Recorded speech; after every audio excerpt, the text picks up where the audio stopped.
Right, that's it. Everyone go home. We're done now. Okay. Oh, Schiffer, and in advance as well. Thank you so much. How the hell is everybody? Oh my god. Just for anyone who might be newer to the stream, I have been gone since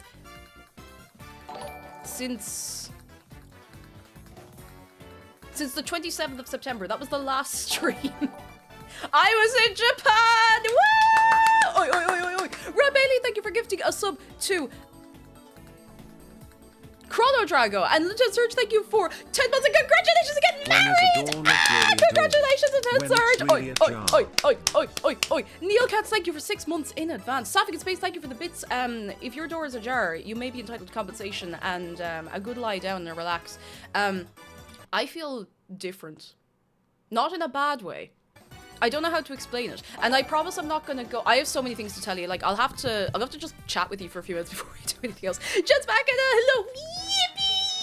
Yippee! Darker Brit, thank you so much for subscribing. I promise I'm not gonna go on and I went to Japan on holiday and I did a spiritual journey Tuesday thing, you know? day. New game show idea. The host shows a live video of some random person going about their normal day-to-day and asks the audience to cheer if we make them suffer. And the crowd goes fucking ballistic and the live video turns to the victim being attacked by like 50 clones of the host wielding small sticks. I see we're hitting the ground running today, are we? Kurt, thank you for the bits. Someone write that down. We could make, listen, we could make valuable content out of this. But, you know, who knows? Who knows? Vermilion Chaos, thank you for 39 months. Tiny Parmesan, hello. Sorry, there's loads of people I've not even said hello to. Jeez, I'm still catching up. Thank you for the hype train up to, you've turned it up to 11. Thank you so much. Trip and Croak, hello. Mulk, hello. Voidpug, hello. Come here. Yeah, I feel different. Not in a bad way. And here, I promise you, this is it. I promise you I'm not going to be one of those people who goes on holiday to Japan and goes, I want to move there. It is the perfect experience. Nothing was bad and you should all go and nobody understand. I'm not going to do that, I promise. I think I just, my body kind of did a big reset after taking a big break and we had an incredible time. Oh, I missed this. I can't not hit you with a combo now that you're back. Go on, go on. I dare you. I was thinking about history. The invention of the shovel was really groundbreaking, and the invention of the broom really swept the nation, but the invention of the jumper really took off. The cake jumper, one could say. So glad you're back. How dare you make me feel nice at the end of that pain? Atari, thank you so much for the bits, and hello to all you. Every sentence, how are you doing? Every sentence will begin with "when I was in Japan." It probably will be for a long time because we were there when I was in Japan. I know this. Actually, I was doing a very funny thing where every single time we saw a butterfly or an insect, I would just be like, I caught that in Animal Crossing. And to be fair, I wasn't lying most of the time. I would recognize insects and spiders and stuff from Animal Crossing. We didn't see anything dangerous, or at least not anywhere near us. So, Sparky Sid, thank you for 11 months. Hello. Oh goodness, Recipe Canada, thank you for 23 months. Gwen Tarantino says review of Donkey. I need a show of hands. Now, I know I've only just gotten you here, lads. And it's a bit cruel to be coming in and being like, oh, put your hands up, quick. Hands up anyone who doesn't know what Don Quixote is. Because I'm not sure where to start with storytelling. But I feel like it's okay to jump into Don Quixote for a minute. I feel like that is important, okay? So Don Quixote is a discount store. To put it very, very simply. And they have everything. They have cosmetics, they have clothes, they have like Sanrio novelty stuff, they have costumes, they have food, snacks, alcohol, they have like, you know, those packs of biscuits you get when you go on holiday somewhere in Japan from somewhere else in Japan and you have to bring back gifts for your coworkers. They do those. They kind of do a bit of everything. They do merch of themselves. And when you walk into the store, there's a chance this might get muted. I don't know how serious they are on copywriting their in-store music, but when you walk in, this is playing pretty much all the time.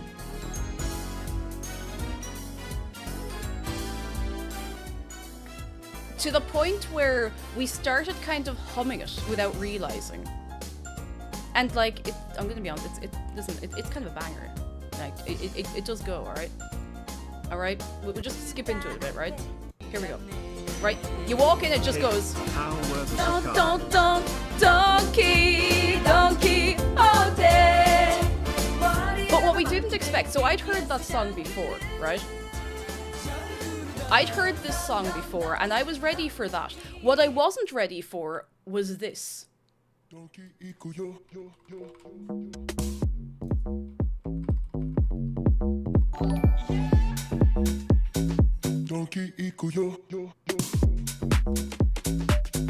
That's Bruno Mars.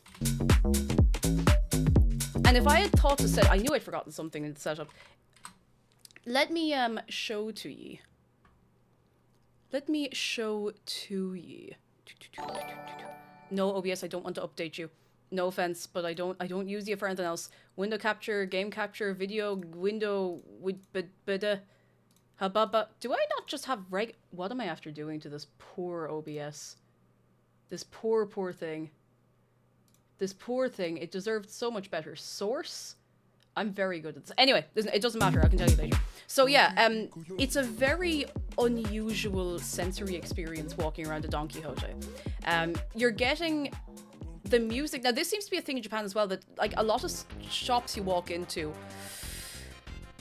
are playing the same music on loop. Now, this is going to come up a few times in the stories I tell you today, okay? This is going to come up a few times. Yeah, I was going to say, by the way, can you imagine walking into Mr. Price and they're playing a little song that goes like, Mr. Price, Mr. Price, Mr. Price. Like, can you imagine that? Cake. Hope you and Mark Dara had a good time in Japan, but glad you're back. Hello. Tax fraud just isn't as much fun without yous. You know, we tried to put a bit of spice in it for you, you know. Troy, thank you for the bits and hello. How are you? Come in. Oh my goodness. Biddle, thank you for 48 months. And Mr. Fries, he's fierce nice. Oh my goodness. And Freya, thank you for 37 months. And Cactus Fox, thank you for 23 months. Sorry, I'll be catching up with you all day. Yeah, every single shop we went into, there were small exceptions. There were small exceptions. Had its own theme tune or had the same music playing on loop. Now, this will be relevant later. Some of the nicer examples of that were the konbinis. Now, the konbinis are little convenience stores. Have you ever heard of 7-Eleven or Lawson, or there was New Days, Family Mart, all of them? They would usually play, like, very chill music. Very, very chill music. Bloody Pinata, hello, and thank you for 36 months. Thank you very much. How are you doing? Hey, you can come in. Lola Bell, I will. Don't worry, I'll be getting to that. I took a picture of pretty much everything I ate. Okay, you know what? Let's roll it back to the start. I'm going to tell you the story in a rough order. So, let me tell you. God, how do I even start? Where do I even start? Anyway, okay, back. We went. Let me see if I can actually get I put together a little, not a slideshow, but a folder of images that I had curated to show you. Oh, actually, I think it's worked. Yeah. Okay. So this is just all our own stuff. There's nobody else in here, so I can show you that. I think. Can I full screen this? Oh, I'm gonna have to get OBS sorted. Hang on. Give me a moment, would you please? Display capture. That's what I'm looking for. I'm very good at this. Excellent. Yep. Excellent. Okay, we're loving life. Output. Oh, jeez, it's a wonder I remember any of this. Output projector. I hope that's right. Anyway, let's see if I can full screen this. Yes, I can. Excellent. Okay, I do not want notifications for Google Drive. I would rather explode on the spot and never re-emerge from my hole in the ground. Kaya Cat, thank you for 52 months. Hello. How are you? Paycat has good news. Guess who just got a nice new PC case? Oh my God, lads! I knew I had other good. Sorry, I'm not taking away from you for a second. I'll give you your moment. New PC case. Way better airflow. Woo! Delighted for you, Paycat, and I hope you're keeping well. I have good news before I tell you any of the Japan stuff. Now I need you to sit down and put the seatbelts on, because this is excellent, like genuinely very good news. So do you remember the whole thing? And it thankfully wasn't interfering with stream too much, because we were playing, and we're still playing, Twilight Princess, and that was all run off the Wii U with the stream PC. Do you remember my PC wouldn't stay on? And a few times during streams, I would I'd like hit my elbow into the desk, or I'd put down my water a bit too aggressively, and my PC would just switch off. It would just like completely, and we couldn't figure out why. And we kept trying to narrow it down, and we were looking at it like we couldn't figure it out. Now this went on for weeks and weeks. Like I don't think my PC was turned on for like the bones of a month. And we thought it was a grounding issue. Like, I mean, you're like, we were thinking, because I remember when I was talking about it, we were like, oh, maybe something else in the house is setting it off. So we came home from Japan, and we had a few days to kind of, recover and stuff. We didn't get jet lag, I'll tell you more later. And I mentioned it, and I didn't want to be, because I felt bad for McDara, because he was like, I've tried loads of stuff and I can't figure out what it is, and, it's his creation, like, this PC is brilliant. And he went in, we sat in here and he was looking at it the other day, and he was like, there's one thing I can try that I haven't tried. So he opens the PC up, obviously it was switched up, he opens the PC up, he takes out some of the, the nice colored cables you see inside of like pretty PCs and stuff. He takes those out, they're just extenders, so like you just connect everything up a different way. And the problem is fixed. Completely fixed. The PC is perfect. It has not switched off once, it hasn't been any trouble, it's fixed. It is completely fixed. I can use my PC again. I can play Minecraft again. It's completely fixed. So it was an issue with the cables either not connecting right or something to do with dirty power. It was many things that I have an approximate knowledge of. But yeah, taking those out and connecting those a little more directly just fixed it. It's completely fine now. So hooray! Yeah, exactly. He reversed the polarity of the neutron flow. So it just works. It's perfect. I've had no trouble. I left it on most of yesterday just to test it. So it was great. Glad you're back. It was great. I was watching a video about all the foreigners moving to Japan, and a lot of older Japanese natives were glad about more people moving to Japan, as there is a declining birth rate, the lowest it has been since 1899 when they started recording it. It's true. It's almost like the crunch, the crunch working culture and lack of many facilities and services for people has an impact on that kind of thing. Anyway, but Sam, thank you for the bits and thank you for the welcome back. You're very kind. You're very kind. I do stream Minecraft, but only very occasionally. Just because a lot of the reason... No, hang on. I have to stay focused. So, yeah, the PC is working. Rook man, hello! I will be all over the place trying to tell the stories today, and I hope that's okay for you. I missed. I really did. Do you know who came with us, though? We brought Dave to Japan. Somehow we got him through all of the airports involved. We had some journey, I'll tell you, some journey. Yeah, no, we brought him, and Japan survived, thank goodness. So, we kept an eye on him, we kept an eye on him. I just realized I've changed a load of my scenes, or not my scenes, I tidied up my stream deck earlier.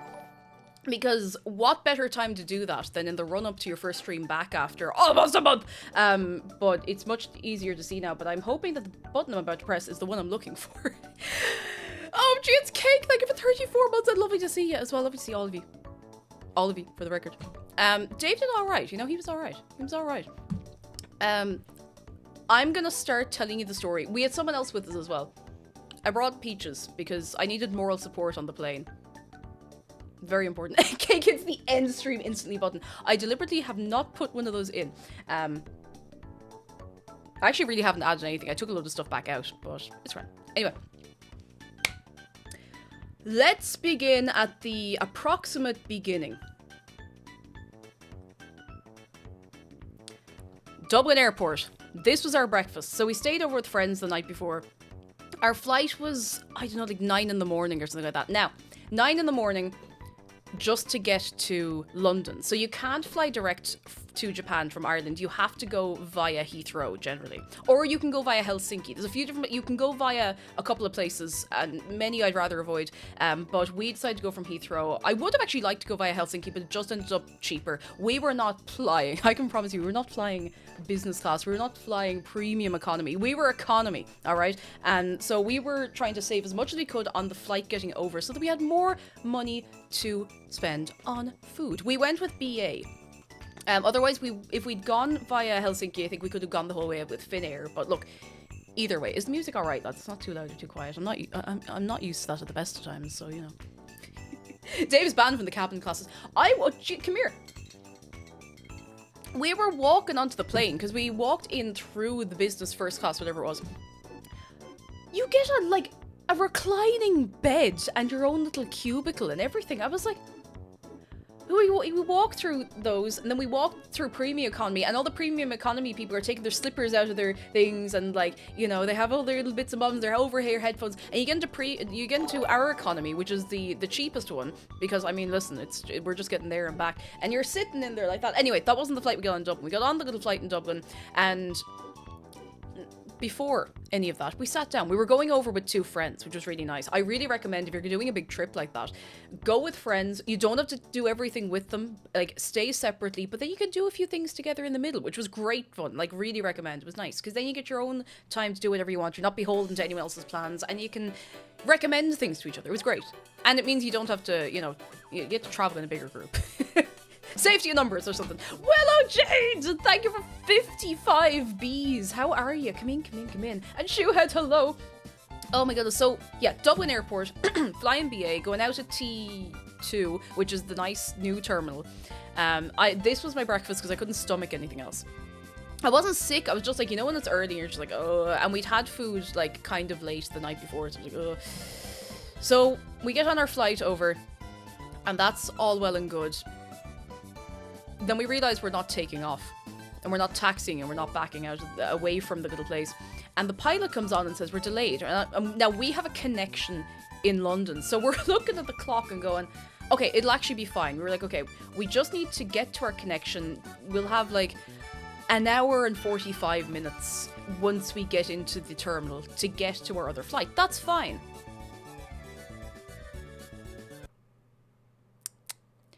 It's fine until the flight gets delayed more. So, ultimately, when we get to the other side, we're all, like, about to get our stuff out of, like, the overhead and everything. As the plane is, like, calming down after landing, we're like, okay, no. We book it off the plane. Like, we get off that plane so fast, you know, there was, like, a trail of smoke behind us, which is not something you really want to see in an aircraft or an airplane or anyway, we get to security, and security is not going fast. Security in Heathrow is definitely an experience. It was going so oh goodness, Bean, hello. It was going very, very, very slowly, so we're like, what do we do? So on the way through security, because you do security twice. So security going through Dublin was mostly fine. They pulled my bag over for a thing of dry shampoo I had. It was like and then to be fair, it was a tub of powder. It wasn't even that it was powder. They couldn't tell what it was in the scanner, so whatever. Spicy Ferret, thank you for 22 months on the 22nd. How are you? Come in. So we're going through security in Heathrow. It's the second lot of security in this place for a couple of hours.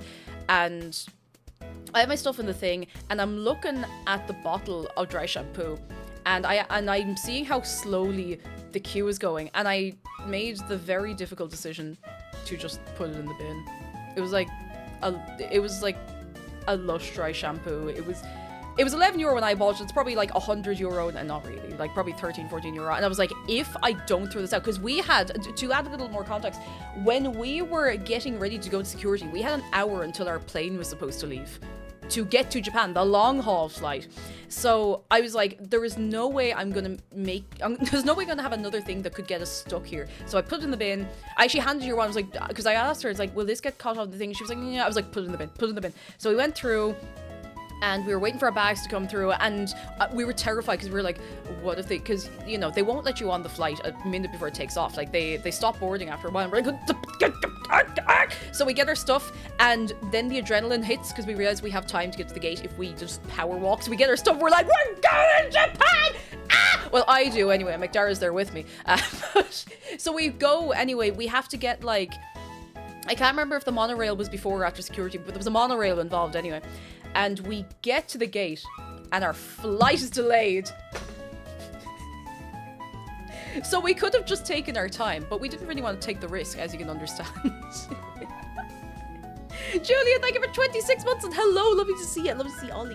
And Tokyori, hello. Yeah, McDara was a raw ball of stress and, like, holding it together. I was trying to hold it together to not stress him out, and he was trying to hold it together to not stress me out. So between the two of us, you know.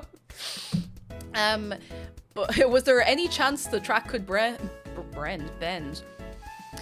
Not on your life, my Twitch chat friend. I did get the monorail song stuck in my head at a later part of this whole adventure, but yeah, God. So, yeah. Half Believer, thank you for 50 months, 50. Thank you so much. I should have gone Air Pingus. Anyway, eventually we get on the flight, and it's grand. This is the first time I've ever been on a long haul flight. Ever in my life. Public key reveal party, thank you for 11 months. It was great, it was great. You're just here for you're just in time for story time. I've never been on a long haul flight. I only kind of knew what to expect. I had my neck pillow, I had my eye mask, I had like comfy pants. I was wearing like soft workout leggings for the traveling, because I was like, there's no way I'm wearing anything that is not comfortable and breathable and movable, you know? I did sleep. I did actually sleep on the plane. I was grand. Wait, what's the next picture? Oh yeah, so this is an important thing that I didn't know about long haul flights. They will just give you drink. They will, if you say, sorry, can I get a little glass of wine? They will just hand you 2 little bottles of wine. Now the problem with that is then if you ask again, they will give you another 2 bottles of wine. And each time they'll be like, oh, that's to keep you going. You can kind of, like, as long as you're not being rowdy, you can kind of just keep asking for wine. They were very generous on the way over. On the way back, not so much, but on the way over, like, so I was very cheeky. I went up to Ron, and I didn't, when she came over, I was like, do you have anything bubbly? Now, I wasn't really, the whole way through, we weren't really milking the whole thing of like, oh, it's our honeymoon, but I was just like, oh, do you have anything bubbly? And she was like, don't tell anyone I gave this. And she poured me like a little thing of the Prosecco. Now, I don't, she probably said that to everyone. But, so I got that, I got my water, I got 2 little bottles of wine. I was completely normal, and I was completely fine, and I didn't overdo it. Alcohol hits you a lot harder when you're in an airplane. Drink plenty of water as well. So yeah, they're very generous. And this is where I'm going to make a note of something I did on this holiday. So before we went over, do you remember, you might remember I said to you, I'm going to maybe do a vlog. Upon seeing other tourists, I very quickly thought better of that. Hello, thank you for 45 months. Hello to you and to Ponyo. How are you doing? Come in. So I was going to take like literally like a 5-second video, if even, of like a couple of things, and then I decided, you know what? No, I'm not going to do that. What I'm going to do instead is I'm going to take a picture of every single thing I eat or drink. Everything. Now, I admit I may have missed a few things here and there. There's a few photos that I forgot to get off McDara's phone camera as well. Phone camera? What age am I? What? Anyway. Oh, I remember this song. Just a little aside. This is what it felt like being in most shops in Japan. It felt like Balamart. I get it now. I understand it now. Time Lord Esther, thank you for 44 months! I thank you very, very much. Anyway, I will talk about other tourists later. I want to talk about exciting fun times. Okay? So we're going to keep on the exciting fun times. So, flight was great. This was our little meal. We got, listen, airplane food never looks great. Never looks great. But to be honest, listen, we were fed. We had enough food, which was nice. The rice was grand. The chicken was, it's very hard to make things taste nice at altitude because you find it much harder to taste salt. So seasoning things is actually much harder than you'd expect. This was the last decent bit of cheese I had for the entire duration of the trip. I'll come back to that later. Yeah, this was pretty good. This was a nice little meal, right? The little feta pea salad. We had a little blackberry crumble, apple blackberry crumble. We had our little bread, cheese, crackers, and, you know, they came out with other stuff later. I needed to make a particular note of the little thing of butter because it's Welsh. Big shout out to Welsh butter. At some point then, a few hours later, they started handing out snacks, and we got teeny tiny little jammy Dodgers, which was great, highly recommend, and a very poorly photographed box of, excuse me, like little Doritos type things, you know. Arrow, thank you for 2 months of your prime. She's back. We're all back. All back. And what happened to this photo? I put it through the Thagomizer, don't worry about it. Some stuff is sideways. This was one of the last cups of tea I had as well before that. This was breakfast, which was quite nice, you know, except for the sausage, except for the egg, but everything else was grand. I mean, you know. Something I should note as well is that we did, you know, after you have a few sips of wine, you get a lot chattier. So we ended up befriending because the layout of the seats, I think it was a 2, 3, and 2 or 3, 3. I think it was 3, 3, and 3. So it's like 3 in the middle across 3, 3. And we ended up chatting to your man who was on the end of our little 3, and you know when you just start chatting to someone, and I think he said it was his first time in Japan, and he was so excited, and we were just like, bah, bah, bah, bah, bah, bah, bah, for ages, and it was great. It was really, really nice. I actually really like talking to new people, like genuinely. The other guy, thank you for gifting a sub to Lee Shashi. Thank you very much. So yeah, that was breakfast. This is, sorry, McDar, I should have asked you before putting this photo in, but this was the first photo we took I took in the other side, because we saw an enormous ad for Roku Gin in the airport. It was beautiful. It was beautiful. It was gorgeous. It was stunning. I got my little SIM card. It was lovely. The first thing I noticed after getting off the plane was, good holy God, it is warm. The reason we decided to go to Japan in October was because we had heard on the wind that it starts to cool down. Now, I know that actual Japanese summer is like 40 degrees kind of stuff. Like, I'd never be able for it. But we didn't expect to be quite so warm. But it was fine, you know, it was grand. I got my SIM card. Highly recommend get yourself a little SIM card if you're going to Japan or anywhere like that. Get yourself a little SIM card. It's not cheap, but it means you can just not worry about it, you know? Yeah, it was the hottest October on record. Anyway. So we got the monorail from we flew into Haneda, which was quite nice, actually. It was quite nice. Flew into Haneda.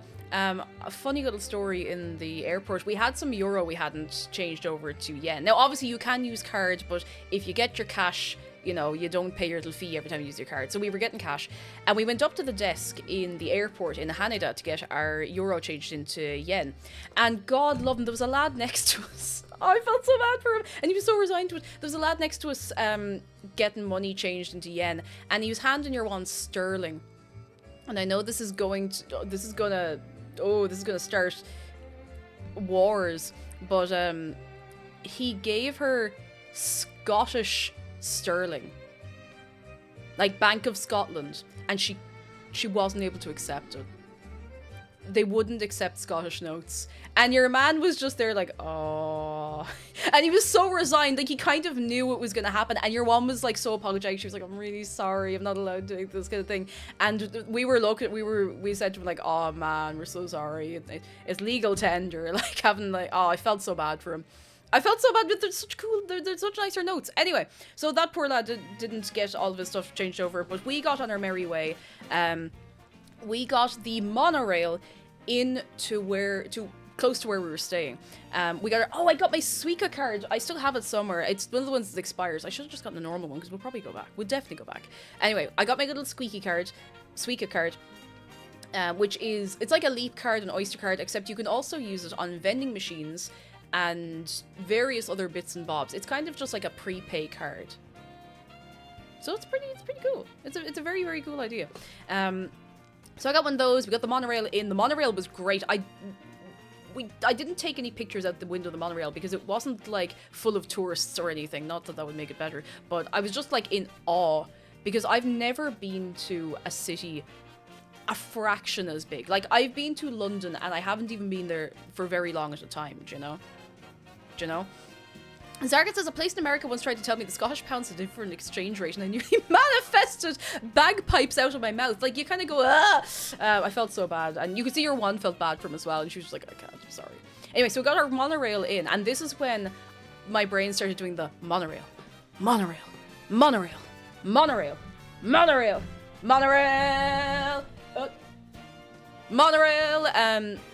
We got that in anyway, and then we had to transfer to another train, if I remember right. And the transfer thing was fun because you had to get like a transfer ticket. It was great. It was great. So we got to where we were going. We got checked into our hotel. I think, I don't remember if we went straight up to the room or whatever, but on the way, we found out that Beck has pursued a different career outside of music. It must not be going very well for him. There were these coffee shops everywhere, Beck's coffee shops, and every single time I saw one, my brain just did the doom doom doom doom doom doom doom doom doom doom. So that was fun. You can see an ad. Yeah, I was just, geez, you don't miss a trick, Mr. Disco. Fair play to you. There's ads for the new Zelda game everywhere, and I was going to actually play. There was a couple of games on Switch that you can buy in Japanese and play in English, and I was going to get one or two that I'm going to buy anyway, and I just forgot. This is how Beck got his start. There was a coffee place we kept seeing called Tully's. which is that's an Irish name, Tully. Tully, like Tully's. That's a mad Irish name, so we gotta laugh at seeing that every so often. This was Dave. There he is now. Take that in for a minute if you'd like.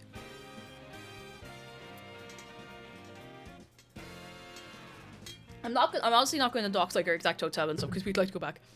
But we were staying around Akihabara. Now, if you know anything about Tokyo, or even anything about, like, you know, if you know anything about anything, you may not know this, and that's okay. But Tully's like the Carlo pub. Yeah, I was going to say, I think there's a pub in Carlo called Tully's. But we were staying in Akihabara. And it was brilliant. It was so great, and we appreciated it more and more as the holiday went on, because we stayed. So I'll give you the quick overview before I tell you everything. So we started out in Tokyo. We had a week in Tokyo. Then we went up to Shiroishi. Then we went all the way down to Kyoto. Then we went to Osaka, somewhere in the middle, and then back to Tokyo for 3 nights before we went home. And that was great. So we got to go, and we went back to the same hotel on the last few days in Tokyo, which was fantastic because we knew our way around. Akihabara is amazing. Like, I couldn't live there. I'd like to preface by all of this. I could not live there. I could not live in Tokyo. I would go stone mad. I'd go stone mad. One of the things I looked most forward to coming home was the peace, the quiet, the fresh air, you know, and the birds singing. But it was so fun. It was so fun. Like, you walk around this hobby shops, figure shops, pop-up shops, pop-down shops, maid cafes, themed cafes, no cafes, all cafes. It was incredible. There was like loads of cool, like there was camera shops. There we had a big camera, a Yodobashi camera. I it shall was serve amazing. Honor Dave as the new emperor of Japan. It was you can do that if you want, but geez, we're gonna have to work out all the paperwork. Thank you for the bits. Very kind.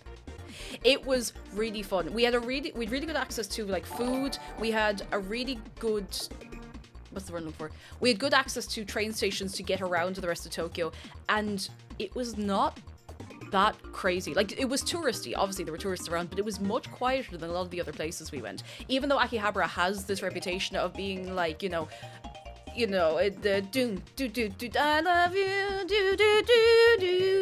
do. You know, it's got this mad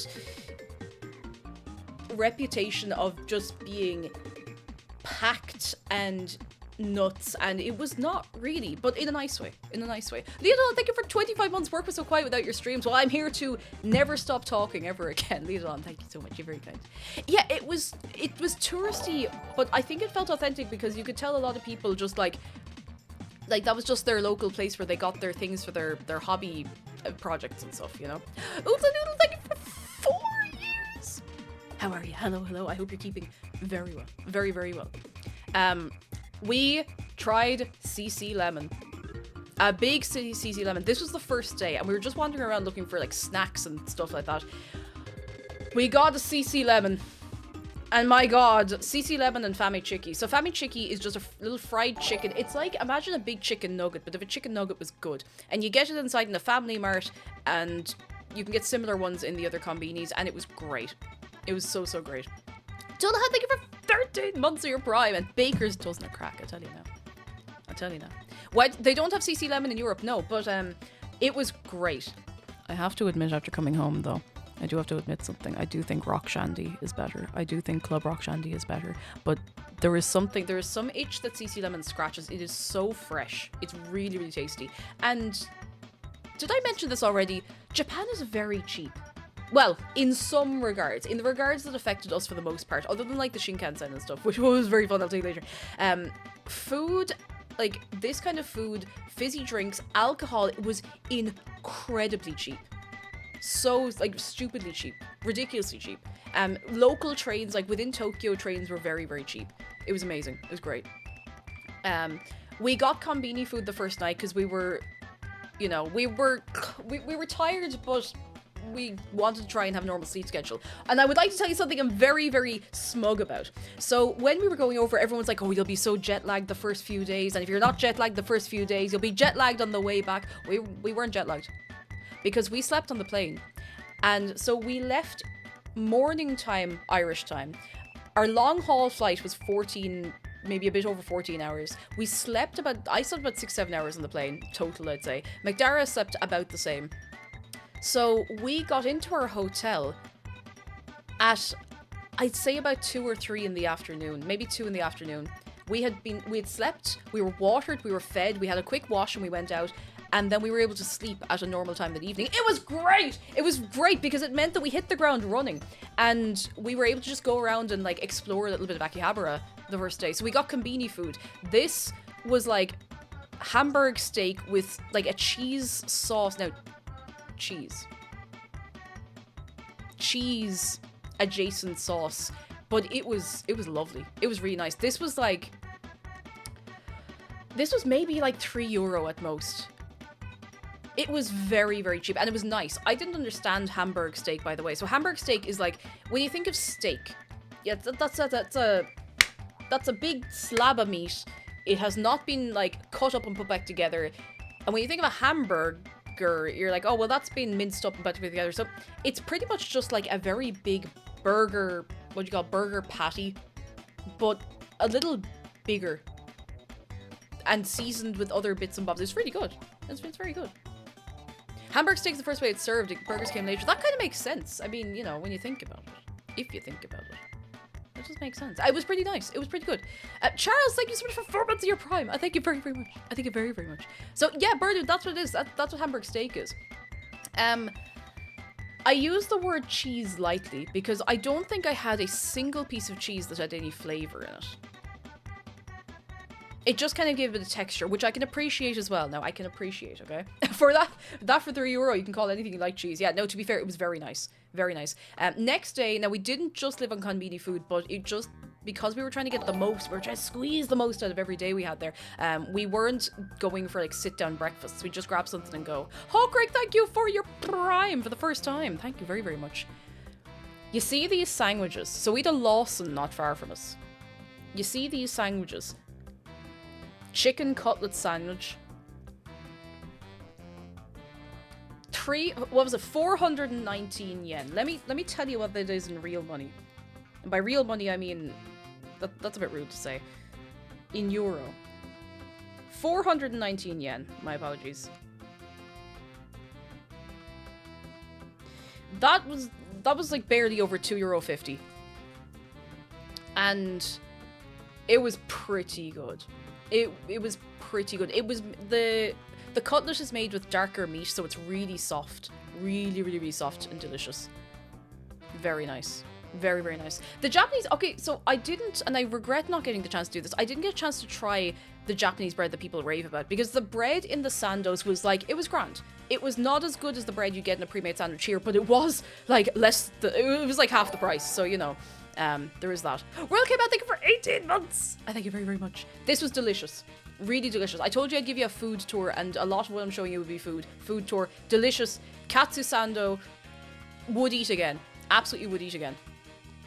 However, so I was advised, and very, very well advised by Zargan, to bring tea bags so I could make tea while I was there, because I would miss it, and I did miss it.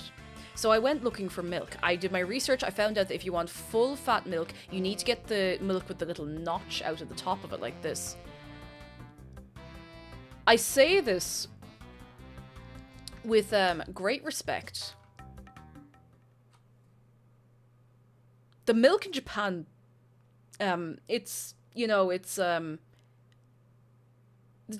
Japan, the milk they have, it's just it fucking sucks. It's not good. Oh, it's not good. I didn't get the yogurt. I did get milk. It is just not good. I'm really sorry, Japan. It was like one of the only things I got, and it was just not good. It was just like aggressively not nice. Even just in like a cup of tea, it was just not good. We are spoiled for dairy in Ireland, to be fair. We are absolutely spoiled. Like, Irish dairy on top. Not to cut to the end of the story, but the first thing I did when we got back into Dublin Airport and got out through security and customs and all of that was go into the shop and buy a half litre of full-fat Avonmore milk and chug half of it. God, yeah, no, the dairy, they don't do dairy well. And to be fair, to be fair, what made the milk bag, it just tasted kind of sour. And we were keeping it in the fridge. We had a little fridge in our room and everything, but it was just not right, you know? Ordain, thank you for 6 months. And Dehandra, thank you so much for 18 months. You're very kind. Something you may or may not know, and I know we do food and drink, so I talk about it a lot. Irish dairy is excellent. Irish milk, Irish cheese, absolutely excellent. Like, yeah, gold standard. It is delicious. It is so nice. So I used this in my tea for a few days, and after a while I was like, no, I actually can't do this anymore. It definitely wasn't buttermilk. I did my research on this. No, but like, I was so sure this would be the closest equivalent I could find, at least in any of the shops near us. So, if you tried British milk, I mean, it's alright. See this? Grilled salmon flake onigiri. See these little guys? See this? Delicious. Absolutely slaps beyond all the reasonable anything. Oh my god, they're so good. They're so good. So you have to unwrap it the right way because they've it set up so nice. Now, I'd had one like this before. There's definitely somewhere in Dublin you can get these. Now, they're not quite so cheap. They're not super expensive, not quite so cheap. Garda Ratchy, thank you for gifting a sub. I thank you very much. So, they have it set up so the plastic is between the nori seaweed and the rice, so it doesn't get soggy. So, you have to open it the right way and pull it out and put it together and yum, delicious. Delicious. Grilled salmon flake onigiri. So good. So good. So nice. Really highly recommend. Sekiri's Hello, so good. I want to make it. I wanted to get an onigiri mold just to be, lazy, but you know. There's a place near Jervis Street that sells those. Where is that? Because the only place I remember was shame on me, I don't remember it. It closed down a couple of years ago, but they were so good, so delicious, so nice. Solaro, thank you for 2 months. Triangle. Would you ever like to make and eat a triangle? Hands up, who would like to consume a triangle right now? Because let me tell you, this is one of the most delicious triangles I've ever had in my life. And it kept... I had nicer ones than this as well. Like, much nicer ones than this. That's the inside, by the way. So you got your nice sticky rice, you got your flaky salmon. It was... Oh, and the nori seaweed, because of the way they separated from the rice. Not the first time I'd had it like that, but, you know, it was good. I might as well talk about it. It had a nice little, like... Delicious. Great. Oh, so good. So good. Then we tried melon pan. And I regret not taking the chance to try another melon pan because I had this and I don't know if it was the experience I was supposed to be getting. It was nice. It was really nice, but it was very dry. And we didn't really have the chance to try another one. Now, maybe it's supposed to be. Maybe it's supposed to be dry. But, you know, the worst thing is I was eating it and I was like, this is really nice, but I really wish I had a cup of tea to go with this. But it was still really nice. It was still yeah, that's what that is. If they have them in your local supermarket, I'd say it's worth trying. We didn't really find much in the way of a bakery, so we'll have to remedy that at some point. And the 2 numbers, so this is the price. So prices in Japan are displayed. Excuse me. Usually the biggest price is without tax, and then the little price you see here is with tax. So it's 127 yen for your melon pan, which is, geez, probably like 60 cents, 70 cents or something like that. It's not melon flavored. It was very sugary. It was nice. It was pretty good. That's it with I've done the full moon, half moon on you there. It was pretty good. Like, I'm standing here being like, oh, I could do that. No, it was pretty good. Let me tell you a little story about how we survived the hot weather. See this. Now, not unusual to get air conditioning in a hotel room. I don't think we were in a single building that did not have air conditioning. It was everywhere, and it saved us so much. Isn't it October? Oh, Black Sheep, it doesn't matter at all. It was the hottest October on record, or it is still. They need it there as well. Like, it was getting up to 30 degrees and humid. Now, the humidity we were a little ready for because it gets very humid in Ireland. It doesn't get that hot, like, consistently, though, especially not in October. Like, we came home to 14 degrees and it was amazing. It was amazing. So everywhere had air conditioning, thank goodness. 30 degrees Celsius, just to clarify for you as well. It was great. Also, yeah, this little kettle was really cute. Look at this little guy. I wanted to bring home a kettle. Couldn't really buy appliances to bring home because the different plug sockets and power thingamajigs, and it wasn't really a thing of you could just change the plug. It was a whole thing. Anyway, otherwise I would have come home with a brand new rice cooker. Drake, that's how you doing? Hello, yeah, Varsk in October. Man, I wish we could do that. What's it for you right now, Jeff? We went to Nakano Broadway. The first time, so Nakano Broadway is, calling it a shopping center is kind of selling it a bit short. But it is a shopping center, sort of.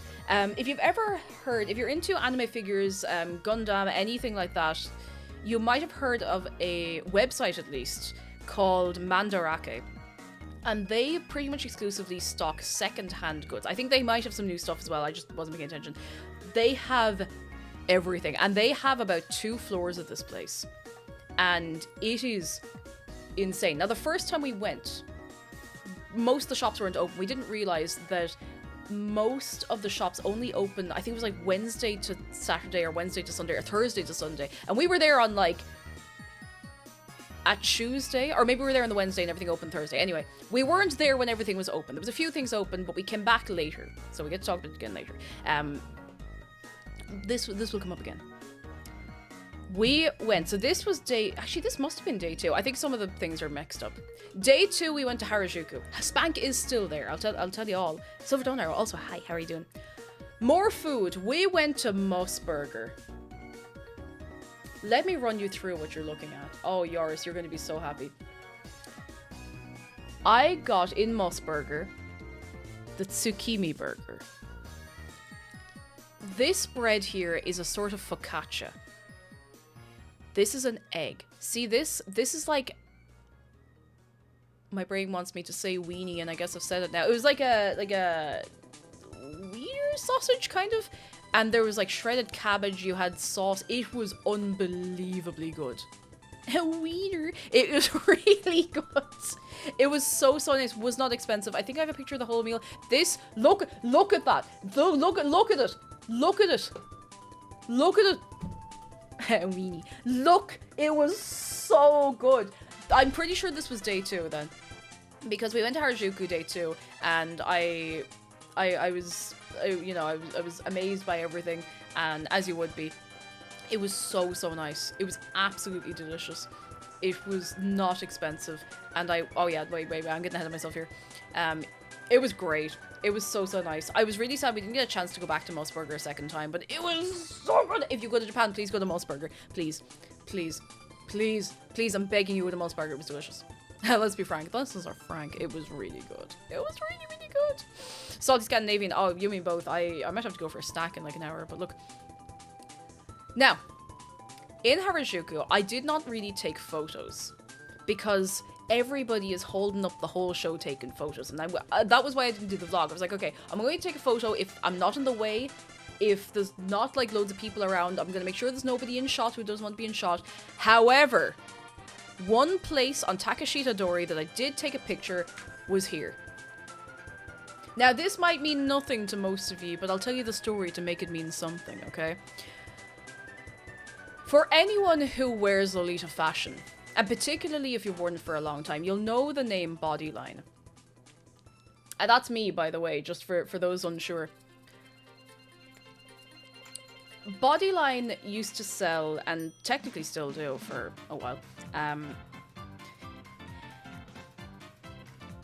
budget Lolita dresses and blouses and shoes, and to be quite fair to them, they actually made a lot of good stuff in their time. At fairly decent prices, you know? Mochi, hello! Thank you for 14 months of cheers. Just yourself. Not just yourself, how are you doing? Hello, how are you? Come in. So they would do that. They were also a costume shop. And they would do like maid dresses and, you know, Halloween costumes and, you know, others. They did a bit of everything in that general, you know, what do you call that? The general area. Yeah, kind of. They used to be like the Primark or Pennies of Lolita fashion. Like, you used to be able to get very good basic stuff there. You know, cardigans, a few nice blouses. I had a few blouses from them. I still have a few dresses from them. So I was like, Jesus, my God. Oh, Showpatronic, you and me both. And geez, here we are. Here I am 15 years later. Or so, yeah, 15. So I was like, geez, we have to go in. We have to go into Bodyline. So Bodyline, I had noticed online, had been winding down a lot of the Lolita fashion stuff they'd been making. And I was like, oh yeah, fair enough. Okay, well, they don't really have the budget market cornered as much anymore, you know? There's people now doing stuff around the same price point. Another selling point of them is that they used to do a lot of like really good plus size options. They are now getting a lot more competition from places who are doing it around the same price and tailored more nicer and whatever. So I was like, feck it, we'll have to go in. So I go in. And I had heard only one thing about the Bodyline store.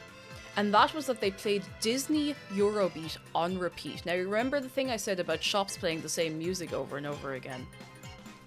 So I go in, and lo and behold, they are playing Disney Eurobeat on repeat. Probably the same Disney Eurobeat that they've been playing for the last, who knows, like 15 years, 16 years. And I'm walking around, and this place feels so surreal. The floor is like bare concrete. The lighting is kind of what you'd expect to see in one half, what you'd expect to see in like an Abercrombie and Fitch. You know the way they're afraid of putting the lights on too much in case you're gonna go. It was wild. So I was walking around, I was looking, they mostly had like maid dresses and stuff, and I was like, I could get something. I was looking at the prices, like, Jesus, they've bumped the prices up fairly significantly. I was like, okay, fair enough.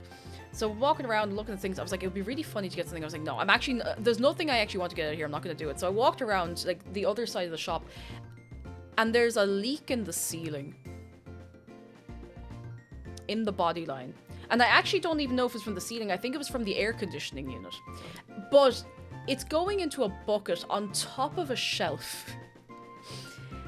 And the sign warning about the leak and to not touch the bucket is not new. Now, I didn't realize just how not new. So I put something up on, you know, to friends, and a friend messaged me and said, oh, that was leaking like 10 years ago. So I'm in the Bodyline store. The Disney Eurobeat is going. There's a constant drip out of the AC unit into like a bucket on a shelf. It was leaking. The first time Zargan went there, it was leaking. It's probably been leaking since the dawn of time. So I was looking around. There was a sale sign in the window, and I was looking around. I was like, okay, this is the experience I expected, but like turned up to 11. So we had a little haha about that, and what I found out later, now not related to the leak, not related to the Eurobeat, Bodyline's closing down. That was actually genuinely my only chance to ever go into a Bodyline store.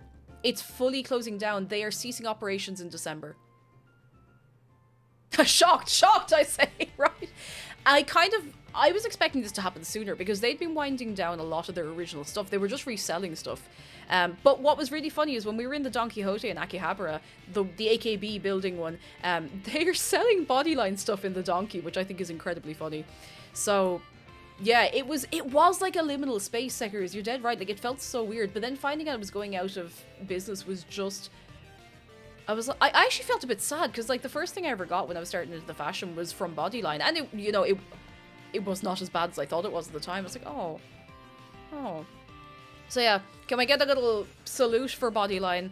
Rest in peace, Bodyline. Well, they're not dead yet, but... they've got about maybe a month and a half at most, I'd say. Genuinely the end of an era. Like, so many people would have gotten their first stuff there. So many people would have gotten, like, shoes from there in particular. They used to have a really good selection of shoes. They used to have a really good selection of blouses. Like, good, solid, coloured, like, you know, basic dresses and stuff. I have still a few dresses from them. You know that green dress I have with the little sailor collar? That's one of theirs now. It's suspiciously close to an Innocent World dress, but we don't worry about that. Fine. Yeah, it was kind of sad, but I was like, do you know what? That's okay. Big liquidation sale. Just keep an eye on that website. You never know. Rest in peace, Mystery Ann Body Pillows. Oh god, what an era. So yeah, that was an experience.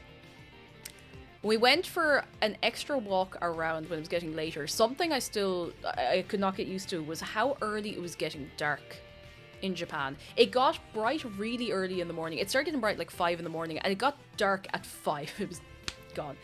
We went to Liberty Walk because McDar wanted to see Liberty Walk because they do cool car stuff. And your man in there was lovely. We were upstairs, we were having a chat. It was great. And they had this very cool car outside. And there's actually a photo that I have not put in this slideshow. Now I'm gonna dig it up. Give me a second. Somehow I have neglected to put it in here. So inside Liberty Walk, they had a little display. What would you call it? Like a display car. And I goes to your man, I'm like, hey, is it okay if I take a photo? And he was like, yeah, okay. So so I got this photo. Sitting in the teeny tiny little car inside Liberty Walk, which might be one of the best photos of me ever. Great fun. Great fun. Recommend. Oh, McDar says yeah, we saw a bunch more of their cars on one of the last days in Akiba. We saw more of their stuff. It was very cool. Very, very cool. Just like, I found this dress. So the dress I was wearing in the other photo, I'm not going to show you like all the stuff I bought because we still haven't sorted most of it, to be honest. But we went into Closet Child in Harajuku. And I wanted this dress. I have it in black and pink, and I wanted it in red and black because it was just comfortable, has a big pocket. That is the red version of the dress with the endless pocket where I put the Nintendo Switch in. And I couldn't find it in the store of the brand. So I was like, okay, that's fair enough. We went to Closet Child, which is the second-hand place. We go upstairs to the Gothic section where they have like, you know, Gothic and other stuff. And this dress was on a rail as though someone had kind of put it sticking out of all the other bits and bobs on the rail. It was directly in front of, like, directly in my eye line when I walked in. So I just went over, picked it up, and that was it. And it was a little cheaper than would have been new. It was like, it's in as new condition. It's gorgeous. It's lovely. They must have known I was on the way. It was meant to be. I was very, very happy. So, love and life, that's a forever dress. Alfie Twitch, thank you so much for 28 months. 28 months. Oh, I have, no, it's gone. Sorry, I was going to say something. It's gone. I haven't even gotten into the super exciting stuff of the story yet, like, overall. But yeah, I got a dress. We went to a maid cafe. Now, I remember mentioning this on stream, and a few people were like, and not big weird, people were like, oh, I don't know, it's a bit weird. I don't know. It's just a bit too much. Let me tell you the fun little story about us going to the maid dreaming. So we only went to one. There was a different one we actually wanted to go to. And we were looking around, we're like, what do we do? And this, you know when... So what you get in Akiba in a lot of places, you get people on the street with a little sign for the place that they're promoting, like going, come in and have a little parfait in our cafe, you know. So eventually we're like, feck it, let's go. And what you do is you go in, you pay for your like hour or whatever you're there. Cass Winters and Azora Dark, hello. Azora says I went to Majoring in Thailand. Oh, I didn't know they were outside Japan. The more you know. The more you know. So you go in, you pay for your hour, and you can get a package of, like, you can get an all-you-can-drink package. And we were looking like, oh my god. What we didn't realize until that minute when we were upstairs, we were sitting down, is that we had gone in after, like, actual food service. So at a certain point of the evening, the Maid Dreamin' turns into what's called Maid's Tavern. And that's why there's a happy hour all-you-can-drink option. So you can't get, like, your omu rice or any of that, but you can get little parfaits, you can get, like, small little bar snacks, and you can get drinks. Now, when we got up there, we were looking at the prices, everything, and still not really, what's the word I'm looking for? Not realizing all the time just how cheap everything was because we were not converting it properly into yen in our heads. Oh, Sapphic Ice Blaze, I will, don't you worry. Oh my god, Cake, are you going to show the picture of you getting carried that made everyone insanely jealous? Oh, I will, all in good time. Thank you for the bit, Sapphic. And Crow Twitch, thank you for 4 months. Oh, so much. So we were in there anyway, and we're sitting down, and we're like, looking around, and the place feels a bit scuffed. Right, so we're looking around, you know, we're the only people in there, by the way. The staff don't really speak English. We Google Translate and survival Japanese our way through a few bits. But we're looking around and we're like, was this a bad idea? We're like, was everyone right? Was this a bad idea? So we order our drinks anyway. And I get a parfait and McDara gets some karage. And then a few other people come in. No, most notably, they sit off to one side of us, 3 salarymen. I'm telling you, the salaryman uniform of, like, the black pants and white shirt is not, it's not a joke. Like, it's so, anyway, everywhere. So there's two younger lads. They look like they might be in their 20s, 30s. And there's an older lad with them, might be, not old, like maybe in his 50s, let's say. Obviously having been brought in by the two younger lads. And they're sitting down and the maids are having a little like taking the piss out of them more or less, but like in a ha ha ha yay way. So we're picking up little bits and pieces of the conversation, like tiny little bits. And we're still kind of like, is this a good idea? Is this gonna get weird? And like someone flipped a switch, we suddenly felt like we were on a Japanese, like, daytime TV, evening time TV variety show. And I don't actually know how else to explain or describe it. It was unbelievable. It went from feeling like we were, after walking in somewhere that we were going to regret, to like flashing lights and like buzzers and music and like do do do do do do do and like spot prizes and feckin' like theater, and it was, I don't know how else to explain it other than it's actually so much fun. It was such a surreal but brilliant experience. I don't know if it's like that during the day because this was our only experience of it, but it was so much fun. Like, honest to God, it felt like walking into a game show. Like, it really, really did. And fair play to, like, all the maids did, like, their dance routine and everything, and some of them did, like, pairs up doing their little dance. If you go in and you're miserable about it, you're not going to have a good time. If you go in and you just, like, let yourself go, it is honestly so fun. Even though we didn't have fluent Japanese, we didn't even have really conversational Japanese, the maids were so sure to make sure we were part of what was going on. We ended up having a laugh with the salarymen back and forth. Like, I have a light stick. It was amazing. I don't want to like spoil too much, but it was like a musical theater cafe. It was honestly so fun. And to be honest, for an hour of non-stop entertainment, I think we had one drink in each, two drink, I don't remember. A bit of food. We got like little souvenirs. I think it was like 50 quid. It was excellent. It was really good. And other people had started coming in as well when we were there. It was so much fun. Please give it a go. If you are in Japan, particularly if you are in Akiba, just try it once. If you don't like it, I'm sure they're all different. Like, it was amazing. It was so, so fun. Like, we walked out of there, like, laughing to ourselves. And, like, laughing with the maids. And they were asking us, like, where we were from. And they were telling us. And they were like, oh, that's brilliant.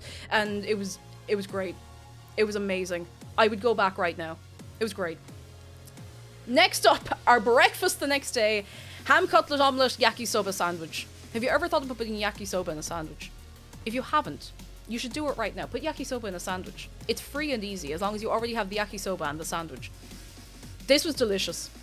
This was so delicious. Puffle, hello! Thank you for 40 months. How are you doing? Come in, come in, come in. Can I interest you in a noodle sandwich? It sounds very strange, but it was great. Great textures, you know. Lots of egg. I was eating so many eggs in Japan. I think I put on a lot of muscle because we were doing a lot of moving around, but I was just eating so many eggs. Anytime I got the option to have an extra egg with something, I got an extra egg. It was excellent. What day was this? Oh, and we got ham cutlet as well. One of us got, McDara got the ham cutlet sandwich, I think, and I got the other one. It was great. Great. Highly recommend. Oh, and we got spam musubi. This might have been the night before. I don't remember. Spam musubi is unbelievably nice. It is so good. I need to make it. It was so, so, so good. So we got one that was pork, tuna mayo, and pepper. And I think this is just the more standard one. I don't remember, but it was amazing. It was amazing. It is Hawaiian. Yeah, it was made in Hawaii first. It was absolutely delicious. Yes, meat block. It was so nice. It was so tasty. I want another one. I want another one. It was so good. So, so good. It was just delicious. Love it. I'm going to have to buy a tin of Spam now. Now. Come here to me a second, bots. Now, come here to me. Come here to me and listen to me when I say this. This, you see this? You see the 9 on that can? You see the ALC.9%, and you'll notice the 9 is really big. That is a can of Strong Zero. And Strong Zero, I had heard tales of for years, way before it was known on the internet as, you know, the tourist killer or whatever. I worked with someone in my old job who went to Japan for a month, and she told me tales of Strong Zero as far back as maybe 2018 or so. This drink has hands. And it is maybe €1 a can for the small ones, maybe €1.50. You have it in Australia! Like, this is also really tasty. It is really nice. Very, very nice. If you are in Japan and you have one of these, drink it slowly. And if you don't think you can drink it slowly, do not get one, or get a 4% instead. Because when I tell you, this is one of the only drinks I've ever had where it was that lethal, actually very tasty, and somehow I didn't wake up with a hangover. It's like a Four Loko, but it doesn't make you feel like you drank syrup. It's got the energy of a Four Loko, but I've got a really funny one about this as well. So later in the trip, I don't remember, we might have taken photos. You know what? I'll actually wait until we come back over to them. We'll have another Strong Zero discussion, alright? They were really good. Yeah, this is what'll happen to you. Thank you for the bits, Mr. Disco. It was really tasty, but please be careful. It's strong. We were alright, but, you know. See these little puddings? You see these little guys? See these little things? Delicious. Never a doubt in my mind about it. Delicious. And very familiar, because you used to be able to buy these inside in Tesco's. You used to be able to get what were called creme caramels, which were incredibly close, like really, really, really similar. I don't know if they're maybe the exact same, but they were delicious. So tasty. Really, really nice. These were not overhyped in the slightest. They were very, very nice. Very, very good. Delicious. Highly recommend. Love it. Love it. I do remember what was in this. I took the wrapper off and then only took the photo then. This was pickled radish and seaweed and sesame onigiri, and it was so good. I love pickled radish. It's like crunchy and delicious, and it's I love it. I love it so much. Digosaurus, hello, thank you for 5 months. You never have to apologize for being late. Lovely to have you. Come in. I hope work calms down a little bit. I hope so. Then on the Wednesday. Was it the Wednesday or the Thursday? I don't remember when anything happened anymore. It might have been the Thursday. I don't actually know. We went to Tokyo Disney Sea. Now, I've never been to a Disney park before. I've never really been to much. I've not been to much in the way of theme parks. I've been to Universal Studios in Barcelona in like 2007. I've been to Alton Towers. I've been to Oakwood. This was the Thursday. Thank you. I was getting everything mixed up. This will be relevant later, but I do not know if I can ever enjoy another theme park. This was incredible. This was insanely good. Like, it was overwhelming, but it was a brilliant overwhelming. It slapped.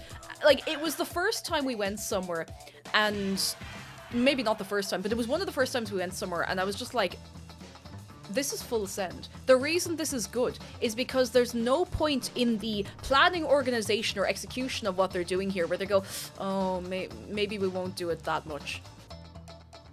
If there's one thing I've learned from going to Japan, it's that everything should be 110% sent. Everything should be 200% sent. It was amazing. When we went in through, see in here, see that volcano? It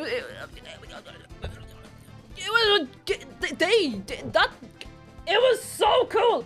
So we walked in through here. There was like a show on the little water here, and it was fully choreographed. It was like a trick-or-treat Halloween show. It was unbelievable. It was so like polished. It was incredibly good. The decor was all good. It was actually not that busy. I mean, it wasn't dead quiet or anything, but it was a reasonable level of busy. You know, you could walk around, and I'm going to be singing the praises of this. I'm going to be singing the praises of Disney a lot, and it will be relevant later in the story. Kelly, thank you for 20 months. Thank you very much. It's very nice to come home. Very, very nice. It was a great trip, but I'm so happy to be home. I am indeed. The decor in Disney Sea was unbelievable. Like, the tiny details were amazing, the huge details were amazing. We went on the Toy Story ride, and I don't remember what it was called, but it was so much fun. It was Toy Story Mania, I think that was it. It was amazing. It was so fun. And we went on Tower of Terror. There was a Space Mountain. I really want to go on Space Mountain, but it was so there's another Disney park. I think it's just Tokyo Disneyland. And you get one ticket for one, which is fair. I mean, you could never do the two in one day anyway. Tower of Terror is so good. It was amazing. It was so cleverly executed. It was great. I won't tell I don't have much that I'm going to tell you. I don't exactly have photos to show you. I didn't film inside of any of the places, but it was amazing. It was so cool. Please go. If you're going to Japan, just go to Tokyo Disney Sea. Even if you're not really big into Disney. Like, my general feelings on Disney, as of maybe the last, like, 8 years in particular, are lukewarm at best. This park slaps. This is amazing. It is just incredibly good. It wasn't packed, actually. No, it really wasn't. It was very manageable. Peppermint Bunny, thank you for 28 months. I thank you very much. Something I really have to give huge credit to the staff in this park for is every step of the way, there were staff everywhere. They were on crowd control. They were on crowd direction. They were on, like, keeping people in the queues. Cast members, my apologies, no, you're dead right. They were everywhere. Like, everything was so well handled. They're paid better, which is great, and geez, I'm glad. It was so good. It was so good. Also, the decor inside the Toy Story, like, this is just the waiting area. This is a poster they put up on the wall. This is a poster they put up on the wall in the waiting area for the Toy Story ride in Tokyo Disney Sea.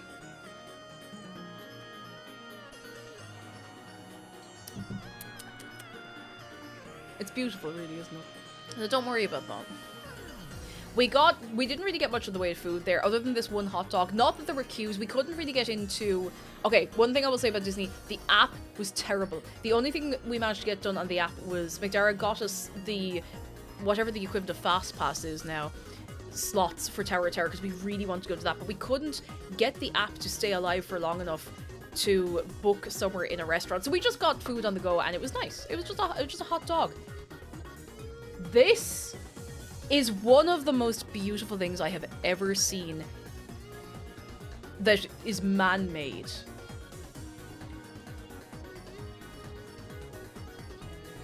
Because it started getting dark while we were at the park. Again, the sun was setting like 5 o'clock, 6 o'clock. It was... it does look like Towers. Time to be Morrowind. But it was so good, Maury! It was so good, Maury! It was amazing. It was very hard to really capture it on film. It looks even better in real life. And there were a couple of places we went around the park, and it just felt so surreal that someone had made this and made it perfect down to the details. It was just, like, this was one of the things that wowed me the most. It was unbelievable. And then, yeah, it was unbelievable. At the end of the day, then, there was a little fireworks display. No, it wasn't little. There was a fireworks display. There was a, like, audio, visual, cast member, performer. It was amazing, like, on the water at the end. And the only thing, I could not get into the Duffy store. So Duffy is a mascot that only exists in Tokyo Disney Sea, or in Tokyo Disney parks. And turns out, because they wanted to keep crowds under control in those shops, it's one particular shop you have to book ahead of time to go in. It doesn't cost extra, you just have to go in the app or the website and go, beep, beep, I would like to go here, please, and then go in. But that was fine. I really did not care at the end of it. I was just so happy to be there. I was blown away by this park. So afterwards, we got by the way, the trade, hang on until I go back to... See this? The resort line, they're not joking. They have their own themed trains. Like, the windows, the little hangy on, holdy on bits in everything was so, like, fully Disney themed. It was incredible. It was amazing. So we got that back. It was not actually as crowded and as mad as you'd expect. We did hold off for a bit to let the crowds clear. Now, to be fair, yeah, the Mickey handles, if you have to call them that, I guess. You can't call them that here. But after that, we met up with our friends at the end, and we went off our different ways. They were getting off a different stop on the train, so we are hungry. We are very hungry. We've been walking around all day, so we're like, oh, I'd love some food. And we get up to the top of the stairs out of the train station, and what is literally next to the exit greeting us?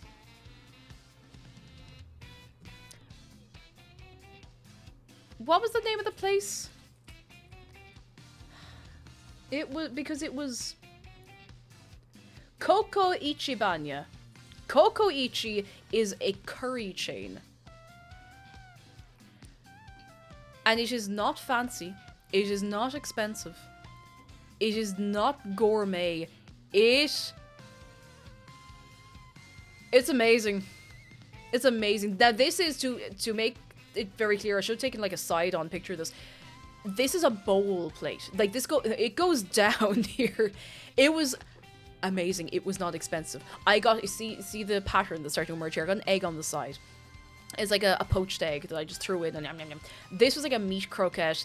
The rice was great. The sauce was great. The sauce had like cheese curds in it. It was so good, and it was like 1,000 yen. Yeah, sorry, the meat croquette is covering the logo. You can just see the little end of it here. Lurvik, thank you for 17 months. I thank you very, very much. Oh, I've missed the wind and drizzle, I have to say. I really have, as mad as that sounds. Wait, there's a couple in London that... What do you... Hang on. Sorry, my everything is caught up in the side of my chair. What do you mean they're planning one for Dublin? Macdara! This is not a drill! Koko... Ichi... Banya...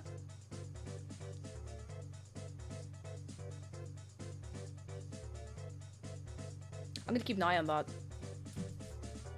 It was amazing. It was so delicious. It was not expensive. It was great. We came back here like 2 more times. It was so good. Set us up for a good sleep that night. Then the next day, gamer subs, do not look at this video. We got our gamer breakfast in the Lawson. I love you. I love you, Lawson. I love you so much. Lawson Conbini. Mr. John Lawson Conbini, I miss you so much. We got our energy, we got some rice, what did we got? We got our roast pork and mayo, which was great. Salmon and sesame, which was also great. And then we went... Oh, wait, which one was this? Oh, this was the roast pork mayonnaise. It was saucy inside. It was amazing. Yeah, we had a corner Lawson near us with like a proper little seating area and all your microwaves and hot water and everything. It was great. It was great. It was amazing. It was delicious. This slap. I want to make this. I need to make this. I need to make the mayo roast pork onigiri. It was so, so good. It was so nice. Then, that day. So that day we went out to Ikebukuro. And I had no concept of how big Ikebukuro was. It's big. And we particularly had no concept of how big Sunshine City was. It's 60 floors and there's an aquarium. We didn't go to the aquarium, unfortunately. We didn't go to the planetarium, unfortunately. We did go back there properly. But we did go to a themed cafe. We went to the Muscle Girl Cafe, which was not in the 60-floor place. We had to actually... I underestimated how big Ikebukuro was, so we had to get a taxi to get there in time for our slot, because you'd booked ahead. We went to the Muscle Girl Cafe, and it was absolutely incredible. It was so much fun. Where's the photo? Oh, wait, hang on. Where's the photo? I can go back and forth here. So, the whole idea of the Muscle Cafe... Hang on, it's only a bit ahead. What? Is all the bar staff are muscle girls. They're young ones... I say young ones. I was like, young ones my age-ish, who... just like bodybuild and are strong, are built, as we would say, built like a brick shithouse, like so ripped, so strong. Like, So there was like we went in. I did take some pictures and stuff, but I couldn't show you all of them. There's nothing. It's not lewd. It's not crude. It's very fun. It's very funny. It's very impressive. They will freshly squeeze you juice with their hands with the orange into a thing. And God love the lads sitting one side of us. They were all American and they were well up for the messing, and they asked if they would squeeze the juice onto their heads, and then they had juice on their heads all night. But listen, I would like to note as well, it was maybe 5 p.m. when we went in here. It was early in the day, alright? It was early in the day. So our first drink was a little plum wine. Love plum wine. And you get like one of the staff to look after people in pairs or in groups, and it was great because like she could speak a fair bit of English, so we were having a funny little back and forth. And what you can do when you go in is you can try to, was it chest press? If you can do 50 chest presses, they will give you, 10 muscle dollars, and you can redeem like fun stuff at the end for the muscle dollars. So now I would like to point out, I was wearing the black and red dress that I had found in the Closet Child. So I was wearing Lolita going in here. And I wonder if I can dig this up. Because as it turns out, the Muscle Girl Cafe bar, it's a bar. The Muscle Girl bar streams on Twitch. So if you give me just a second, there might be video evidence of me doing that. I don't know if their past broadcasts are saved for quite that long. Oh god, no, they are. They absolutely are. So if I can find the right one, I might have to find it for you another time because I don't know which one it was. But it was streamed live on Twitch. Me, in my... I have it. I found it. I have to watch an ad first. I have it on my phone just because I don't want to be fecking around too much with stuff. So I'm only down in the corner. But there is video evidence of me not only attempting the 50 chest presses. Non-believers, please. Please. You can clear off to one side if you'd like. Now, the way they have it set up on Twitch is that you have some of the staff who are talking to people in chat, and you have a live camera on the stage. Now, who is that? Who is that? That's me. That's me. That's McDara. There he is! That's McDara in the corner! That's me in the corner. That's me doing chest press. And I would like to tell you all, triumphantly, I did 50 chest presses. In my full cord, with my brand new Atelier Pierrot dress, like, with the headdress, with I did 50 chest presses. And then I couldn't move my arms for 4 days.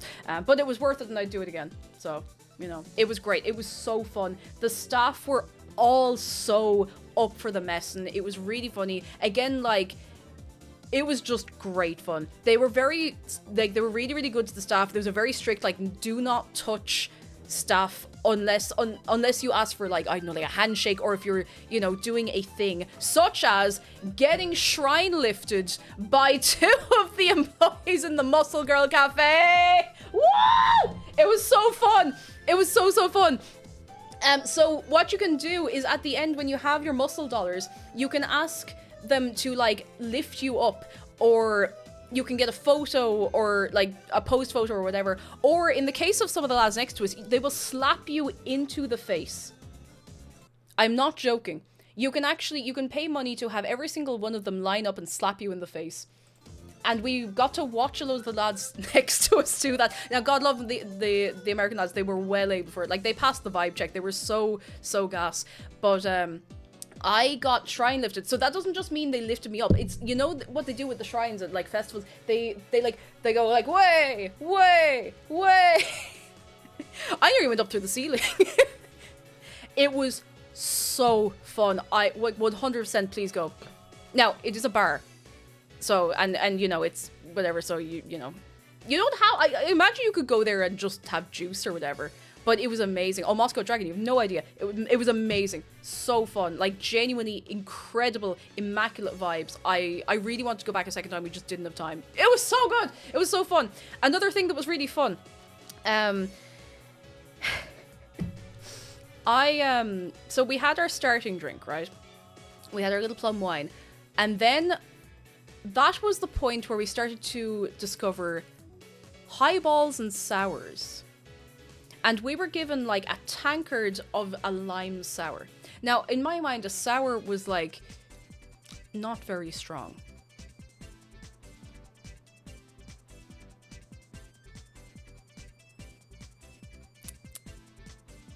Now, so we had a few sips of this. It was very tasty. It was very nice. Everything was paid for ahead of time. Everything was, like, I had bought the tickets for this online, so we didn't have to worry at the end that we were going to accidentally spend a million or whatever. And we were talking to two of the people next to us who were from somewhere in England, and we all got chatting anyway.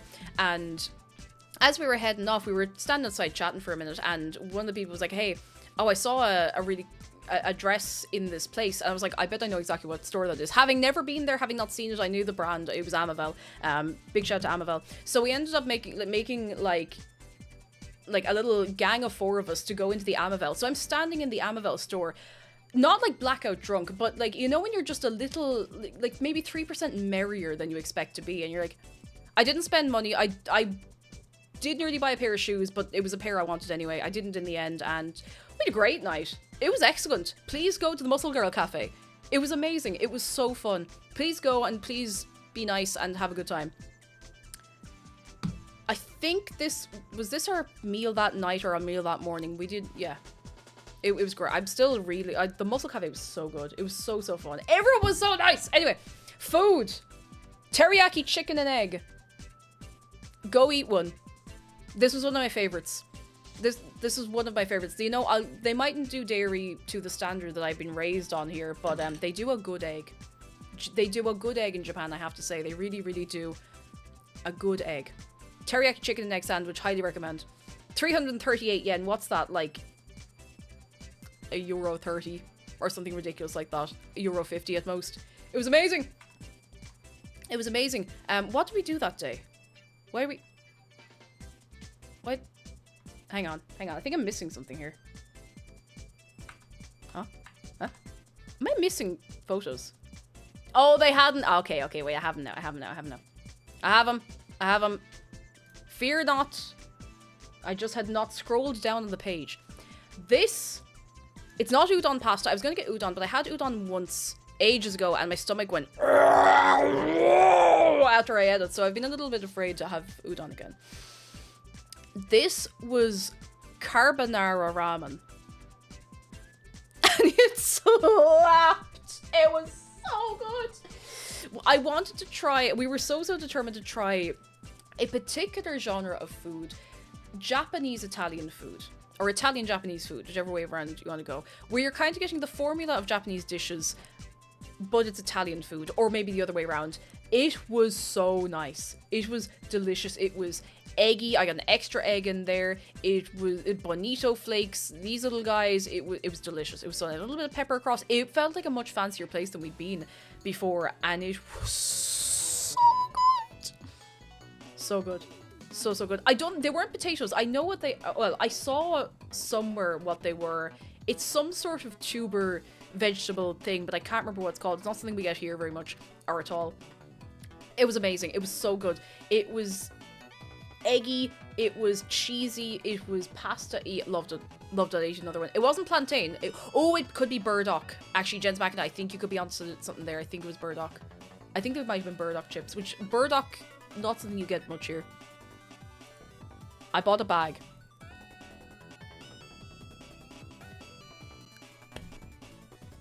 I got a Captain Chris from the Alice and the Pirates store. He's a bag. He's downstairs. I've called him Captain Chris to Burger King. Because he's Captain Chris. Chris to Burg exists. And Burger King also exists. So I think it was a no-brainer. I love him so much. He's so cute. He's so cute. Do you want to bring... Well, if you happen to be around McDara, if you're on the move in the house, you could bring him in. I mean, if you want. I mean, he's downstairs in the house. McDara might bring him. Might, maybe. Lady. Exactly that, Christopher. Does he squish?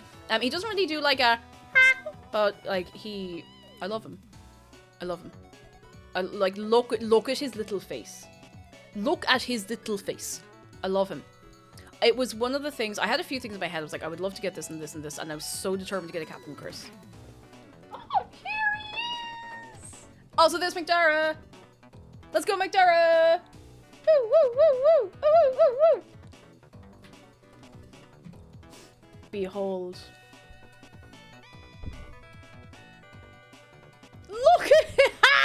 Look at him! Look at him, he goes...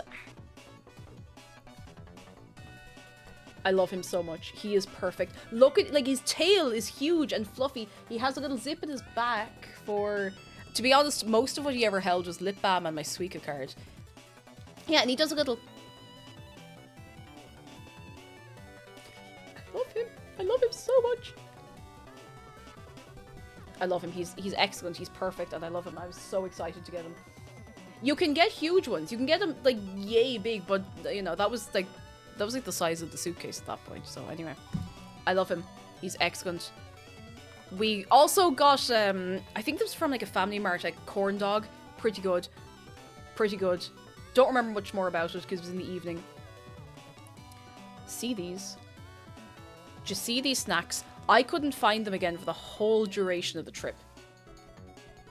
The corn dog was fine. This is more important. I saw these in Donkey and I was like, oh, what are they? So I tried to translate with my phone a bit. I was like, okay. So I got them. They're chicken skin crisps. They are like crack. And when I went back to get more, they were gone. This was like week 1 of the trip and I could not find more of them anywhere. They were so good. I think the beer is there because it's like, oh, it's a drinking snack. The same way as like bacon fries or anything like that. But oh my god, they were so good. They were so good and I could not find them again. I was so sad. And I can't find anywhere that stocks them in Ireland. They were amazing. They were so nice. So good. So good. We went on the Saturday and Sunday where we were in Tokyo. We went to the Gothic Lolita market. I was incredibly excited about this and I was right to be. And it was so cool. So the market is in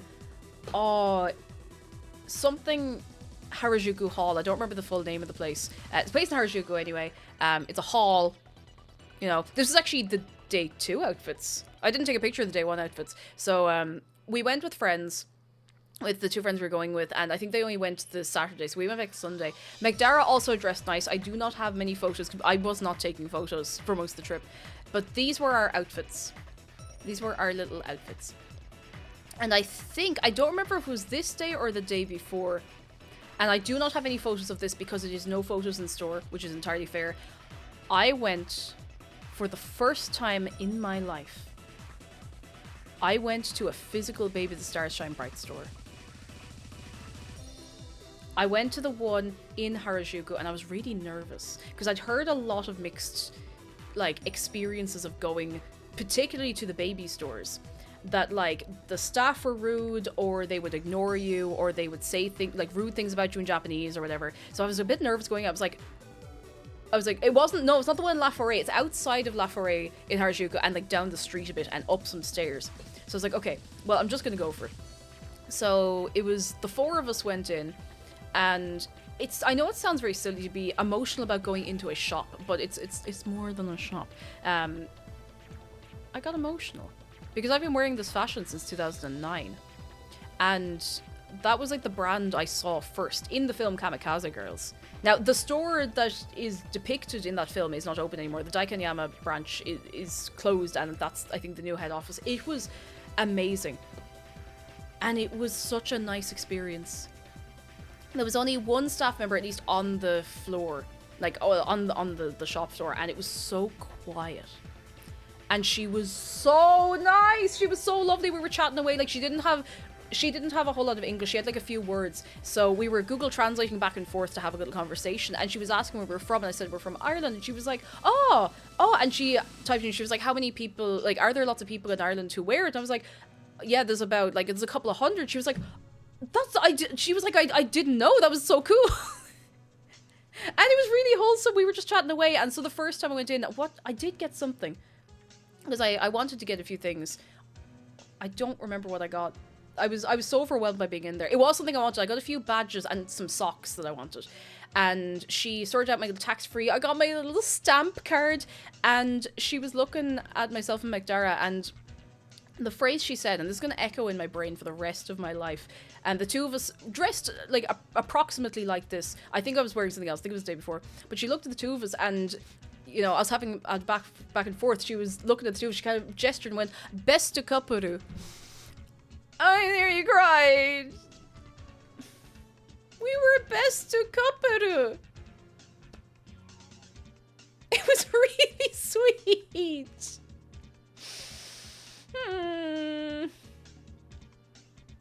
Bestu kapuru.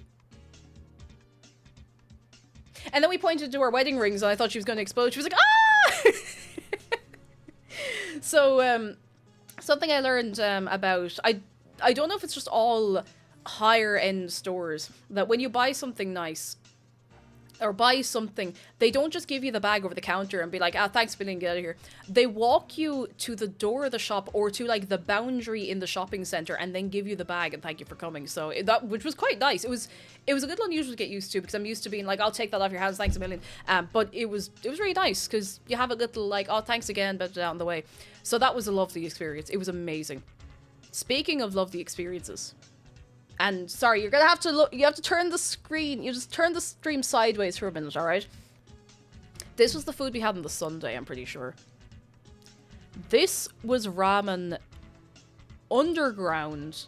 I actually don't remember what day this was. It could have been any day. I think it was the Saturday, the Sunday, I don't know. It was amazing. These were little gyozers that myself and McDara were sharing. This ramen was amazing. Wait, where was this? Was this the downstairs place? Or was it the other place? Oh, feck, did I forget to take a picture of one of the ramens we had? McDara might have it, that's fine. This was delicious. It was amazing. I think this is the underground place. I don't remember. Yeah, it was, because we didn't get gyoza at the other place. It was so good. It was so, so good. We got the egg. We had, like, I think this was, like, a miso pork broth. It was just... Oh, so good. So good. It was the first time I'd heard anyone use the word kaban to refer to bags. You know, in the very little bit of practice for, like, Japanese and words to listen out for, the word for bag I was taught was kaban. Or kaban. And the only place I heard it said in the whole duration of the trip was in here when your man told us that we were able to put our bags in the little boxes up behind our heads on the wall. It was so delicious. It was so nice. We got a little lemon sour each. It was gorgeous. 10 out of 10. Would eat again. We went to... I actually didn't realize this was in here. Sorry, McDara. I should have asked you before putting these in, but you're not doing anything silly. We went to an arcade. There were loads of arcades in Akihabara, and this one had a drum machine. It was excellent. McDara probably has pictures of it, but I was playing a lot of, you know, I don't know what you call it. It's... Imagine that mobile game piano tiles, piano keys, but like 100 years in the future. It was great. It was great fun. Then Monday, it must have been Monday. We went on the Shinkansen. We went on the bullet train. But yeah, the train has a little snoot. So this is, when you think of the Shinkansen, you're probably not picturing it being green. But this was the northern line. Was that the Tokaido line, or is that the other one? I don't remember. Maybe that's the other one. I don't remember the name of the line we went on, but we're going up to a little place called Shiroishi. The station Shiroishi-za. Excuse me. On a mission. Now, something really cool I want to mention in the middle of this is before we left Tokyo, we were able to go and have our big luggage sent ahead to, not this hotel we're going to because we're only doing one night, our next hotel. I would like to give an enormous shout out to Yamato Transport. Was that what they're called? Yamato Transport. You can just get your suitcases sent across to a new hotel. You do not have to lug them on the train. You do not have to lug them on the bus. You just send them ahead. It might take a day. depending how, or might take 2 days depending on how far you're going. And they're just there in the hotel for you. It was amazing. It was such handy service. It was not especially expensive. They were so nice in there. And their logo is... I have to show you their logo. Hang on. This is very important. You need to see the Yamato Transport logo. It is exceptional. Absolutely exceptional. I was really hoping, and I know this is very tourist of me, but I was really hoping that they would have like stickers or little commemorative I don't know, little bits and bobs. A sticker would have been fine, because this is their logo. It's a cat carrying another little cat!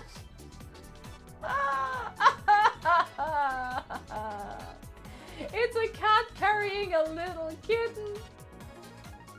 Because they're carrying the precious stuff for you. I can't believe this. It was great.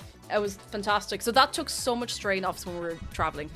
So much strain, because geez, otherwise we would have had to like book space for the bags on some of the transport and stuff. So that was just one thing we didn't have to think about. Anyway, the reason we were getting the Shinkansen north for one night is because we were going somewhere up north, very, very special. Now, can you guess? Can any members of the audience guess where we were going? Because I'm gonna have a sip of water.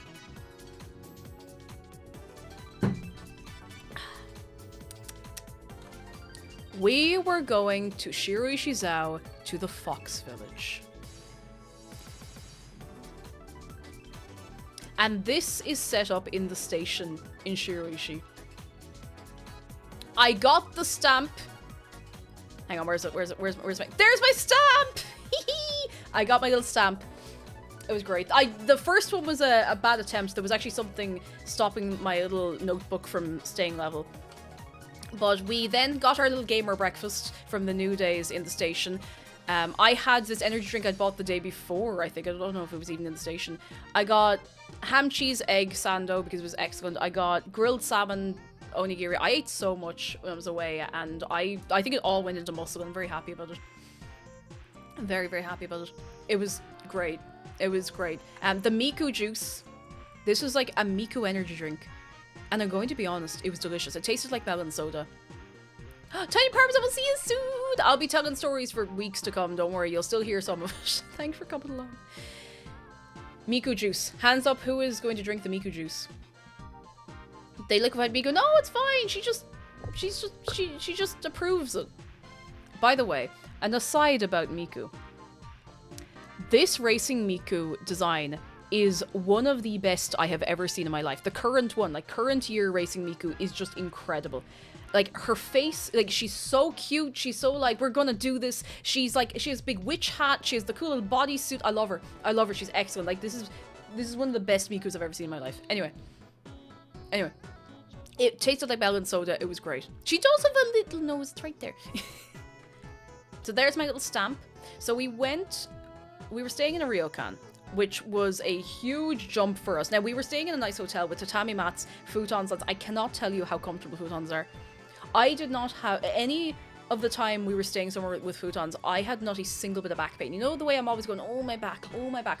My back did not hurt. My neck did not hurt.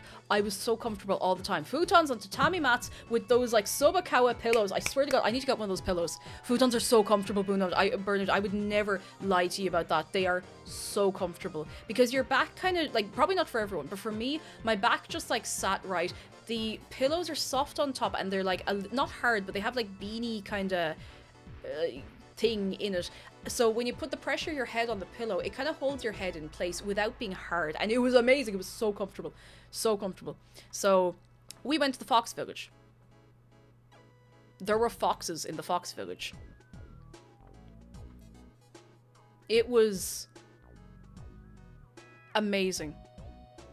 And it was actually very, very nice. So we went in and they gave us a few warnings before we went in. It's like, if you're wearing jackets, you know, make sure you're wearing them, don't carry them. You know, don't have anything that rustles because they'll think it's food. And like, it's the daytime, so a lot of them will be eepy sleepy. Don't touch the foxes, don't annoy the foxes, don't like make loud noises at the foxes. If the foxes come over to you, just stay still because then they just want to sniff you usually and walk away.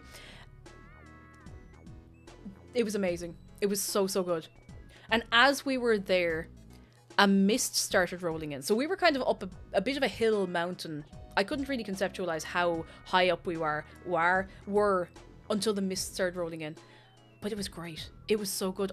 They had so much space. Huge amounts of space. And they were all had little areas to curl up. You can see like this little boxes and stuff that they can like curl up in. They had separate areas for like the younger foxes when they were like being raised. They had like the area for the ones that were, you know, breeding or whatever. They had on site like round the clock medical care. They had a little educational thing where you can go and hold a fox and they tell you about stuff. And I wanted to do that, and the reason I didn't is because I did not speak enough Japanese. And the reason I thought that would be a problem is because I was afraid I would do something wrong and hurt the fox. Or make this fox panic. So I actually did not hold a fox. KB Karma, thank you for 2 months. Friend of mine was in Japan a few weeks ago as well. There was at least 3 Irish people. Jeez, I'll tell you now. We encountered a few. We didn't talk to most of them because we didn't know them. And we didn't want to be weird, but you know. So I didn't hold a fox, but I'm glad I didn't because I did not want to take the risk of maybe making the fox nervous or holding them wrong or doing something slightly wrong. You know, I didn't want to take the risk. But I was really worried going into the fox village at one point. I was like, oh, is this just going to be like those really dodgy animal cafes? Not at all. They have so much space. They have like, they're not like sitting in a little cage for your amusement. Like they've got loads of like exploring area, and it's safe as well. Because there are bears in Japan. Did you know there are bears in Japan?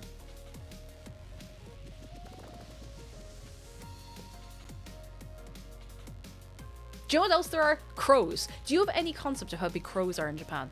Because I didn't really see jackdaws. I don't think jackdaws are a thing there. So in Ireland, you get the gradient of corvids. You get your jackdaws, you get your magpies, you get rooks, ravens, carrion crows. But we saw one type of crow there. And it was huge, and they were triangular, and they were just massive. And they kind of do have a Japanese accent. They sound exactly like the crows you hear in anime, which is a silly thing to say, but you know, whereas the crows here have like a bit of an the ones there have more of like a I can't even do it like a oh. It sounds like someone being hit a little bit, but like it echoes. Oh. Like it's they actually do have a different accent, but they're huge. They're like this. They're like that size. They're massive. They're huge. And they're quite nice. I just wouldn't want to get on the wrong side of one. See the way the mist started rolling in.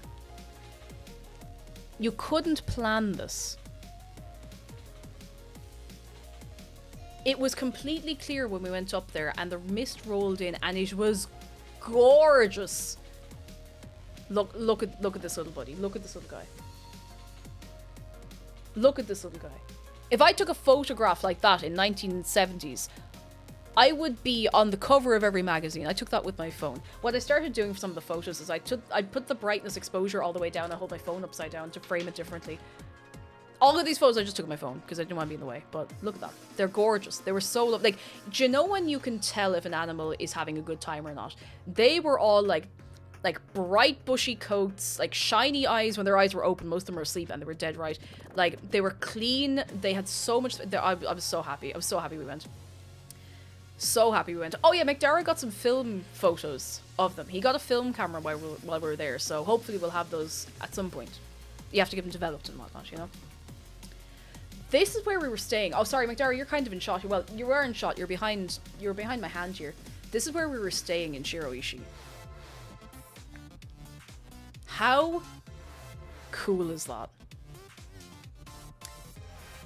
It was so nice. It was so nice. We dropped our stuff off there before we went to the Fox Village. We had to get a taxi to here and then a taxi to the Fox Village. We got the bus back to here from the Fox Village, but there wasn't really much in the way of public transport. A lot of people were like, public transport in Japan's great. It's great in the cities. Outside of that, not so much. You have a local bus if you're lucky, or a few of them. So it was really nice. It was so cool. We both went to the public inside the Ryokan onsen. And it was great. I was really nervous. We wanted to get like a private one because you can get a private onsen in some places. We ended up not being able to, and that was fine. But it was so nice. My skin was so soft. I was sweating from the marrow of my bones, but it was so nice. Now, one thing we were not prepared for, and I don't have a picture of this, is we got a meal in the ryokan. Now, we were prepared for the whole, like, wearing the thingamajig, the right way to tie it and everything. We were not prepared for the meal. And this was on us. It was excellent. I don't have the photo, McDara has the photo. It was one of those, you know, you see the picture of a meal someone gets in a ryokan, and it's like you have a big plate with lots of tiny little, like, bites of everything. And here's the problem that is our fault. Like, genuinely our thing. We did not speak enough Japanese to understand what anything was. So the staff member who was dealing with us didn't really speak English. So we didn't know what any of the food was. So we had to kind of go very slowly. The good stuff was very good. It was all good, to be honest. The food was all good. We just weren't feeling adventurous enough to try all of it. But it was a very cool experience. It was a very, very cool experience. It was... I can't remember the name of the actual meal. There is a name on it. Mystery meal. It was great, though. Like, it was a really cool experience. I would probably do it again. We got sake, so, you know, how bad. But there was a lot of what I'd call false friends. Like, something would look like one thing and be another. Like, I looked at something, there was a little dish off to one side that had, like, a bit of fruit and what looked like a little yogurt. So I was like, oh, that might be, like, a yogurt or a pudding or something. And it was, like, egg. And it was nice, but you know when you're just not expecting it, you're like, oh. So it was actually pretty nice. We had snacks in the room, like we weren't stuck or anything, so it was a great experience. This was like just inside the front door of the place. It was lovely. Mini Scotch, hello, hello. I will have a bit of water actually, thank you. Kaiseki, thank you so much. That is the word for the meal. Mad dog. I was only just saying, like, there's bears up there, so you have to mind yourself. Fly fishing folks, thank you for a whole year. I thank you very much. How you doing? It was so beautiful inside. So, so lovely. And we had little snacks in the room when we got up there. It was great. It was great. What wasn't quite so great, well, it was great. It was worth it. It was the next morning we had to leave fairly early because we were oh, I forgot to tell you a funny thing. So when we were going to this hotel, we had to get a taxi to there. There were no buses we could get. So we got a taxi from the station to the hotel, to the ryokan. And then we gave her stuff, and then we realized that we actually needed to get to the Fox Village. We'd missed the bus and we'd have to wait hours. We wouldn't have had time to spend up there if we waited for the next bus. So we asked her on the reception, we're like, hey, because she actually did speak some English. She was like, hey, do you mind, would you be able to call a taxi for us? And she was like, oh yeah, no problem, or whoever it was. And it was the same guy came back in the taxi. That's how, like, remote this place was. It was the same guy. This has been, like, it'd be maybe like 15-20 minutes since he dropped us off. It was the same guy who came back to taxi us up to the Fox Village, but it was lovely. Strawberry Hearts, thank you for 8 months and thank you. It's lovely to be back. Lovely to be back. So that was funny. Anyway, next morning we had to leave early because we were once again getting the Shinkansen. So we had to get the Shinkansen from that station again. We went from there down to Tokyo and then from Tokyo across to Kyoto. And this was our breakfast. We got fried chicken onigiri. We got pork pastrami and chicken. This was pretty good. This was the first time. This was a bit unusual. This was the first time I'd had bread with the crust left on. All the other sandwiches I'd had the crusts cut off them. And to be quite honest, at this point of the trip, we're just about a week in. I was missing bread crusts. I'm a bread crusts enjoyer. Do you enjoy a bread crust? I like a crust in a bread. I think it's nice. So anyway, we had that. We got all the way Shinkansen. We got through. We got to our room in the ryokan in Kyoto that we were staying in. We got these little sweets that were unreal. Really nice. I don't remember what they were. They were like cinnamony, nutmeg. I don't remember what they were. They were delicious and a little bit sugary. They were gorgeous. Gorgeous. Really nice. A little bit of like gold leaf on them and everything. We had a koi pond outside our window. There was a pond of koi fish outside. It was a gorgeous place. It was absolutely beautiful. Yatsuhashi, is that what they were? They were delicious. Really, really nice. So nice. The location of the place was great. We went for a walk out on the first evening that we got there. And we were going to go to one of the shrines. It was undergoing renovations. So you walk into what's supposed to be quite a stunning visual, and it was just scaffolding, so we're like, oh. And we were a bit late to go in for the tour, so we're like, oh, we'll come back. We didn't get a chance to go back. We actually didn't do a lot in the way of shrines, which I would like to do next time. I don't regret that we did it the way we did it, though, because we did loads of other stuff we wanted to do. But this place was lovely. It was gorgeous. And this is where I come back to talking about Strong Zero and adjacent beverages. So if you've come in a little late, hi, how are you doing? This is something else. You're watching twitch.tv/CakeJumper. I'm about to tell you once again about Strong Zero, which is 9%. Now, this is a different brand. This is the 7-Eleven brand, and I think this is the Suntory one. Yeah, it is. This is the Suntory one. This is the 7-Eleven Asahi one. They were delicious. They were absolutely delicious. But you'll notice something versus the last can you saw. This is tall. This was like 160 yen. Can you imagine getting a can that tall, 9% alcohol for 106... What the hell is 100? Maybe 180 yen. Not that there's much difference when it comes down to it. But... That is €1.10.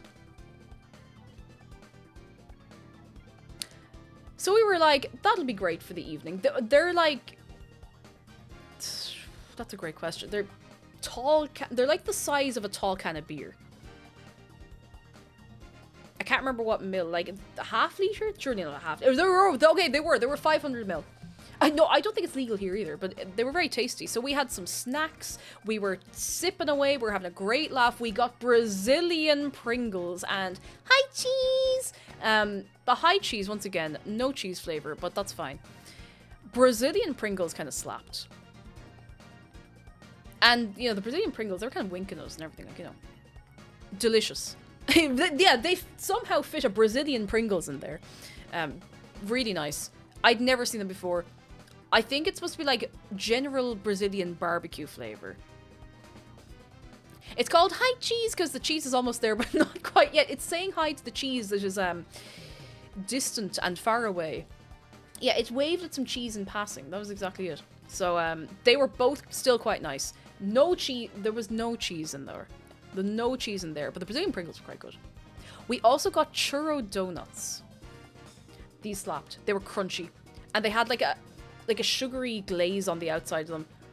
Amazing! They were so good. They were really good. Churro donuts. Churro donuts. Don't call them chonuts.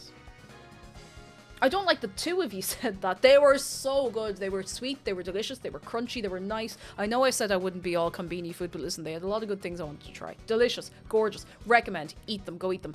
There's the Brazilian Pringles again. Don't know why I have multiple pictures of the Brazilian Pringles. This was weirdly good. This was just like brioche style bread with condensed milk cream.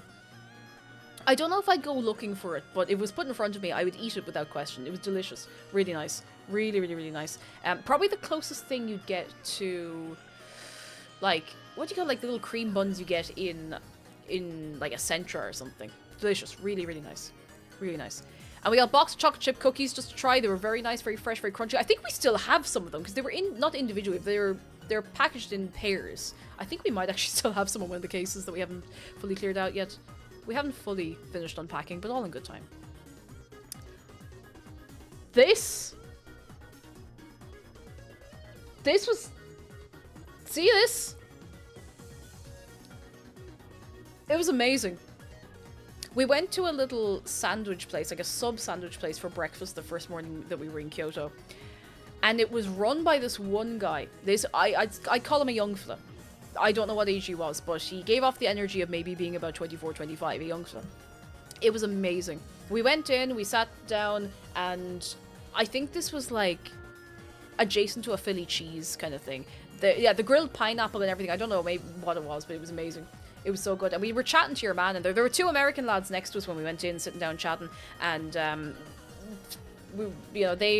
they seemed delighted. So when we sat down for our food, we're like, oh hell yes. We were talking with your man. He spoke like a fair bit of English, and he was saying, you know, oh, and I was wearing, he wasn't just saying oh, but he was saying, you know, what are you enjoying, what do you have planned, and all that kind of stuff. And he recommended a few things, most of which we did not get to. We didn't have time, unfortunately. But he was asking like, oh, do you like anime then?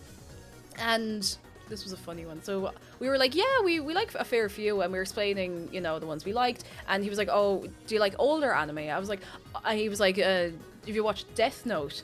And I was like, oh yeah, that would have been like one of our first ones that we ever watched. And so he mentioned another one, and I was like, oh yeah, and Lucky Star, and he kind of looked at me. I was like, Raki Sata, and he was like, oh yeah, and he looked me dead in the eye and went, oh yeah, that's a real otaku anime.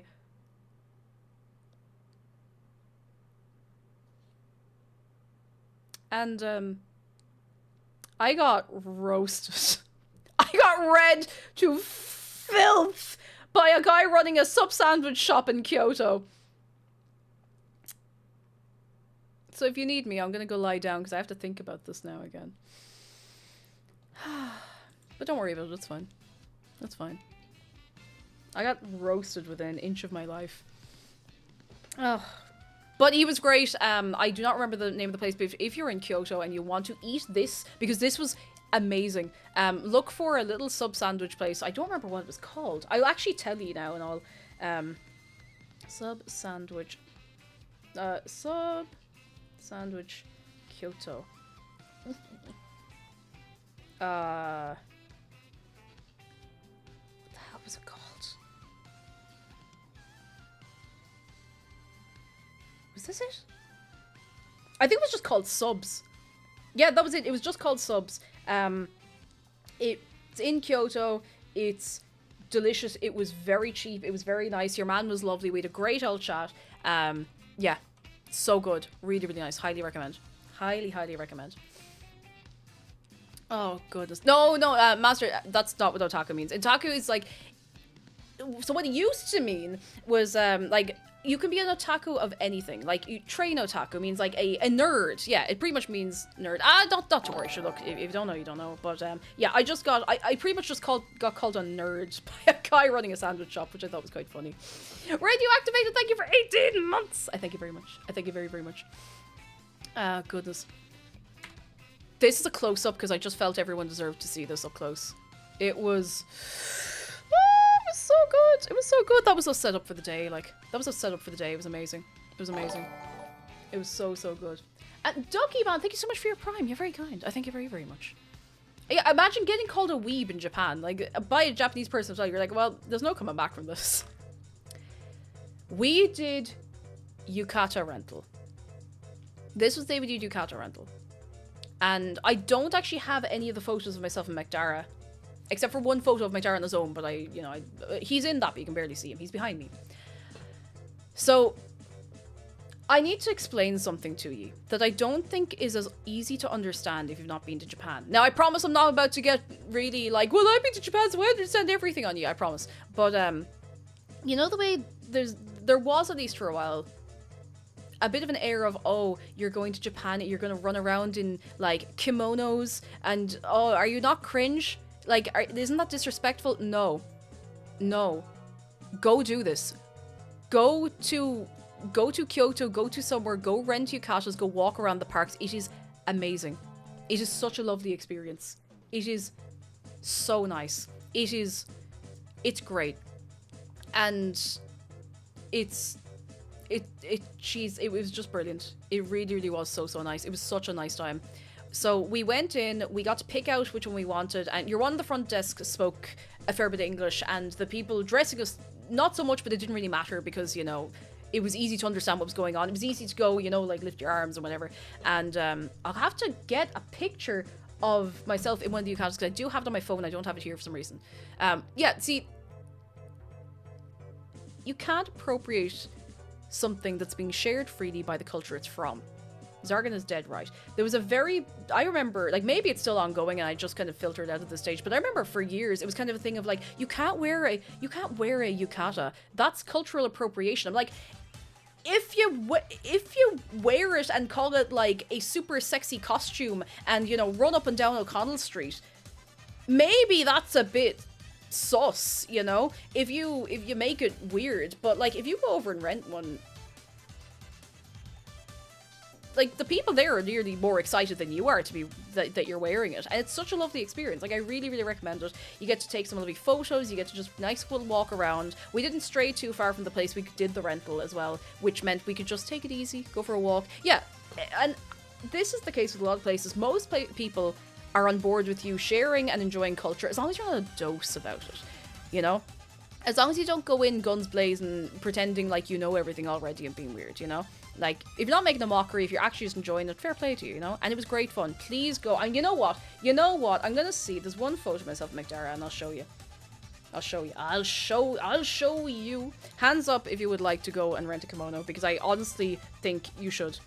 You should. If you have any plans of going to Japan and you had not factored in doing this, if you happen to be in Kyoto specifically, because it's a nice place to walk around, please go do it. It's not super cheap. It's not as expensive as you'd expect, and the stuff is lovely. I know there's a picture. I know there's pictures in here somewhere.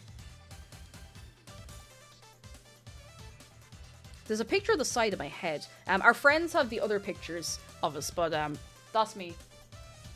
That's me. Look at the colors of the one I was wearing. It was so beautiful. It was so pretty. Like, I was going to go with something that was more like my usual color palette, and I was like, feck it. What's wrong with me? I'll get this. It was amazing. It was so cool. Actually, McDara, I have a single photo of you from before we left the place, after we got the stuff put on, before we went for a walk. Do you mind me showing the people what you were wearing? Obviously, absolutely okay if not. I had a picture of the back of my head. I know that sounds not very exciting, but your one had done like my hair and everything as well. It was beautiful. Excuse me, sorry. I have a picture of McDara here somewhere. I have lots of the other pictures have our friends in them, and I don't want to be like, oh, look at our friends immediately. Is it this pic? Hang on, no, I have another one. There's definitely another one with McDara in it.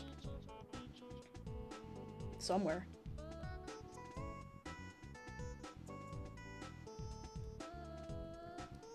Here it is. Look at him! Look at him! Ooh, he looks so cool!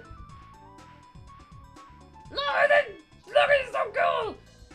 So cool. And there's only one more photo, because all the others are with friends, or the photos are, you know, in the care of friends currently, because they haven't been sent over, or they are with friends who I have not asked if they're cool with being on here or not.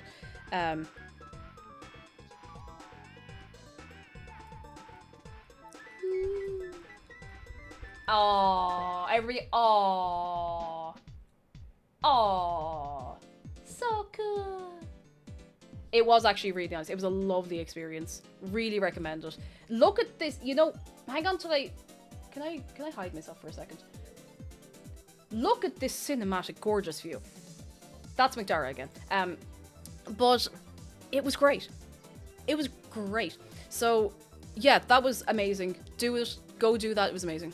Yeah, the thing is, yeah, yukata and kimono are just, they're clothes. They're not ceremonial dress. They're not like sacred dress. They're just clothes. Like, we saw people just going about their, not loads and loads, but we saw people just going about their daily lives wearing like yukata and kimono, and it was cool. It was so cool. Like, particularly, we saw a couple of older ladies just like in the train station on their way to the shops and stuff, you know? It was great. It was amazing. I think it's gorgeous. Really, really gorgeous.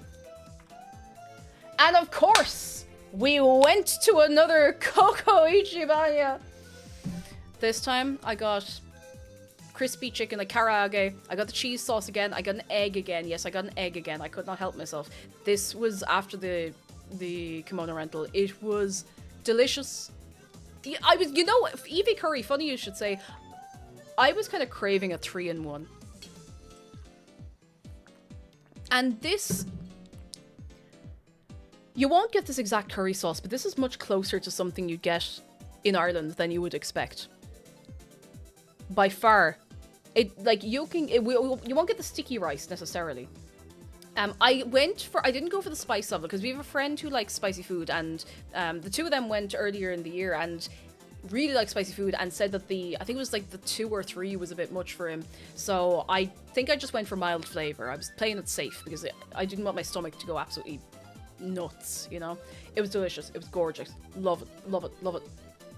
I saw this t-shirt. I actually put this in here because I thought it was funny, but the reason I took the photo of this is because I specifically wanted to send it to like 3 people, because there are these like long shopping streets. I think this must still be in Kyoto, and they're just the wildest things. But I saw this t-shirt and I almost doubled over laughing. Let me zoom in. Let me get you some details. We have dabbing Bart Simpson, We have a massive leaf of some description.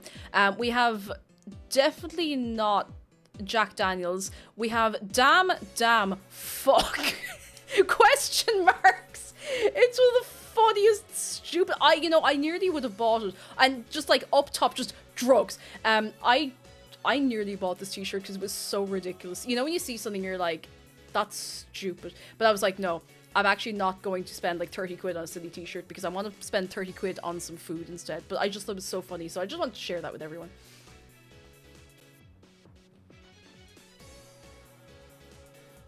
Speaking of things I would love to share with people.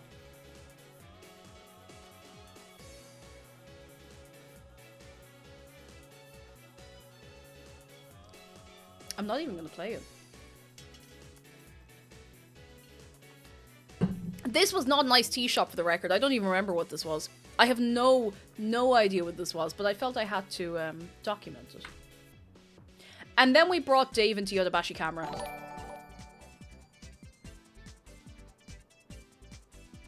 Then we brought Dave to Yodobashi Camera. I actually have a video of this. Hang on. I have... Let me unfull screen myself here. Yep. Where did I put it? On Cursed Hell site over here. Rambo, thank you so much for 16 months. And Georgie, thank you for 45 months. I thank you very, very much. I need to find where I posted this because I did... sorry, Ichinos. I did put this on the... Here we go. The ambience of this is incredibly powerful.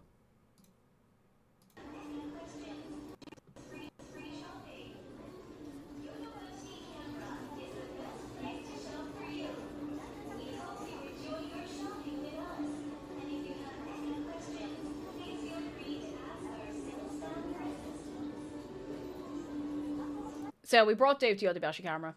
I thought it was important. It was an experience he needed, you know? Now, something you must know about Yodobashi Camera. You remember I said earlier, and I told you it would be relevant again, that a lot of songs, or a lot of shops play the same music over and over again. Over and indeed over and over again. You remember that? You remember I said that? It sounds like You Can't Hurry Love, and then it goes into like...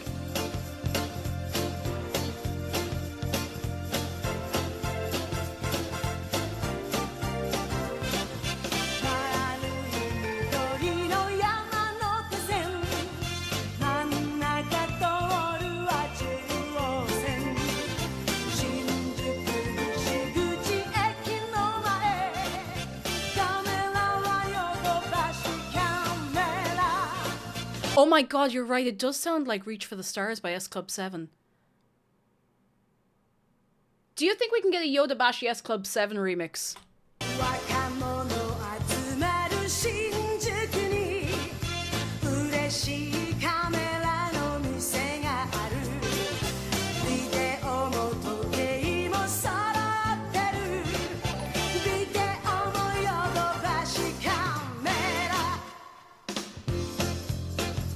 It was amazing.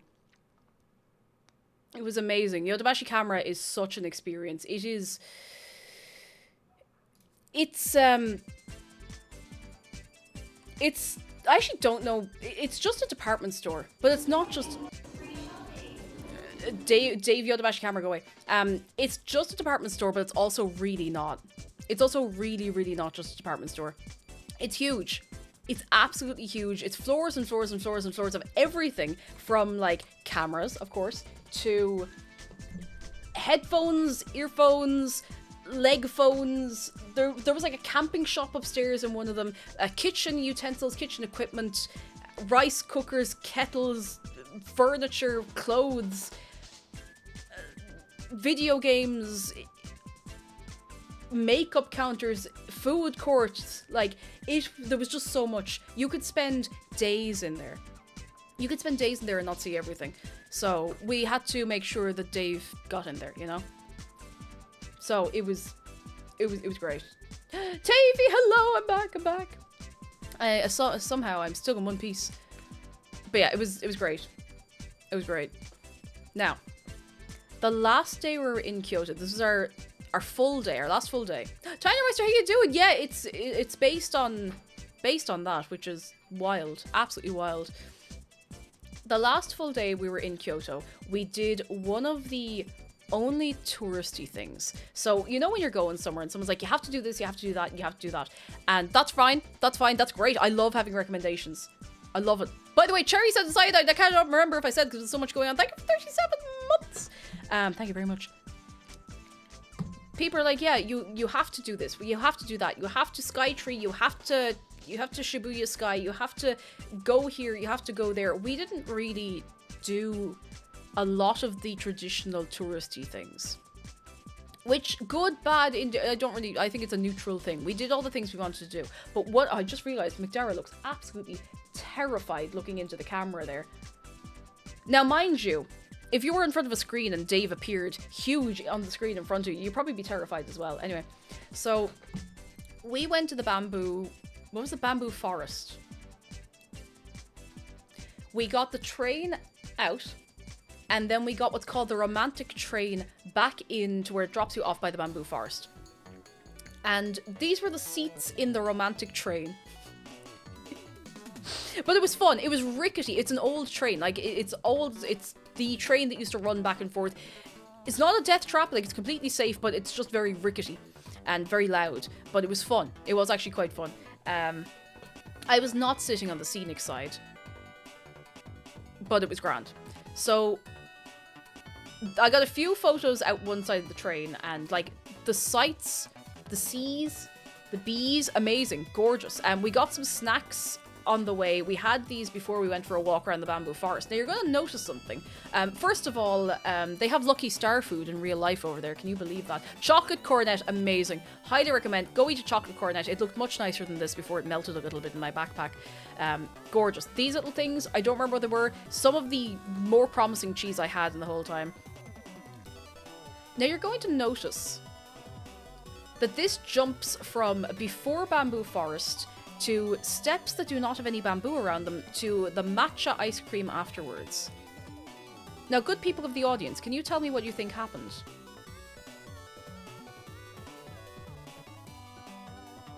Why do I not have a single picture of the bamboo forest? And it is not that my phone died.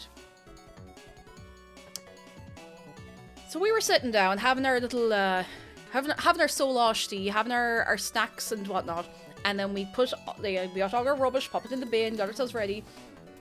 And I didn't forget to take a photo.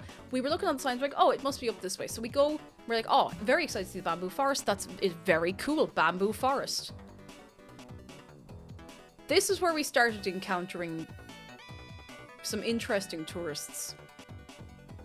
Groups of tourists who would just like walk, immediately stop in the middle of a walkway and start taking all of their phones out, like arms out, taking photos of everything, like obstructing, not Americans, not even Americans, not that I was listening in much, but like just obstructing walkways, people like trying to get like their perfect Instagram picture of them with the bamboo forest. So I was like, okay, let's just go around and we'll walk down another bit to the next bit. And then the bamboo forest ended. I was under the impression that the bamboo forest was quite big. It is not. The bamboo forest is not even the size of like your small local park. It's tiny. It's very small. Now it's gorgeous. It's very pretty. It's very, very, very pretty. If all you want to see is bamboo, don't go. It's not worth it. But yeah, it's a bamboo garden more than a forest. It's a little grove, and the grove is nice. Same reason I avoid Camden. Yeah, it is hard to get a picture of the bamboo forest in Camden these days. You know, can't have anything. But yeah, between the unbelievable crush of tourists and the kind of underwhelming nature, we're like, oh, feck it. So we went off for a walk in a different direction. Now, there's gardens around. There's gardens all around the bamboo forest that don't have bamboo, and they were way nicer. And I really genuinely mean that. Way nicer. Gorgeous trees, birds all around. Not so much flowers because you know, it wasn't quite the season for whatever particular ones were there. You can see out onto the river. There's people going down in little boats. You get to walk all the way up to the top of this place and get a beautiful view of the hills and stuff. That was way nicer than the bamboo. Yeah, I was thinking a national park full of bamboo as well, and no. Would you say the bamboo of forest in Okami are better? I've not played Okami, but I'll report back to you if I do. But yeah, we had a moment of like, oh god, because we were very, very careful to not be annoying tourists. You know, we were being very, very careful to not be annoying tourists. We were being very, very, you know, quiet on trains, tidy, not in the way and whatever. Not like over the top, we're just being but it's pretty. But the rest of the area around it was way nicer. So, like, this is what the rest of the place was like. It was trees, there were like little statues around, little shrines and stuff. We couldn't get into the shrines because they were also very, very mobbed and whatever. But I started noticing something really fun when we were walking around that park, because particularly when we were walking up these steps, I was looking at the foliage, I was looking at the moss, and I was looking at the ferns. And I was like, you know what? Other than like this particular species of tree not being at home, this could be somewhere at home.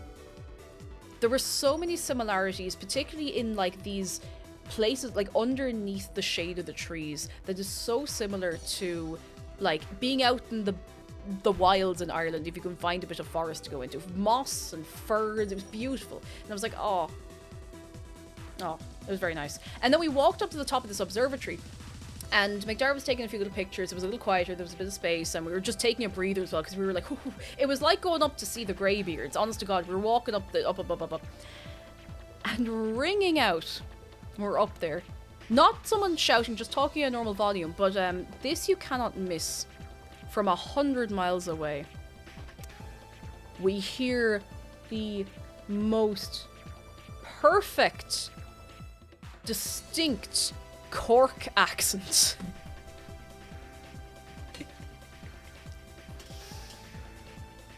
We didn't go over and talk, but you know when you hear something, you're like... But yeah, we were kind of earwigging a little bit, but it was just a couple that'd gone over, and they were just talking to someone else about like, oh, it's lovely up here and all that kind of stuff, you know. And, you know, oh, you know, it's fierce good and all that, whatever.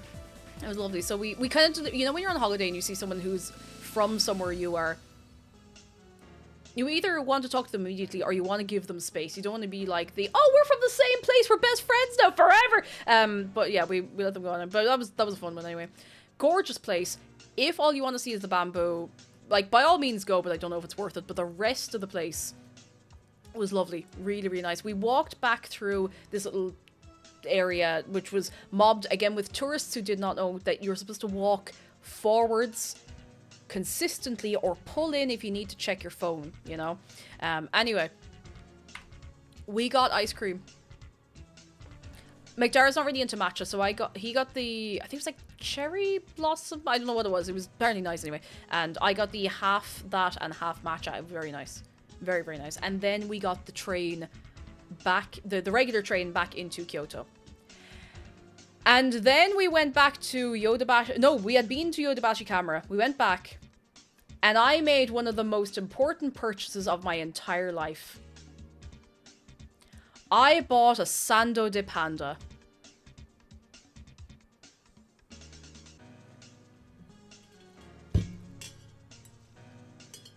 For the beautiful price of 297 yen. Now, hands up, is there anyone here who does not know why Sando de Panda is important? Because I'm very happy to take a moment to educate the people, because it's very important for you to know, you know? Nothing quite like being in Berlin and hearing someone curse loudly in Finnish. All you hear is like, and in the distance you just hear perkele. Alright, we're gonna have to have Sando de Panda education evening. Now the music is paused. This video is the middle part of my brain at most hours of most days. Please buckle up. This is one of my favorite things on the internet. Pork and beans, Sando de Panda, and I got spam and spam for sushi. Double spam. Double spam. Today I will make This is Spam formative. sandwich.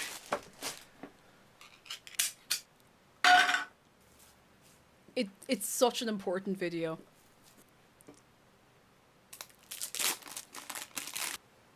Very dear to me. サンドでパンダ。ピッピッピッ。わあ。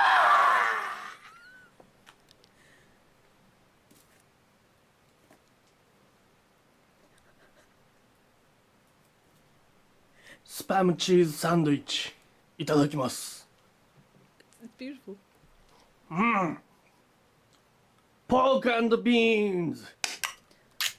Pork and beans. I need to tell you a very quick sad story. I wanted for the laugh to get a tin of those pork and beans just so I could go pork and beans. Pork and beans. The company, I went down some rabbit hole. The company that makes these cans of pork and beans in Japan does not make them anymore. Because there was some, I cannot remember what exactly it was that happened, but they're not out of business, the company still exists, but this is a wild one. So they stopped making the pork and beans because the plant where they made them, initially anyway, this was the reason, the plant where they made them was somewhere where either there was like a bit of an earthquake that, affected the plant or something, or there was a storm, and there was something that happened to the plant where it was made. So they started weaning off making pork and beans and a lot of other stuff. So you cannot get this pork and beans anymore. But you know what? The company now exclusively makes jam. They went from pork and beans in a can to jam. It's all they make. I went on a mad rush around trying to find if it was possible to purchase a can of the pork and the beans. And no, it doesn't exist anymore. Anyway. Pork and the beans.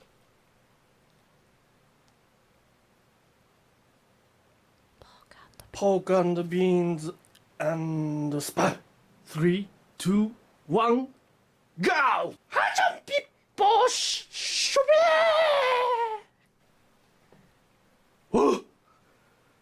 Open sandwich.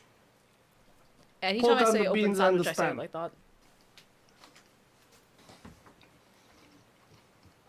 Pork and the beans with cheese. 3, 2, It's just- 1.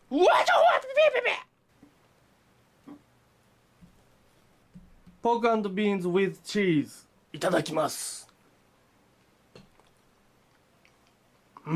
This is one of my favorite videos on the internet. And it has consistently been one of my favorite internet videos for like 10 years. Oh, there is something about the... I don't know, the delivery. It's just great. It's great. Anyway, that's why Sando de Panda is so important. That is why I cared about getting a silly little Sando de Panda. That is the why. Here is the Sando de Panda. There's nothing wrong with the passion for sandwiches. Fair play to him, you know? I want to believe he ate the crusts later. Or you could make breadcrumbs. You know, you're dead right. You can make breadcrumbs. Oh, goodness. So yeah, got a Sando de Panda. Thank you. Ate this meal. It's a little sideways again, I'm sorry. So this was our first meal in, I'm pretty sure this was when we got to Osaka. Yeah, it would have been. When we got to Osaka, we checked into our hotel. This was the only place we stayed that had a bed, by the way, and I missed the futon so much. This is katsudon. Can you imagine why I was so ravenously hungry specifically to eat katsudon?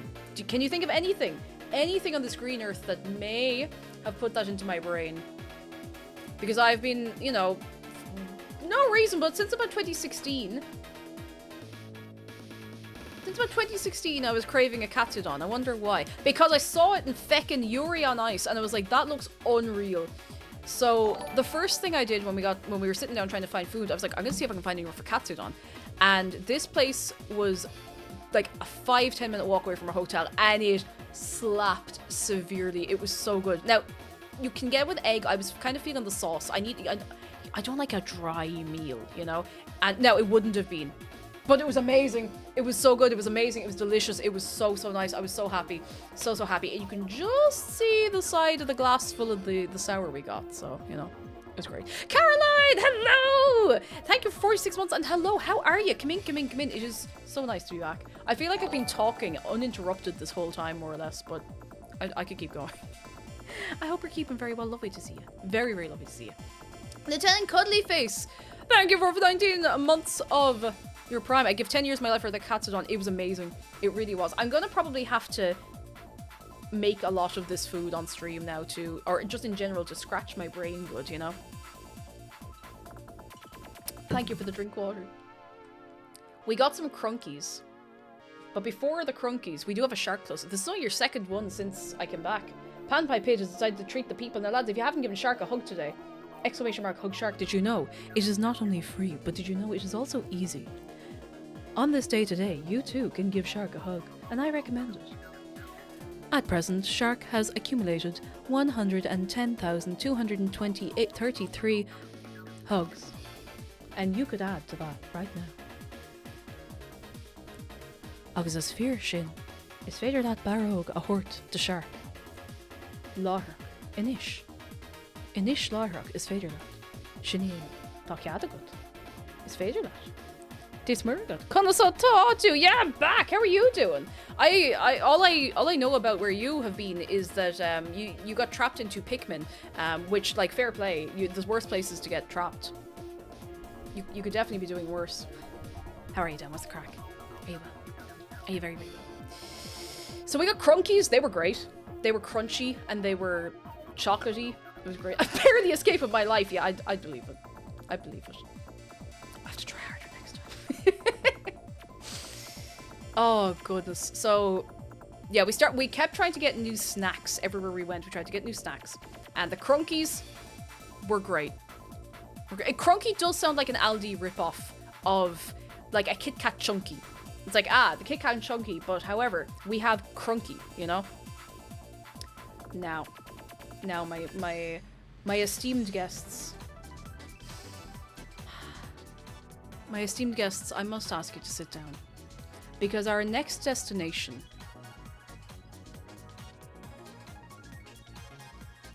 was Universal Studios Japan. I'm sad. Good. Be sad. So, let me tell you the story of Universal Studios Japan. So, Universal Studios, you definitely know, exists even if you don't know it exists, because that is where, Super Nintendo Land is, or Super Nintendo Land, I think. That's where that is. It's in Universal Studios Japan. And so, obviously, we wanted to go. So, we got our tickets. Right? That was great. Now the park opens at 8:30 in the morning, or so it says online. The way you have to do it to get into Super Nintendo Land is because they want to avoid overcrowding in the Nintendo area, which absolutely understandable. You have to book a separate ticket along with your main ticket to get into the Nintendo area. And we're like, okay, fair enough. It doesn't cost extra. You just have to put your name down for it once you check into the park on the morning. So we were like, okay, we'll get there. We got there. We were checked into the park at like 9:20. And McDara had the app on his phone. He was like, I'll do it for the two of us just so we don't end up like, you know, quadruple booking or booking it wrong or whatever. And checking into the park before 9 a.m. in the morning, we were given a ticket to get into Nintendo Land at 5 p.m.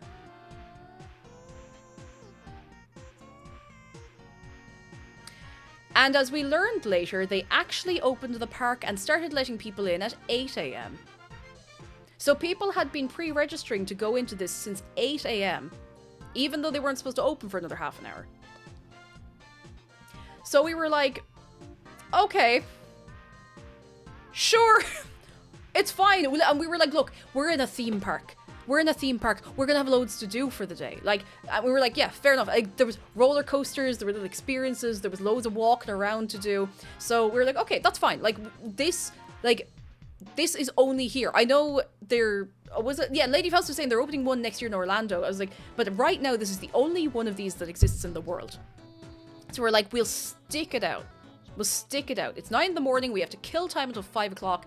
But we're in a theme park. It's not going to be killing time. So we decide, right, first thing, let's get a bit of food. Because we hadn't had breakfast yet. Because we wanted to just go and get here. And we went into a little like food place. And we got these little pancakes. And I'm going to be honest with you. These were delicious. They were absolutely delicious. Like, they really, really were so nice. Now, when we were in the queue for these... So, you know the queue barriers you get? Like the metal poles, and there's like the little things between them that you clip across. And it might be like a velvet rope. It might be like a little, like a seatbelt looking thing. They had a load of those set up for the queue. So we stand into the queue, and there's a kid running around. We're like, aha, all kids running around. We avoid the kid, we get into the queue. And the kids running around, we're like, aha, all kids. They do the darndest things. And then suddenly the kid starts trying to cause property damage. While the father is standing there just watching this unfold. Now, the kid is maybe, like, he's like yay high. He's small. He's a little guy. And he starts, like, unhooking the things out of the little barriers. And the first few times he does this, it's like, oh, kids.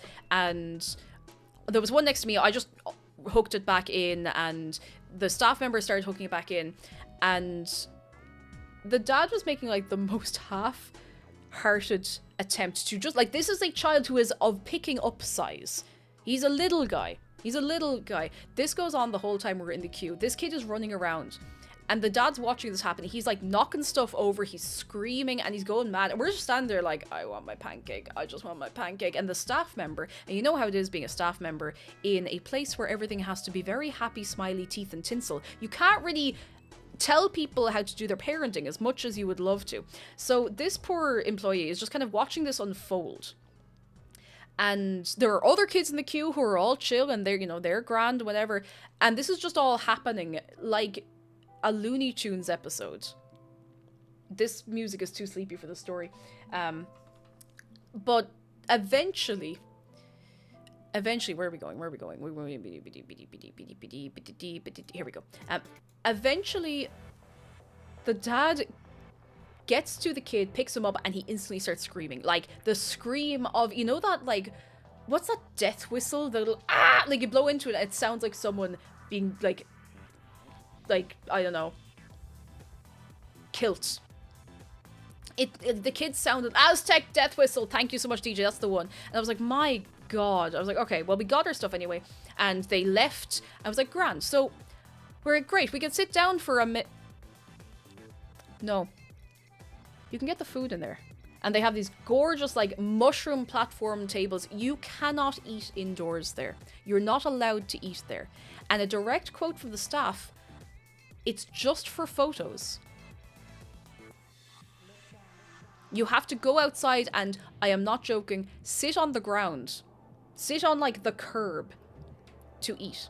Because it's all laid out, like, supposed to be like Hollywood American streets, like that kind of theme. Now, this was just one Mario-themed one in the middle of all of it. So we're like, and we were like, you know what, fine, okay, it's grand, listen, whatever. I'm sure there are benches somewhere, just not right here. By the way, public benches, public bins, not really much of a thing in Japan.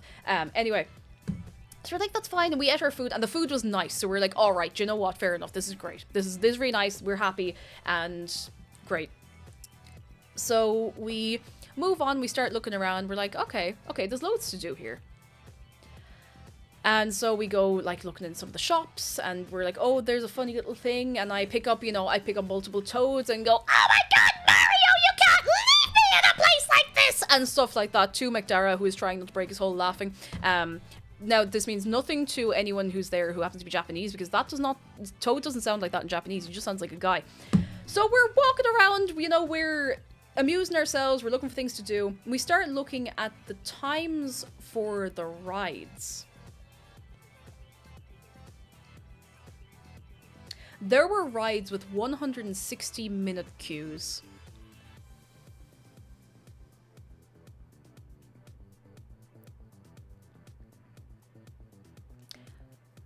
A lot of the areas where you queue are not in the shade. They are outdoors. There's actually very little shady stuff. There's very little in the way of shaded areas in this park in USJ. Most of the rides were between 90 and 120 minutes wait. So we were kind of like, well, look, and this was still early in the morning. We're like, we'll find something to do. It's fine. It's fine. So we were walking, we were going through all the little themed areas, and we saw a sign pointing for Waterworld. And I was like, and there was a one going like, hey, come on. So I was like, feck it, we'll do something. We'll do something. We'll just do something. So I followed this one, and I was like, oh, maybe it's like a thing. And McDara's like, oh, it's hardly the film Waterworld. Yes, it was, it was a show based on the film Waterworld. So we go in, there's like loads of people in this kind of, what would you call it, like a auditory thing before, whatever it's called. And it was actually really good. It was incredible. I've never seen Waterworld. McDara's seen it, I haven't. I know the gist of it. It was excellent. Like, it was fully choreographed, pyrotechnics, water technics. I won't spoil any of it in case some of you are going. And this was just that we walked in and just sat down, and they started after a while, and they hyped us all up and whatever. And like, there were choreographed fight scenes on the go. There were like stunts, dives into the water, going down and going out the back, so it looks like they disappeared under the water. There were little speed boats. There was people jumping off of boats, jumping out of it was actually really good. Because up to this point, we were getting a bit, but this like reinvigorated us. And we were like, oh my god, it was amazing. It was amazing. Like, if you were already planning to go to USJ, go to that if it's on. It was excellent. The actors were brilliant. The show was brilliant. It was so hype. It was amazing. Every time you think they're not going to do that, they do it. It was fantastic. Really recommend. Highly recommend. Excellent. So we were in there, I'd say we were in there the bones of an hour, like, overall, between sitting and waiting for it to start and getting all hyped up and everything. So we came out of there, and we were shaded. We were in like a nice little shaded place. It was high 20s that day, so it was warm enough, and there was no cloud cover coming in for us. So we were delighted. So we walked out of there. It was still warm, but we were fresh. We were hyped up. We were so excited. We were in the WhatsApp group to our two friends who were in there being like, oh, you have to go to this. It was so good.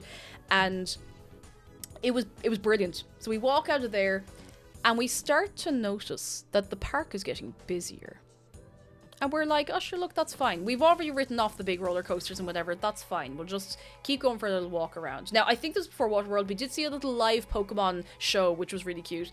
And it was like a Halloween themed, like mascot costumes, DJ Pikachu, all that. It was really cute. It was really, really fun. Actually, do I have pictures of that? There's DJ Pikachu! Hey! Woo, woo, woo, woo! Now, DJ Pikachu did not, in fact, drop the bass, which many of you may be distraught to hear, but it was fun. There was people, like, dressed as in clothes you'd expect Pokemon trainers to wear. They had, like, big mascot costumes for, like, Mimikyu and Gengar and all of them. It was really, really fun. It was great crack. Like, it was for the kids, but everyone was going, way, woo, woo, woo. What else do I have in here? Oh, that's an abrupt jump. So that was great fun. They played some of the Miku Pokemon songs, and then afterwards went to the Waterworld. So then we're walking. We realized the park is starting to fill up a lot more. And we're like, look, it's fine. We'll just keep walking around. We walk through the little themed minion area, and we're like, oh, we'll see what minion stuff there is. There's something that is the experience equivalent of going on the teacups, and there's like almost an hour wait for it. So we're like, okay, maybe not. Out of morbid curiosity, we did walk through one particular themed area that we were going to walk through, and it was actually not that good. Unless you're caught up on the hype of it, and then we left. And then we kept walking around, and we kind of... when you're really trying to hold on. Really, really, really trying to hold on. So at this point, it was... God, what was it like? It was coming up on 1 o'clock. Like, not even. I think it was like after 12 midday. And we had already started flagging. The crowds were huge and unmanaged. So this is where I'm going to start calling back to the experience in Disney Sea. In Disney, there was no such thing as crowds like just blocking up the whole thoroughfare. There were cast members everywhere, like making sure everyone had somewhere to go, making sure no one was blocking everything. USJ was a nightmare. I'm sure there was lots of really fun stuff in there. I'm sure the rides were really good. It was hell on earth. It was no shade. You'll see there was barely a cloud in the sky. It was hot. The bottles of water were like 3 times the price of anywhere else in the vending machines. there was not really anywhere to sit down. Like, really. And I know that's a thing in Japan, but Disney had benches and places you could sit if you were having a drink of water or a little snack or whatever. There was something, you know? USJ had no crowd control, no crowd management. There were queues, like, and it's not the fault of the staff, like, there just weren't enough people there. There were queues that were going out to block people who were walking through areas of the park that weren't being managed and brought back in around. And one of the last straws for me, there was a Sanrio event on, and there were like My Melody and Kuromi mascots. So I was like, oh, that's really cute. Feck it. You know, again, we're trying to kill time until Nintendo. I'll queue up and get a cute photo with the Kuromi. So we're in the queue. And the you know, Kuromi and My Melody, they do their little dance. They're like, and they do all that. And then after the little dance, they open the queue, or they like let people in from the queue to start taking photos of the mascots. And the queue may as well have not existed because people just barreled in. There was like, sorry if I'm being negative. I promise this is the only like bad thing on the trip. People just barreled right in. So at that point, McDara was like, oh, we can wait. I was just like, you know what? No. So we're walking around and we go into a shop just to have a look around, and we get a bottle of water and we're standing and we're looking at the clock and we're like, right. And you know when you're both thinking the same thing and you just don't want to say it in case you're both not thinking the same thing. And we both kind of said at the same time, I was like, I can't do this anymore, McDara! I'm going to go insane! And he was like, I can't do this anymore! There's screaming children everywhere, we can't walk through the crowds, there's people blocking up the thoroughfares, everything is just an Instagram photo opportunity, any of the good stuff is like over a 2-hour wait. Even the rides in Nintendo Land were like a 2-hour wait each. I was like, I can't do this. So we're like, right, our last thing we can try. So you can get a standby ticket for Nintendo Land, where if a ticket comes up, if someone like books their slot and then leaves the park, because you, by the way, you can't leave the park and come back. If you get your Nintendo Land ticket, you can't leave and come back when it's your time. You have to stay there all day, and that's why we stay there all day. And we're like, okay, maybe we can cancel our booked slot and try for a standby ticket. You can't do that. You can't do that. You cannot. So we went up, we were like, last ditch attempt. We asked, like, because the employees by the entrance to Nintendo Land, obviously to make sure people aren't going through, like, in droves, not knowing you need the ticket. And we asked one of them, like, hey, look, is there any way that we can, like, forfeit our booked ticket and put ourselves in the standby queue just in case? And she was like, I'm really sorry, there's actually no way to do it in the system. So at that point, at, I want to say about 1 o'clock or so, we kind of looked at each other and said, it's not worth it. It's actually not worth it. We were so miserable there. I'm sure if it's not that crowded, it's quite nice, but it was just not a good experience. So we left, went back into Osaka, went for cubicle ramen and had one of the best meals of our lives. And it was so worth it, and I would do that again. I would leave again. I really wanted to go Nintendo Land. I am so glad we didn't stick it out. We went here, and it was amazing. I don't remember the name of the place. I got egg. I got to crack and peel it myself. This was like some of the nicest ramen I've ever had. Maybe the nicest ramen I've ever had. The noodles were perfect. A little conch with a nice fizzy little conch. The meat was great. I think it was Ichiran. It was Ichiran. So we made a very important decision today, and the moral of the story is do not suffer that much for something that you might not even be able to enjoy properly, if you can do something else instead.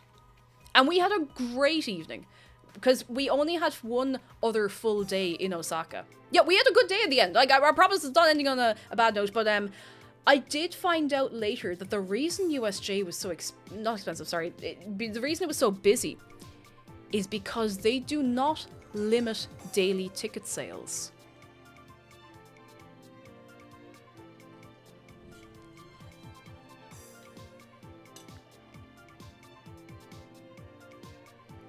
Or at least they don't seem to. So instead of there being like a cap on the amount of people coming into the park, and then people tapering off maybe a little bit, probably not if there's something at the end, there was just they were just pouring more and more and more people into this park that was already very crowded. And that's why you had to wait 160 minutes to go on some rides. Now, I did see someone else went to USJ recently and had a great time.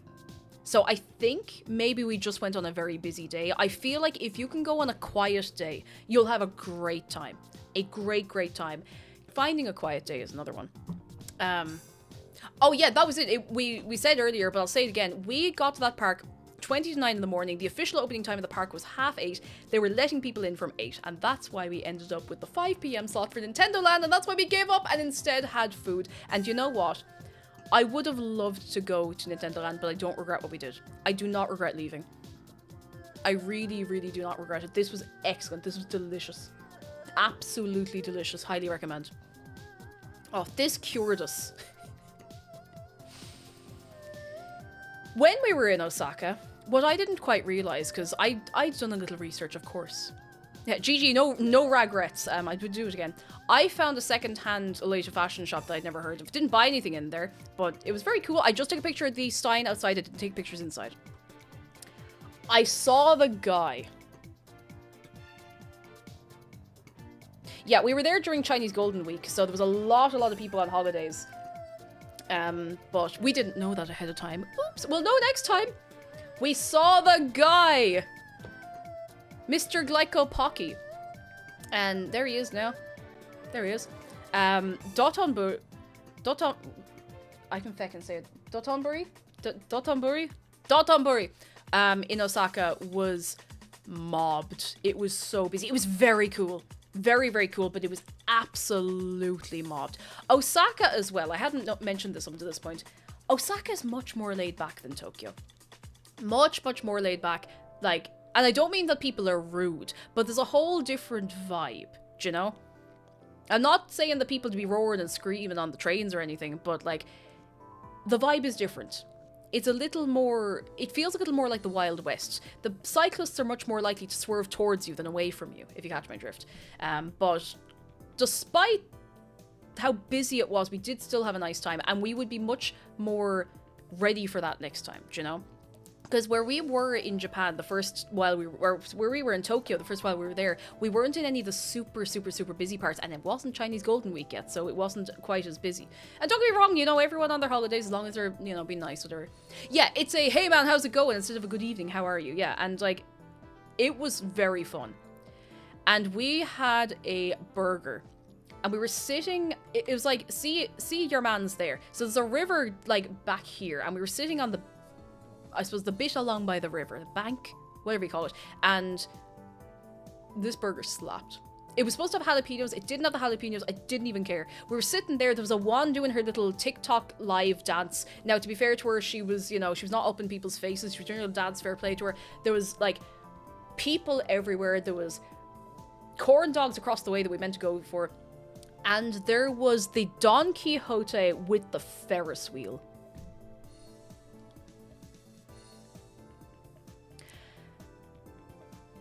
And we were sitting there like, yeah, that was the view that I was talking to Lolabelle. Lolabelle's a real life friend, by the way. No, not some rando.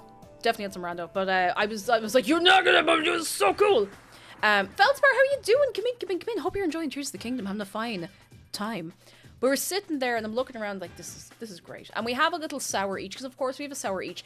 And we're walking around after the food. The food was lovely. I'd eat this again. I would easily eat this again. The meat was soft and tender. The flavor was great. It was, I think there was a little cheesy crisp.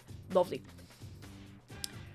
And we're walking around and we're like, I'd like to go to a bar. And we don't really see anywhere we'd like to go to. Like, everywhere is quite busy. Or what we started finding as it got a little later, not super late, just like a little later, is that you had to pay a cover charge to just to go in, like a club, just to go into a lot of the bars. Not in like, not a host bar, just a regular bar cover charge. So we're like, I wouldn't mind just like one little sippy sup, you know, just a little sip. So we're like, do you know what we could do? We could go to the Donkey, we could get shots, and we can find some way. Maybe we will, for legal reasons, go back to our hotel, sit down, take the shots, and go back out. For legal reasons, of course. So we went into the Donkey, and listen, I've worked, as I say to you occasionally, many Christmases in retail. Many, many, many Christmases in retail. I have literally crawled under tables on my hands and knees to restock things at Christmas in retail in Dublin City, in the heart of Dublin City. And I have never seen anything like the Don Quixote in Dotonbury ever in my life. So we got in. Somehow we got in. It was so packed. We went upstairs. We went up to the alcohol. We picked out like a few little sips. And we were trying to get back down the stairs to find the cashier. And we went back up and we realized that most of the floor, like, was a queue to get to the cashier. We're like, you know what? It's not worth it. We put the drinks back, we left. Which is so wild because the donkey in Akiba was not busy. Like, it especially, like, geez, we were going at midnight, but like, whatever. So we didn't go there, but we went for a nice walk around anyway. We ended up going back to the hotel room. We got some fami cara, some chicken. And we had snacks, we had a few sips, and we went to sleep. It was great. We had a great time. Great time. Mind is Sophia, thank you for 36 months at tier 2. We're having a great old time. By we're having a great time, I mean I have not stopped talking for over 3 hours now. So I hope you're all still enjoying that. That was lovely. The burger bun was red because I think it was supposed to be pink, but it was nice. It didn't taste any different. I think it was just for a show. Next morning we go for breakfast. One of the only sit-in breakfasts we have. I find a pancake place and I'm like, we're going. I think it was called Elk. And it was probably the longest wait we had for anything. And I was sitting there worried, just like, oh geez, am I after sitting down? Am I after bringing us somewhere that's going to take like 100 years to get our food? And then I was presented with this.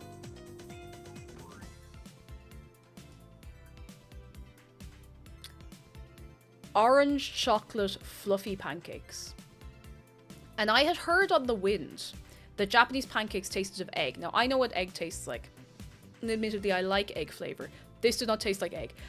There's also a cream that's used in a lot of sweet stuff, and it's not fresh whipped cream, and it's not as we know it.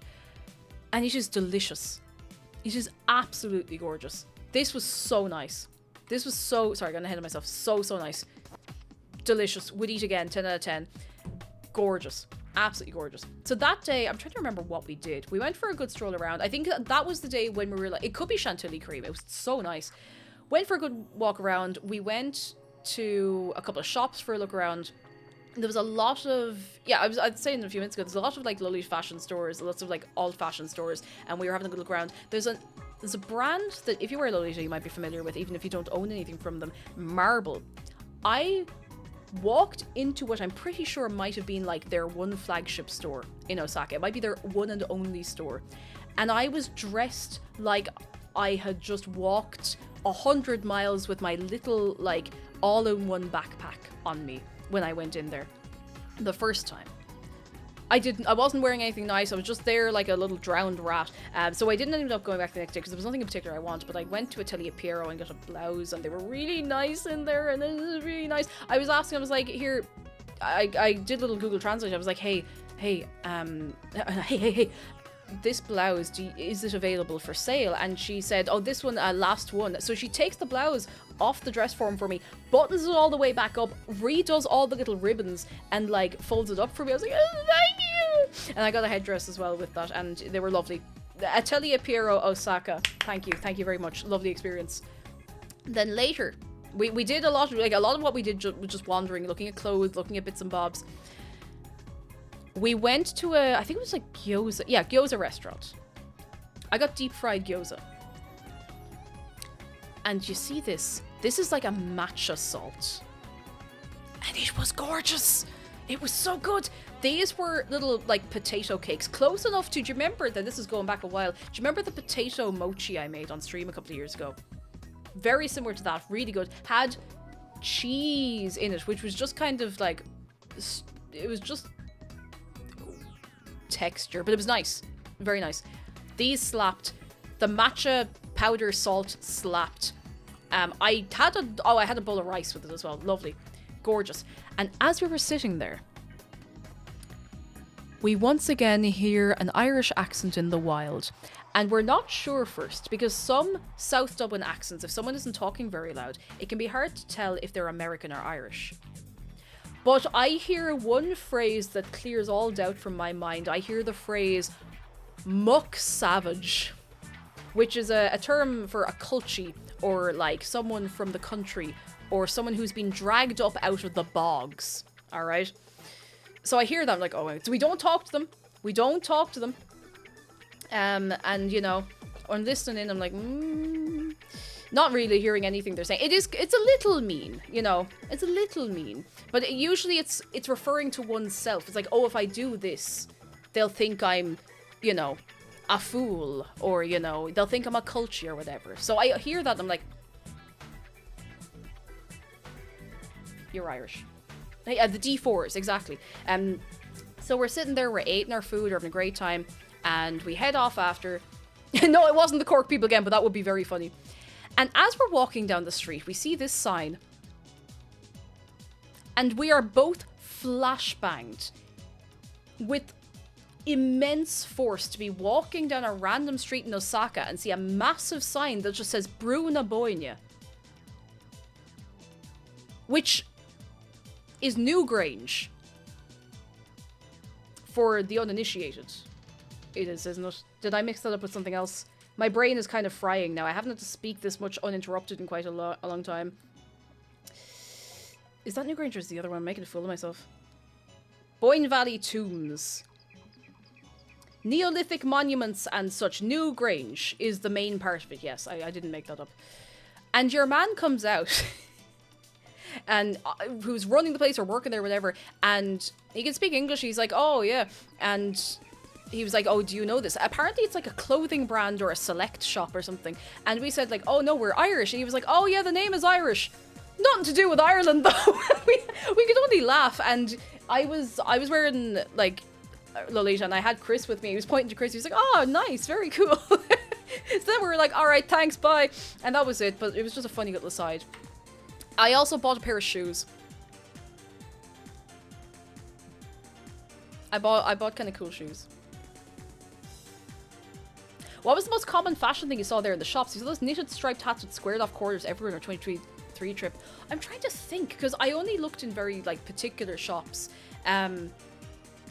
Leave it with me. I'll probably think of it later. These are still very comfy. I love them. I really love them. They're silly and big, and I kind of regret not getting a second pair in another color, but really nice. Really, really comfy. Really, really nice. They are a little bit bouncy as well. They are comfy out. Comfy out. They were like 25 quid, I'd say. Vampire Angel, thank you for 9 months. I thank you very, very much. Thank you very much. Then we went to a bar. So we were like, it's our last evening in Osaka. Osaka is supposed to be the like bars and uns area. We haven't gone to a bar. We haven't found somewhere. And McDara says there's a place nearby, and he'd said it the day before and we just didn't have the energy to go. So we went to this place and we go in and we're like, oh, I hope we get a seat. And it's only small. And it's kind of made for tourists, which I know sometimes can put you off, and we were mostly not doing tourist stuff, but it was run by a Japanese guy who was just like, I want to make a cool, like, chill place, like a chill bar. This place was incredible. It's called Groovy in Osaka. They will not your man will not let in groups bigger than, I think it's 3 or 4. He won't let you in if you're drunk. And he will kick you out if you're being too rowdy. Like, really, really strict on the vibes. So we go up and your man's like, are you okay to wait a while? Like, 10 minutes. We're like, yeah, absolutely. We're not doing anything else for the evening. We really want to go here. It sounds great. So we were sitting in like a little waiting room, and there's 2 like actual, not reproduction, like actual old like big speakers, and playing through what sounds like a little slightly crackly vinyl of like roughly city pop, maybe like pre-city pop music. We're like, okay, all right, yeah, good vibes. Like vintage decor. And when I say vintage, I mean like actually vintage, like old, like toys and ornaments and stuff from like the 50s and 60s.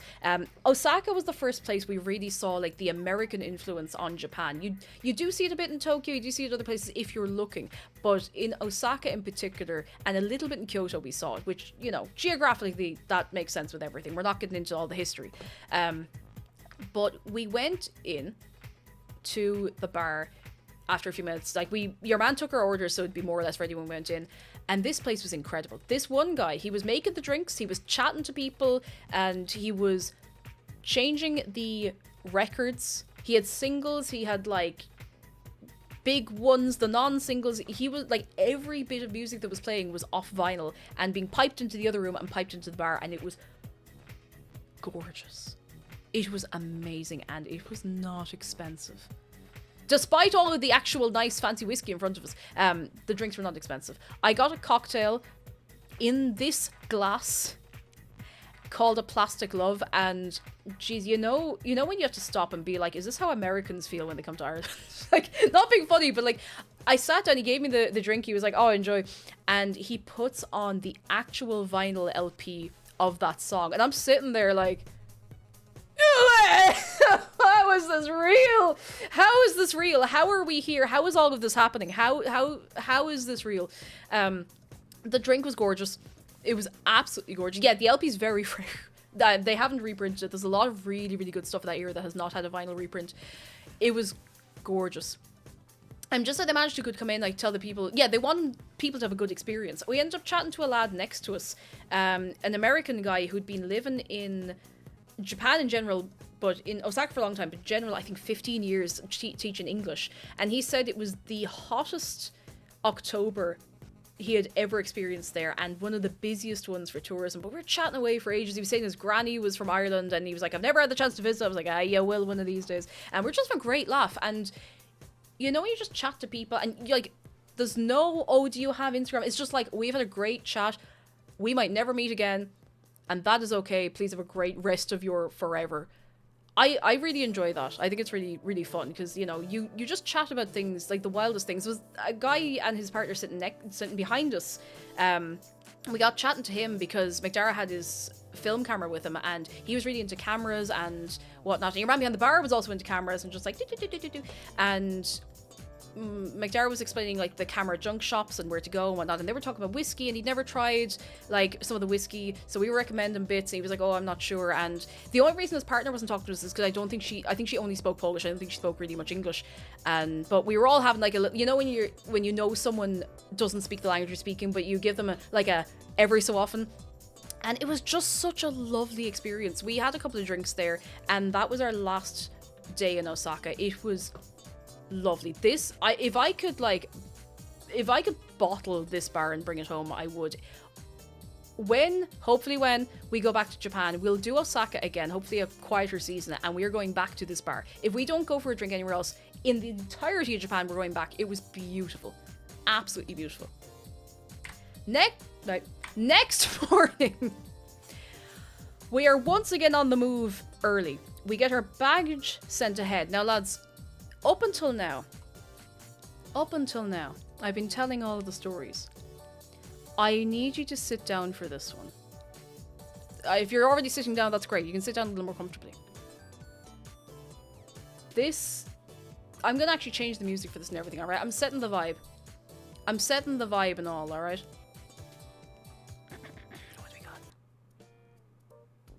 What do we got?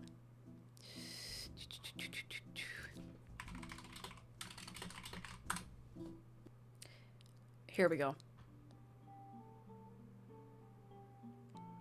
Alright, are we sitting? Are we ready? You need to go to the bathroom, you're gonna have to go fast. So the next day, we set out from Osaka, we get our bags sent ahead back to our place in Tokyo. By the way, there's loads of little stories in the middle here I've definitely forgotten. And I get a little breakfast, actually maybe that's what I had the night before. I don't remember. I ate this pork cutlet sauce and mayonnaise sandwich and it was amazing. I had the crusts on as well. Oh, there's a whole mix of things here. That's another one of the drinks we had in the bar. I don't remember what it was called. But I think it was the one McDara got. It was nice anyway. And that's our two little whiskeys, our little drinks we got together at the end. Then we got food. We got chicken, mayonnaise, black pepper, onigiri. This stuff slaps. These onigiri are incredible. Yes, that's a 7-Eleven logo. They have 7 and I, as many of them are called. This is maybe one of my favorite of the onigiri I had. Chicken, mayo, black pepper. Insanely good. Unbelievable. And then we went on our final Shinkansen And McDara became a Shinkansen for a few seconds of time. How beautiful. How beautiful. You know, it was gorgeous to see him living out the dream, do you know? Do you know? Oh, nice! I just got an email to say that a false copyright claim on one of my VODs on YouTube has been released. Hooray! Anyway. So yeah. We got on the last Shinkansen trip of the trip to go to somewhere in particular. Now, I'm going to set expectations for the story I'm going to tell you. It is still good. Mount Fuji is regularly covered in clouds. Regularly covered in mist. A lot of people go to see Fuji multiple times and do not see the peak or very much of it. And that's fine. We were going somewhere very specific. We were not just going to see Mount Fuji. We were going to the campsite from the first episode of the anime Laid Back Camp, or Yuru Camp as you might know it. Koan campsite on Lake Motosu. So we weren't camping. Much as we would have loved to be camping, we were like, you know what, camping first time we visit Japan, that's a bit ambitious. But there is a hotel the other side of the lake. Now, there's a detail I forgot to say, and I should have said at the very, very start so I could do a little callback. We were supposed to be renting a car when we were in Japan. McDara sent off for the international driver's license because you have to get a little pass and whatever, way in advance, like far in advance than you should really have to. And it just never arrived. It still hasn't arrived. It might never arrive. I don't know what happened. But it didn't show up. So we're like, okay, that's fine. We can still get to everywhere with public transport or taxis or whatever. So we're like, grand. We get the Shinkansen to, I don't remember the name of the town, something Fuji, where if it's clear, you can see Fuji literally over the town like that. It's insane. And from the Shinkansen journey, we then take a bus for about, an hour and a half? And it was not a comfortable bus journey, and it was a loud bus journey because there's lots of people on the train or on the bus who do not understand. Can you please come to the front of the bus to make room for people? Shin Fuji Station, that's the one. Down from Fujiyama. So we're on this bus for like an hour and a half or so. We're getting off one of the later stops. And we get off. Oh, there's a little Shinkansen ticket. We get off here. Oh, there he is. That's Lake Motosu. And Fuji is off to one side. Now, not in shot at all. Now, we'd been checking the forecast the whole time. The whole time. And it was due to be clear. It was due to be a little cloudy, and then Fuji would clear up and be clear. That was the forecast. That's what we were banking on. That's what we were hoping for. And it was, it was in our minds like, you know what? It's going to be great. So the whole thing, the first episode of Laid Back Camp, I'll give you a quick synopsis. Partial synopsis. Rin is camping at the campground that we're going to. And Nadeshiko has cycled all the way to see Fuji because it's the same view of Fuji you have on the 1,000 yen note. And then she wakes up and she's like, oh, I go home, and she frightens the shit out of Rin, and then the two of them go down to the campsite together and they're talking and whatever. So that's all that's relevant. So, keep that in mind. So we were so excited to see Fuji, and the forecast was looking good.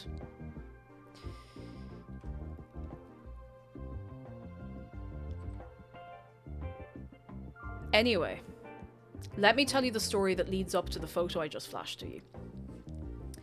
Oh, the foreshadowing. Daryl, thank you so much for 15 months. I thank you very, very much. And Miss Cupcakes, thank you for a whole year. I thank you so much. I thank you so much. So we're like, all right, we need to get to this campsite. We don't have the car. That's fine. We looked on Google Maps and there was a walking route. So we're like, feck it, listen, it's a long enough walk, but it's fine. It's like a 50 minute, 1 hour walk, it's fine. Kadosi's like it for 50 months. Like, thank you so much. So we're like, okay, we go into the hotel. We can't check in yet, so we leave in our bags. We just take our light stuff with us. We're like, okay, we'll walk. You know, there's footpaths the whole way. We'll just walk it. So we start walking, and it wasn't horrifically hot that day. The whole way was shady. So we're walking and walking and walking. It didn't rain. And the path cuts out on one side. So we're like, oh, we'll just cross over to the other path. And we walk and walk, walk, and the path cuts out. And the motorists are not going at a speed where you'd feel comfortable walking on the road. So Google Maps more or less just told us that there was a walking path this whole way when there was not. So we're standing there and we're like, oh feck, what do we do? What do we do? We need to get across. So we walk back into, it's like a tiny little village. Like where these steps are, back from this is like, there's a restaurant, like a shop, maybe a house, and a tourist information center. So we walk back and we're like, okay, well maybe there must be a bus that goes, you know, the whole way around. The whole way around there must be a bus. So we go looking. Google is not much help. So we go into this little information center. Now we go up to it first and we're looking. The windows are a bit like dusty and we're looking and we're like, is it closed? Like, it doesn't look like there's anyone in there. And then we see an open sign on the door off to one side. Hospiller, thank you so much for your Prime. You're very kind. I thank you very, very much. How are you? So I push the door and it opens. It is actually open. We're okay. There's nobody in there. There's no lights on. There's no one in there. It smells a little weird. There's like a door open into a back room where it looks like there's like furniture and stuff set up, but there's nobody in here, lights off. But right in front of us inside, there's a table with a load of leaflets. As like tourist information stuff. I don't think any of them are in English. Like, but we have our phones, we can translate. Like we're looking through and we are desperately trying to find a bus route or a bus line that goes even like a 10-minute walk from where we're trying to get to and that we can get back with again. Hospiller, thank you. It was great. Those are great. So we're there frantically looking. We don't really find much, but we get a hint that there is a bus that goes, and we're seeing buses go through, and we're like, well, surely one of them goes around. So we go out of the place, and then we realize that there's something dead on the ground outside the door of the place, and that's what the smell was. So we leave. So we start walking back to the hotel, and we're like, okay, we can't figure out where the bus goes from. Maybe we can grab a taxi. So we walk back to the hotel. Now, on the walk back to the hotel, it's lovely. Like, there's all, like, campsite, like, there's people camping. It's like, people in Japan camp for real. Whatever we're doing here, no, they have a whole, like, house set up. It's beautiful, it's gorgeous, so nice. So we're walking through all these little, like, the road that goes by these campsites, going back to the hotel, and we go to your one behind the desk, and we're like, hey, we check in, we go up to our room, we're like, what the hell do we do? We got this far, we need to get across there. We go down, and we ask your one, are there any buses? And she's like, no. And we're like, is there any way we could could we ask you to call a taxi for us? And she was like, oh yeah, of course, where to? And we're like, Koan campsite. And she looks at her, she's like, and she refers to your man who also works here next to her, and he kind of goes, Koan Campujo. And we're like, yeah, that one. So she starts ringing, and we're sitting there, we're like, oh, we're gonna get there. And she starts ringing up people, and, you know, doing a little, and we realize that no, she's not reaching out to friends and family while on the clock. She's not finding a taxi that will bring us. And there is no bus that goes across to the other side of the lake. And that's what we came here for. So we're sitting there and we're like, oh my God, what do we do? And there's two people the other side of the counter checking out. A couple. And your one comes over to us, and I didn't expect this, completely fluent English, and goes, hey, I heard you're trying to get over to Koan campsite. We're actually going there now. We're checking out of the hotel, and if you want a lift, we can bring you. And we're like, oh my God. So we sit down, and she's like, if you don't mind waiting just a little while, because we're just getting our bags sorted and loaded in, and then we're going over. So we're like, and we sit down, and we're like, oh my God. And then we realize, wait, we don't have a way back. There's no walking route. We can't actually get back, even if she gives us that lift. Dima, hello! Thank you for 23 months. I did not even know now. It was great. It was really great. So great.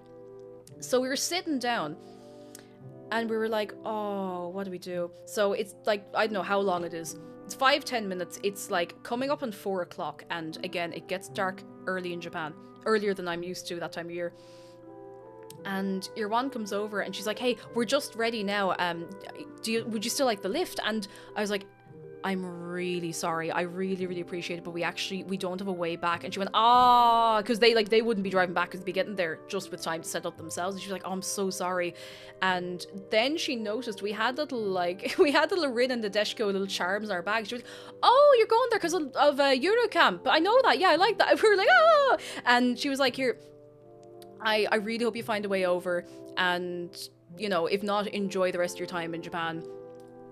And it was so surreal to get that close to the campsite. And everything. We couldn't have the hire car. There was no bus. There was no taxi. We couldn't take the lift from the two really well-meaning people in the hotel lobby. So we're sitting down in the lobby. We're like, what do we do? We got this far and we can't get there.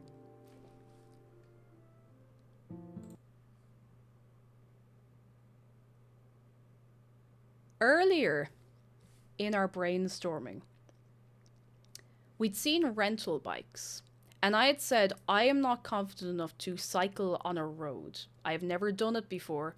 I'm nervous about it. And you know when you're put up to something, you're not put up to something, you know when you get to a point of, I either do this or we might not get the chance to do this again. And we're still keeping this forecast in mind of Fuji being like crystal clear and visible. And I'm sitting there again looking at the hotel rental bikes after already saying no. I'm like, Magdara,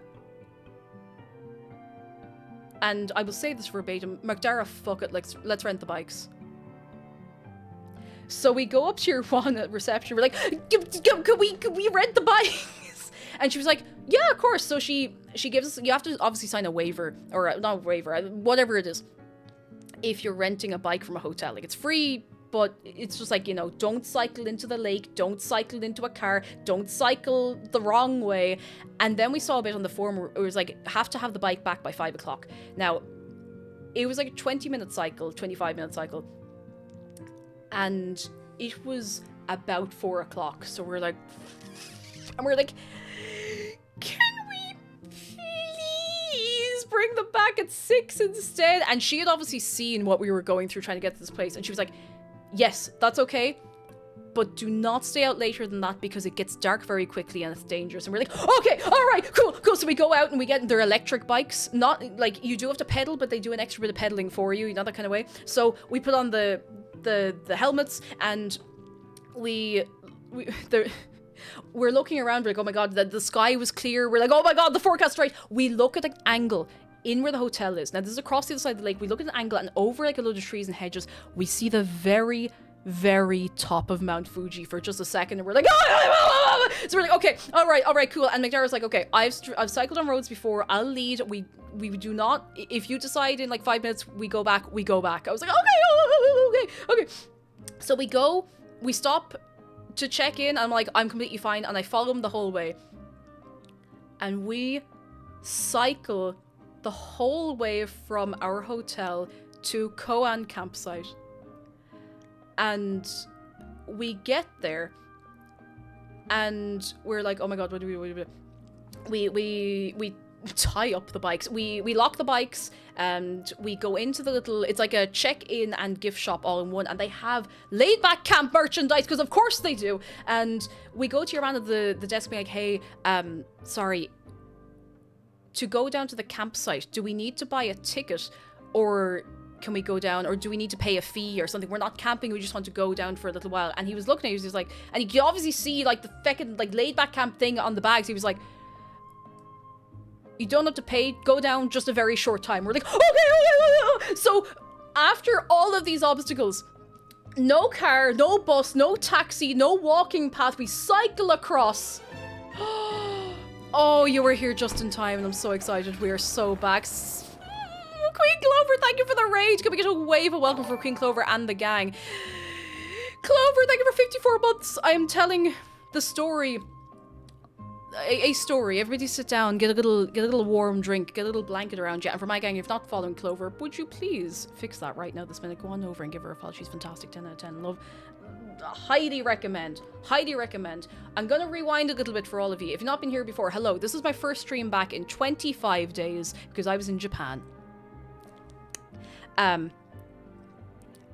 After not being able to get the rental car, no bus, no train, no plane, no way to walk, we rent the bikes, we go across, and we get to the campsite where the first episode of Eurocamp happened.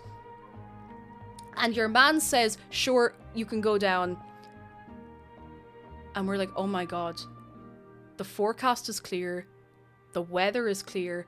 We're going to see Mount Fuji on the campsite like in the episode.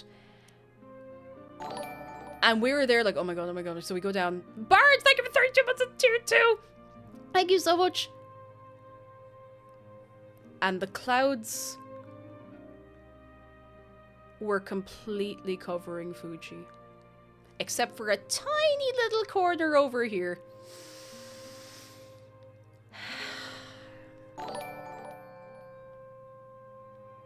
Croxo, thank you for 5 months. Thank you very, very much.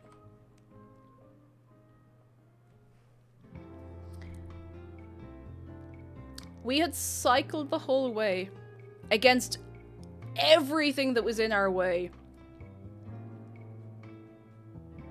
And Fuji was completely hidden. But we were there and we took... These were the 2 little charms we had in our bags. And Clover, please go do a big lurk. Please take it easy, take it squeezy. And thank you so much for bringing the gang in. And to alleviate the stress of this, let me give you the shark close-up that Queen Clover has given to all of you.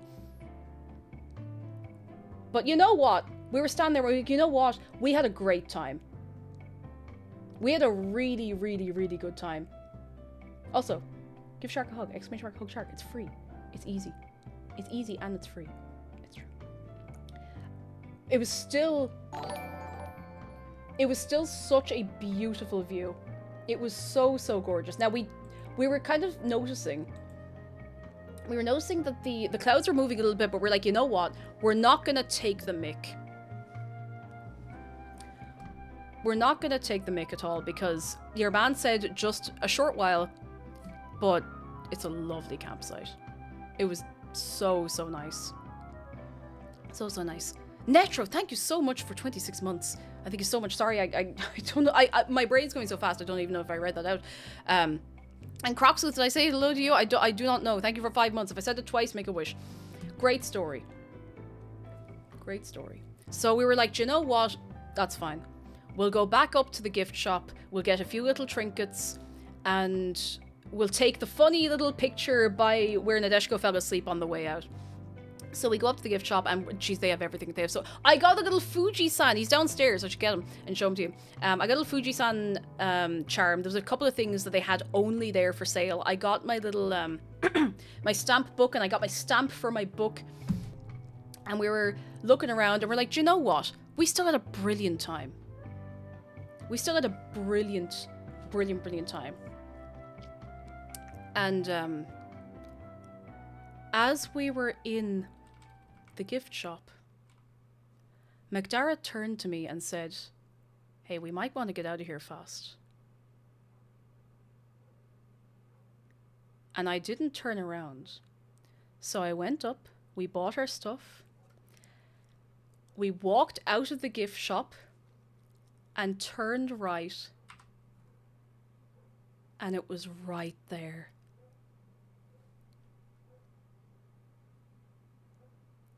It was crystal clear. Just as we were leaving, it was crystal clear. It was beautiful. It was the entire plot of that first episode, which is ridiculous. It was right there. It was crystal clear. It was beautiful. Jeez, fair play to my phone camera. And it kept getting clearer. The clouds kept, like, drifting off away from it. And it was, you couldn't script it. I did cry, Bog Marble. I was there. So we got a picture of the two girls by Fuji-san. It was amazing. I did have a moment of like self-reflection where I was like, is this what Americans feel like when they go to see the Cliffs of Moher? And I was like, yeah, probably, but that's not a bad thing. And with the moon in the sky and everything, yeah, it was just...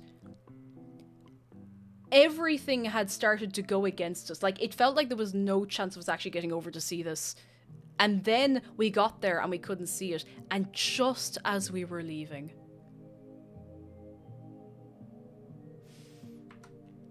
and then I got to take the picture in the exact same place. Hang on, I'm actually going to get the side-by-side for this because it's way funnier. I got to take the picture exactly where Nadeshiko falls asleep. Like, everything, pretty much everything in that show is based on a real place. Where's the side-by-side? Not here. Not there. Oh. Henry Flame, thank you for 4 months. 4 of them. How are you doing? Come in, come in, come in. I have a side-by-side. Or actually, no, I have a... Behold. I put it in there. I was on the wrong side of the bench, but it didn't really matter that much. We had like maybe about 30 seconds to try and take this picture. So I wasn't going to stop and try to remember which side of the bench she was on. But it's exactly the toilets. It's like the same everything. So... yeah, we took our few pictures and then we're like, right, it's starting to get late. Let's get back. Let's get back quickly. So we cycled then all the way back to the hotel. And I'll tell you something, when it starts, I don't know if it's about being close to the Instagram. Sorry, I was half reading chat and half thinking. I don't know if it's about being close to the equator. Excuse me, it gets dark so suddenly in Japan. Like here, when it starts getting dark, it drags out for hours unless it's the middle of winter. It gets dark like that. In half an hour, it goes from daylight to like almost pitch black. It's mad. Especially, yeah, all the mountains around us. So we were cycling home and like I was kind of cycling going, oh, but like in a happy way. In a happy way. And every so often on the cycle back, we'd turn a corner and we'd be able to see Fuji again, like a little clearer each time. It was so surreal. It was one of the most incredible things I've ever experienced.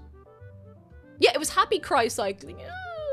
It was just incredible. It was so cool. It was so cool. I was so glad that we did that bit of the trip. Because it was just one night, like, stopping in the middle and going. It was... the fact that we were about to leave. And... he just shows up. He just shows up. Like, that much cloud cleared probably in the space of about 10 minutes. It was just mad. The stars aligned... and I don't like to lean too much into the way maybe it was supposed to be that way, but it was very poetic that we had to cycle over there or we would not have gotten there. And then we got back to the hotel and we went for dinner and it was like helms deep because we were one of maybe like 5 other groups that were in the hotel until multiple buses pulled up. And you know that scene in SpongeBob where all the anchovies pile into the Krusty Krab? It kind of felt a bit like that. But we went back to the hotel room, we freshened up, we put on our yukatas and whatever. Anchovies! That was exactly, I felt like that. It was like meat. So we're there trying to get like food. Now, Jesus, I don't think I've ever been at a dinner buffet this nice, well, this fancy at least in my life. Maybe not as nice, but fancy. Grinning, thank you for 13 months. How you doing? Come in. They had crab's legs, and they'd give you the little like pinking shears, scissors to go with them as well. There was stews and curries and all types of rice. There was char siu, is that the little buns? They're unreal. There was loads of stuff. There was this quiche for some reason that was incredibly nice. Loads of food. We were just like going up and like, you know, eating away. Breakfast was breakfast had like French fries and chicken nuggets, but the dinner was great anyway. But it was great. It was fantastic. It was so busy, but it was very nice. And then we had a great sleep again on futons. And the next morning we had to go. We were able to go at our own pace. It was one of the only mornings where we weren't traveling at the crack of dawn. So we set off at a reasonable hour. We walked back into where the bus, or we walked off a different way to get the bus. We're standing out like in the equivalent of like Ballymacarbery. And eventually the bus comes along, we go on, we tap on with the Suica card, and we're on the bus for maybe an hour, and we're standing for all of it. It was wild. This poor misfortune standing behind me dropped like an entire fistful of his like coins money, and there was all of us like getting his money back for him. It was mad. And we get back to the station, and we didn't get the Shinkansen the rest of the way back, because something about the Shinkansen is very fun, very cool, very convenient, very expensive. So we found that we could get another train back. And no, not that one. This was our train back.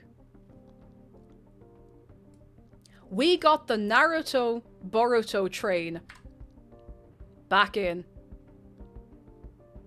It was actually very cute, to be honest. Now, I was never into Naruto or his son story or whatever, but I was very cool. I sent a picture to a friend of mine who I know at least used to be really into Naruto, but it was very cool, you know. Again, full send, done properly, you know, great for fans, you know, like very well themed. And then across we weren't getting on this one, there was the Fuji-san train. Behold. What? Wait a second, one of those Fujis is toilet paper. Anyway. So yeah, Fuji-san. Oh, no, not yet. So, Jesus, we did some of the traveling that day. We got the bus, train, another train. I think we might have gotten... did we get a third train? We were traveling for a lot of that day. Back into Tokyo for our last few days. Oh. This... I can't remember if this was the day... Was this the day we got back in? I don't remember. Anyway... it was one of the days. Yeah, mountain train, commuter train to metro. So it was bus, train, and then back. Now, this is a fun one. So we were walking around looking for food. And we went into... I don't remember the name. It's a huge building with loads of restaurants. We're walking around and it was grand and whatever. But we were looking and we're like, oh, the one place we wanted to go to, it was like, geez, there was tons of people waiting outside. We're like, no. Went into those other place that was fairly quiet. Got, like, rice with the, what's it called, hamburg steak, and loving life. Sitting down, you know, comfy, sitting, eating food, all the things you'd want. Now, I've had this phenomenon ever since we got to Japan, just from the long haul flight, where every so often it feels like the ground is moving. Can you think of any worse place to be if you think the ground is moving than Japan? Known for earthquakes. So this whole time, I've been getting this on and off the whole trip, and I've learned to kind of ignore it, for the most part. Because it was kind of well, maybe California as well, but for the most part, it was like, oh, whatever, it's fine. So we're sitting there, and I start to feel that feeling in my feet again, or in my whole body. I was like, oh, that's weird, I'm sitting down. And then the window panes start rattling. It was fine, it was just a tremor, we didn't, like, die or anything, as you can see. Yeah, the ground was just doing the shimmy, yeah, that one. Baby Consumer, thank you for 3 months of your Prime. I thank you very, very much. Yeah, it was just a tremor out in, like, Tokyo Bay. It was completely fine, but you could literally, in actual shake, like, the windows went like, duh, duh, duh, duh, duh, duh, duh. Nobody batted an eyelid, everyone was so used to it, but the two of us were like, we didn't forget about earthquakes, but we just hadn't experienced, like, a tremor or anything yet. We're just like, but that was wild. So I was sitting there for a minute, I was like, that was fun. Food was great. Food was lovely. Fantastic, delicious, loving life. God, so that was fun. Yeah, no biggie. This was one of our final gamer breakfasts, as we were lovingly calling them. What did I get? Teriyaki chicken and egg. I had to get another one. I don't know, what was it, a croquette or something that McDara got? So was this? Oh feck, which day was this? This must have been the Tuesday then. So, McDara, what the hell did we do on Tuesday? Did we do Harajuku again on Tuesday? What the hell did we... I've forgotten the order of so many things. Or was that the Ikebukuro day? No, the Ikebukuro day was like the... I don't know anymore. Shinjuku and Harajuku, that was it. So we needed a bit of fuel. Now let me tell you, we're going back to Late Dak Camp for a minute. That was it, we went to Marui Annex. Great experience. So you know the way. A lot of you maybe have not seen the anime Eurocamp. The one I've been talking about. The one I talk about given any sliver of an opportunity. And it's not very, very popular, or it's a little well known, but it's not like super popular in the West, to put it very vaguely. It is so popular in Japan. Like, it is, there was a shop down from where we would be wandering in Akiba that had an entire, like, half a floor pop-up shop just for Eurocamp. There were gacha machines most places that had Eurocamp stuff. It is so popular there. It is hugely popular there. They had a Sanrio collaboration that we didn't know about until we got to Japan. We were living. We were absolutely living. It was so nice to feel so correct, because most people I talk to who watch anime have never seen this or have never even heard of it, you know? You go camping with only Eurocamp, which, honest to God, you could. We got 2 little camping mugs, like, and everything. It was amazing. The pop-up shop had, like, loads of exclusive stuff. I got a few badges and whatever. It was great. And these gacha machines, excellent. Love and life. That night we went for bento from the Kombine because we were very tired and very hungry, and we were really getting to the end of our tether at this point. Like, we were very, very, very tired. Was this... Yeah, there was this Shinjuku day, and Shinjuku was... Actually, wait, we went to Shinjuku twice, didn't we? 2 different parts of it. So the first one we went to Shinjuku, we went because I wanted to go to one particular shop. The other places too. I wanted to go to the Closet Child, the second-hand place, for a bag. And we'll talk about stuff I got over time another time, but we needed quick, good food that evening. I don't even remember what else we did that day. I'll remember more as time goes on. The next thing I took a photo of is out in Ikebukuro at the Sanrio Cafe. By the way, the Sanrio Cafe, so you know the way you think of a themed cafe and you're like, it's fine, you know, you're going there for the theme and not the food. Oh, yeah, no, actually, McDara, you're dead right, I'm getting those confused again. I kept getting Shinjuku and Shibuya mixed up. But when we're in Ikebukuro, we went to the Sanrio Cafe in Sunshine City, and I'm going to be honest, it was delicious. It was absolutely delicious. We got a melon soda each. We got Pom Pom Purin, and then we had to rip his face off to eat him, unfortunately. A very important note, and I noted this down because I really wanted to note it down. So do you see him? You see my guy there. You see Pom Pom Purin. So his face is on a little, like, contact. That's fine. You take it off. It's fine. You see his hat. You see Pom Pom Purin's ears. What do you think they tasted like? There's a prize of 500 pretend fake euro that does not exist and is not a prize that I'm not giving out. For anyone who can exactly pinpoint what the ears and the hat tasted like. And I'm giving you like 3 seconds because I just want to tell you 3. A few close, but not quite. It tasted like communion. And I don't just mean that it was a wafer. Because wafers tasted exactly like a communion wafer. Specifically like a communion wafer. Not like any other, like, sugary one. Not like one you'd expect to get on a little cake. Like one that you'd get if you went up during Mass and, you know, your man goes, Body of Christ, and you say, thanks, Father, I've been working out. Like, exactly that kind of wafer. Like, to the point where we both kind of sat back, we're like, what the fuck? And Pom Pom Purin said, partake of my body. But yeah, that was delicious. That was really, really nice.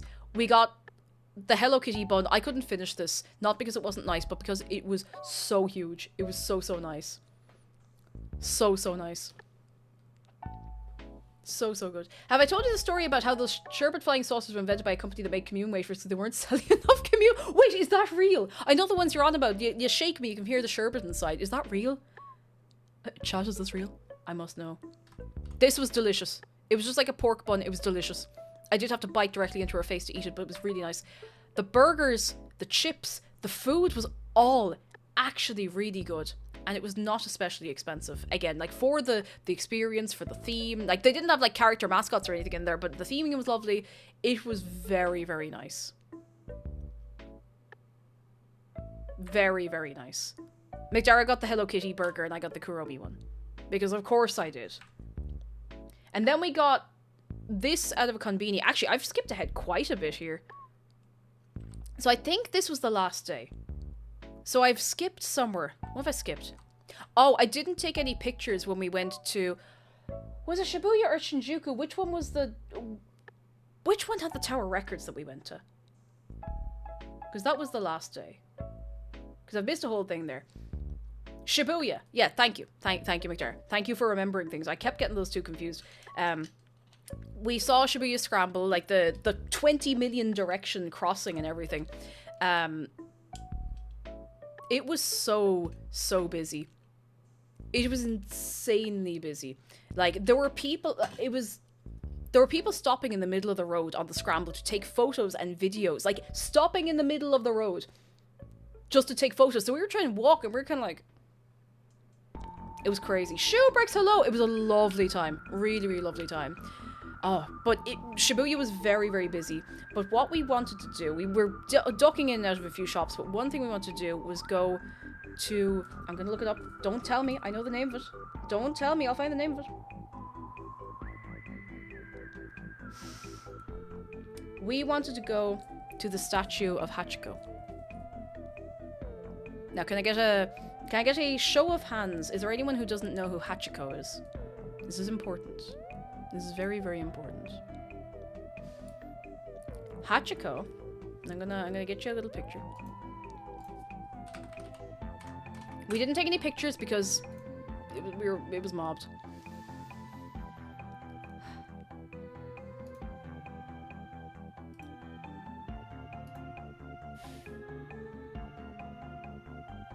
Hachiko is a dog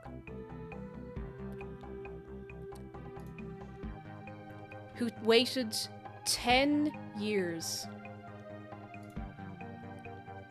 for his owner to come back. His deceased owner. Sorry, the screen is glowing wild because I had to double check that I hadn't made that part up.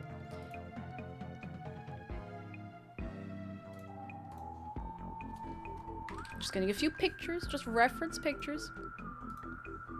No, don't save image. Open a new tab. Thank you. This is a photograph of the real Hachiko. The real guy. He waited for his owner to come back. His owner had passed away, but he waited at the station for his owner to come back for 10 years. And in his honor, they gave him a little statue. And you can see where people go up to it and like do that on his paw. You can see where it's like worn the finish, like polished the finish down a little bit. Right? Right? And we were so scrambled. Like, we were at the very end of the trip at this point. We were exhausted. It had, like, we didn't know it was Chinese Golden Week, so we didn't know it was going to be so much busier, so much more suddenly. We'd been dealing with a lot of, like, really big crowds. A lot of, like, whoa. And we saw Hachiko. And we didn't... I don't think we took a photo. We just went over and we just... Each of us put a hand on each of his paws. And just kind of gave him a little nod. And went back about what we were doing.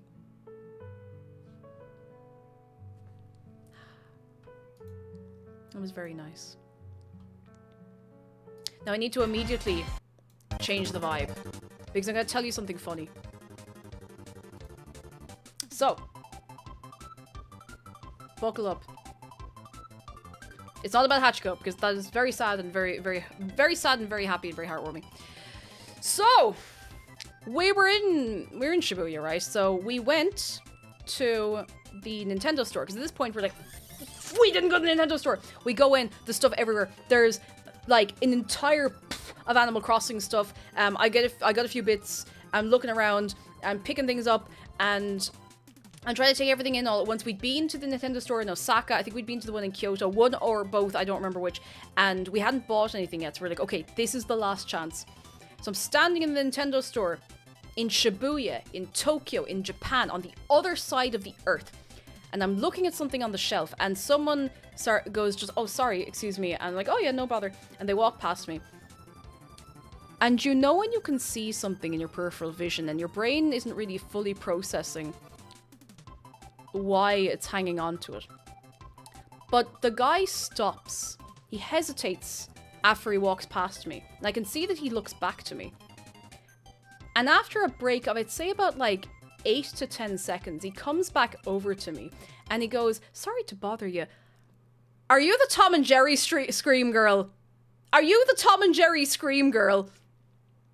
In the Nintendo store in Shibuya, in Tokyo, in Japan, on the other side of the planet!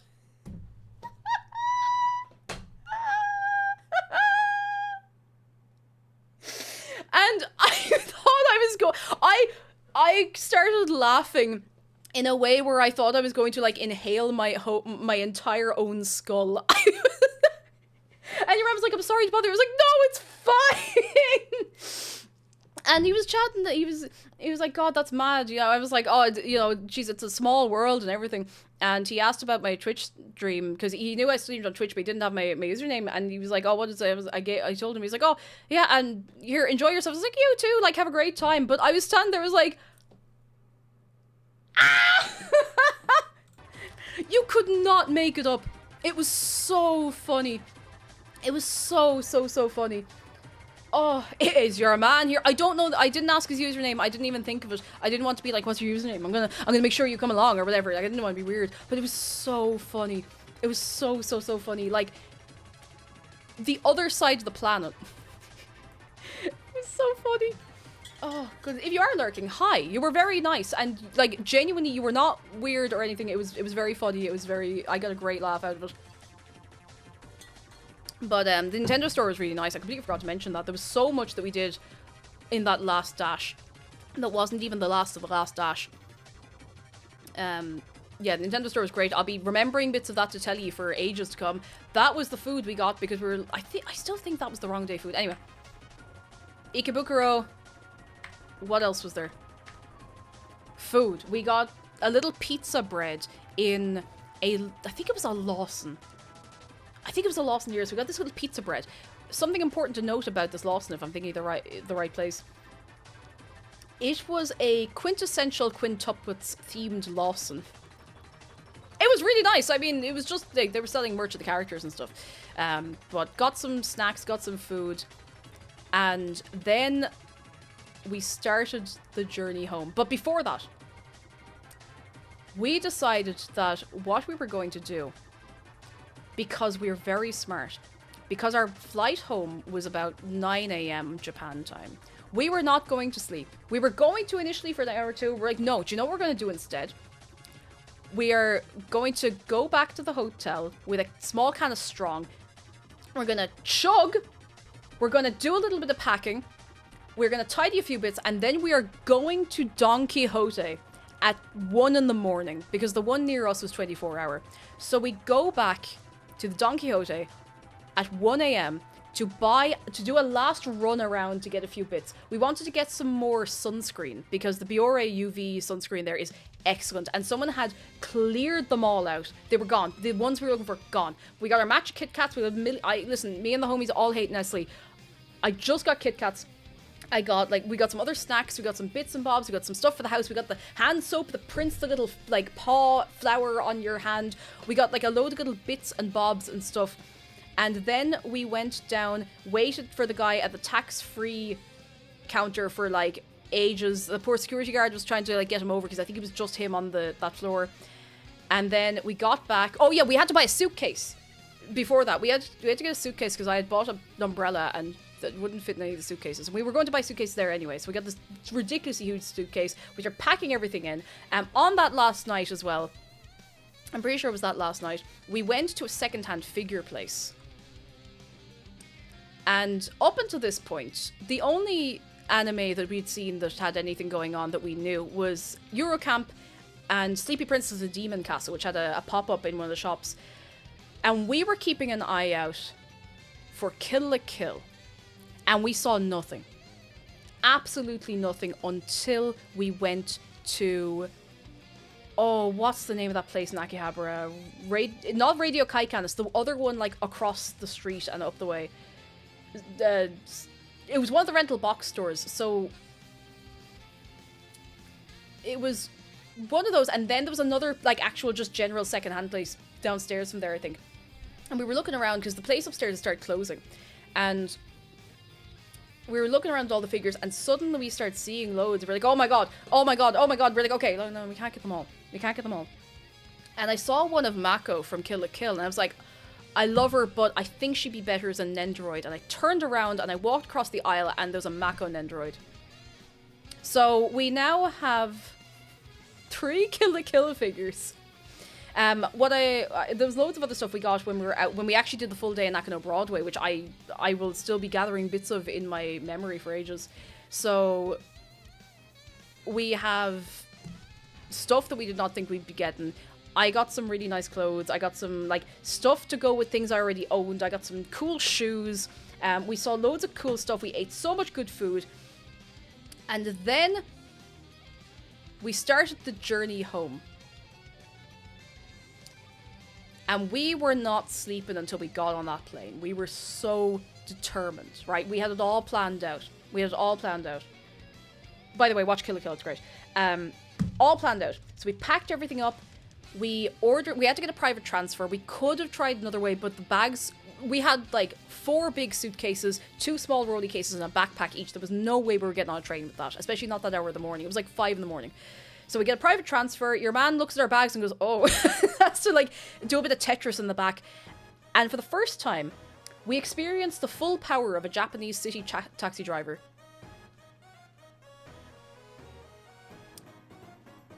It was absolutely terrifying. And it was very fun.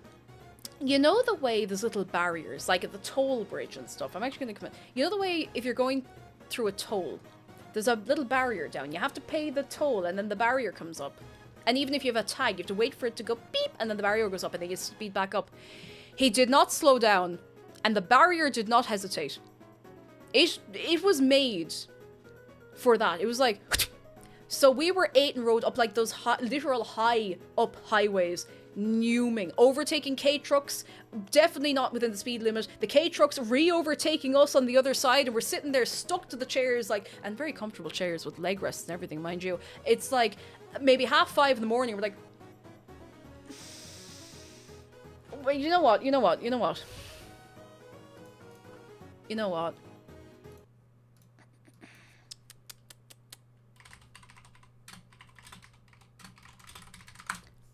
This is what it felt like. This is what it felt like being in that taxi at like 5:30 in the morning.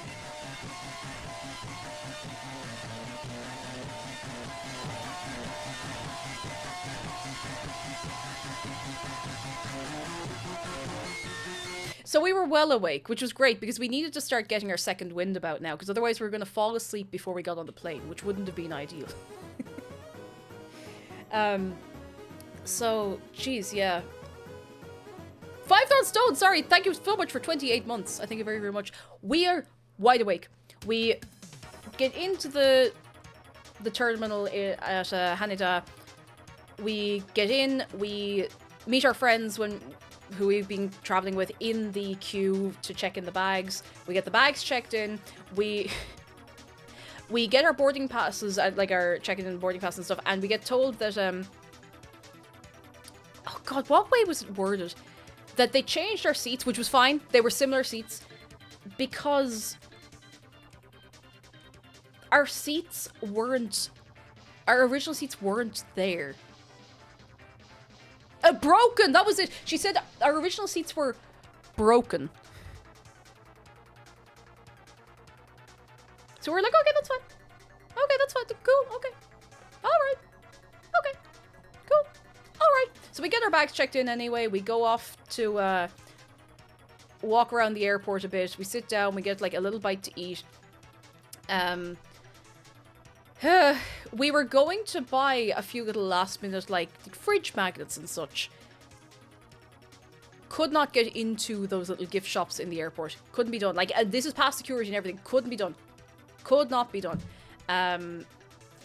It was so busy. So, it was fine.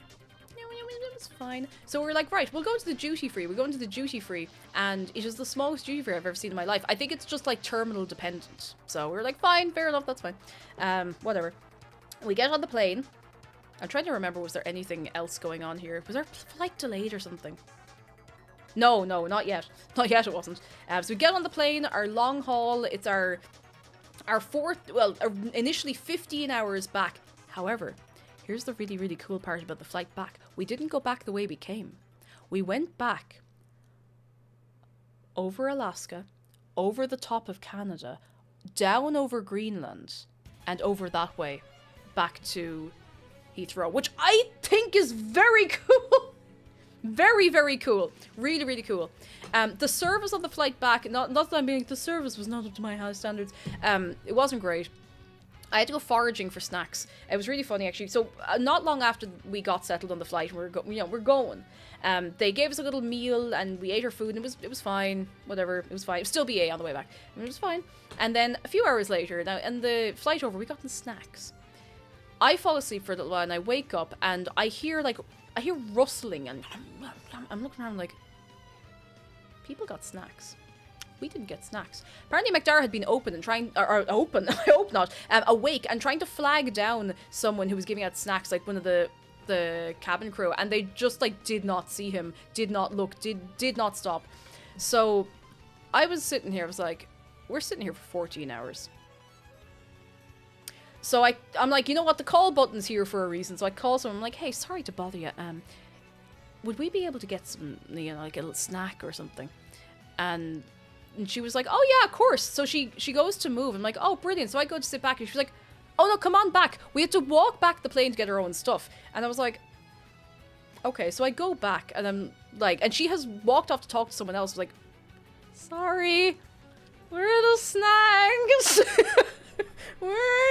So I get like a box of the little Doritos. I get some Jammy Dodgers. I get like a little, I don't even know what they were, salt and vinegar, little crisp things. And I'm like, hey, can I get 2 little cans of Coke, please? And she gives me 2 little cans of Coke, and I go back with my haul, and I sit down, and I put all my stuff down. And a one from across the aisle taps me on the shoulder to say, hey, sorry to bother you. How did you get all the snacks? I didn't get any snacks. How did you get them? I was like, go back and ask. And she was like, I will, yeah, thanks. I was like, free range foraging. It was very funny. Jellyme, thank you so much for 30 months of your Prime. So at this point, I was like reasonably reclined, somewhat reclined, and about to eat snacks or whatever. And the person in the seat behind me, now, when you're on a long haul flight, everybody has the same amount of space. All the seats recline the same way. You have to manage your reclining time and appreciate that people need to sleep when you're on the flight. I am not a particularly long-legged or tall or anything person. I'm not like, oh, I'm so dainty and small. I don't take up a whole lot of space in a flight seat. And I'm sitting there trying to get nice and comfy, and this person behind me goes, oh, I'm sorry, what was the phrase she used, McDara? Something like, we're really struggling for space back here. And I was like,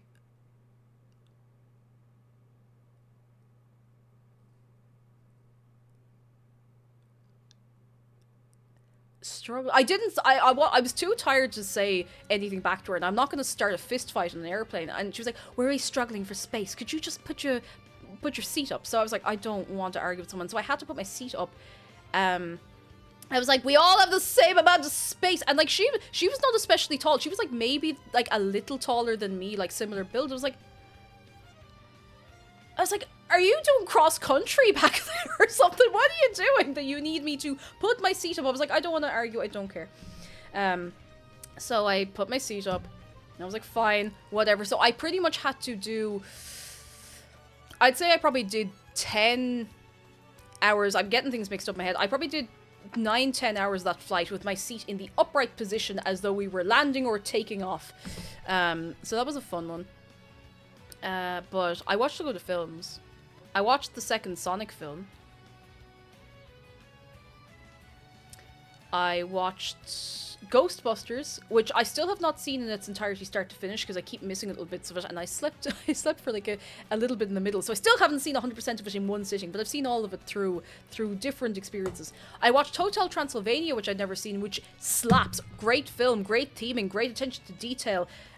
Fantastic, recommend, had never seen it, loved it. And then we got some food service. Now this food service was coming pretty late.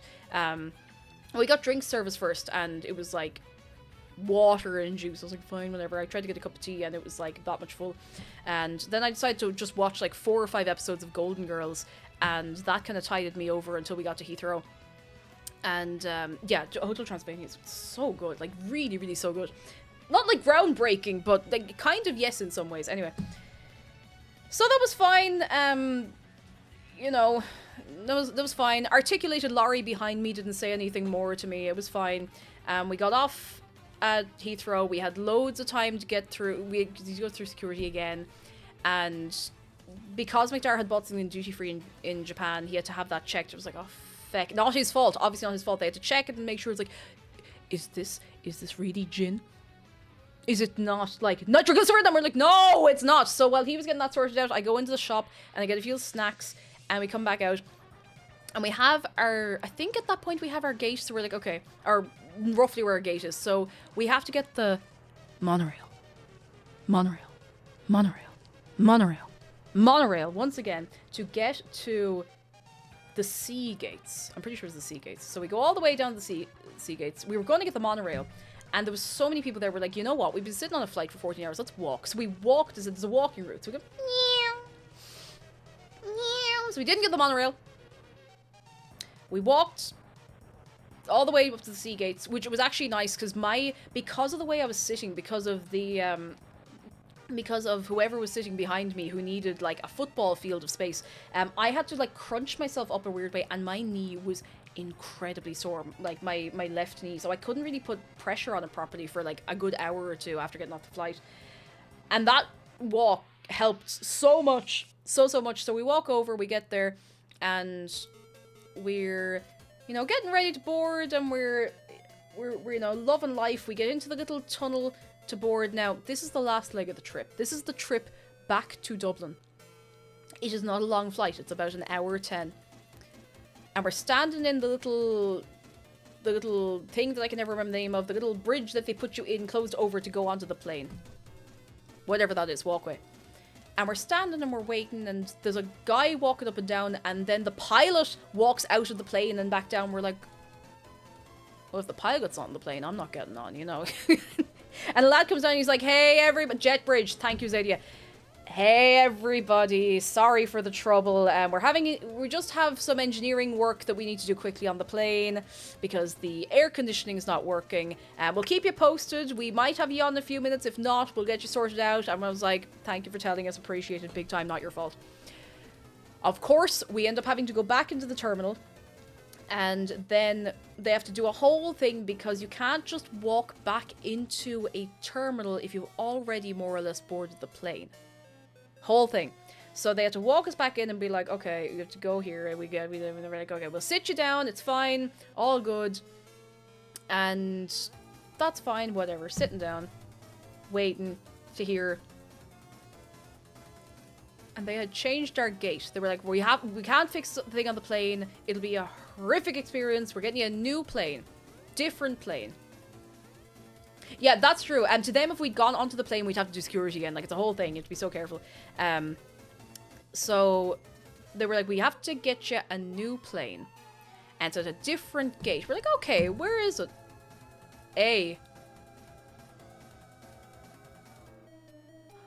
We have walked maybe 10-15 minutes to get to the sea gates. So we have to go all the way back to where we were.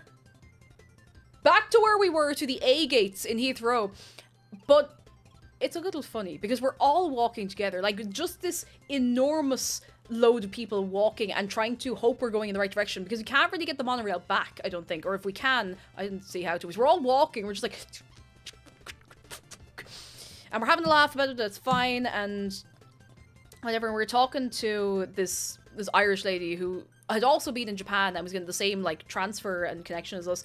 And she was like, I'll never fly BA again. They were apparently delayed on the way over to Japan to the point where they lost, like, 2 days of their holiday. So, so we get over there and we're standing, we're waiting. We're delayed by, like, I want to say an hour and a half, 2 hours? I don't remember. Time stopped feeling real after a while. And Caroline, that's what we were worried. We were like, oh, will the luggage get over? Because when we were going through to get to where we needed to go for the transfer, they said that the flight was really, really busy. And you know the little overhead compartments, that there might not be space. And they didn't really ask, they said they were checking our rolly little suitcases. So I was like, yeah, fair enough. We were talking to Ron, she was really nice. She was saying she's going to Japan. And then we realized, if our luggage is not with us, all we have are our backpacks. So, moral of the story, if you're traveling anywhere and you have a little backpack, put all of your absolute essentials in the backpack. Which, to be fair, we did for the most part. Our luggage could have been anywhere. But we got onto this other plane. We got moving.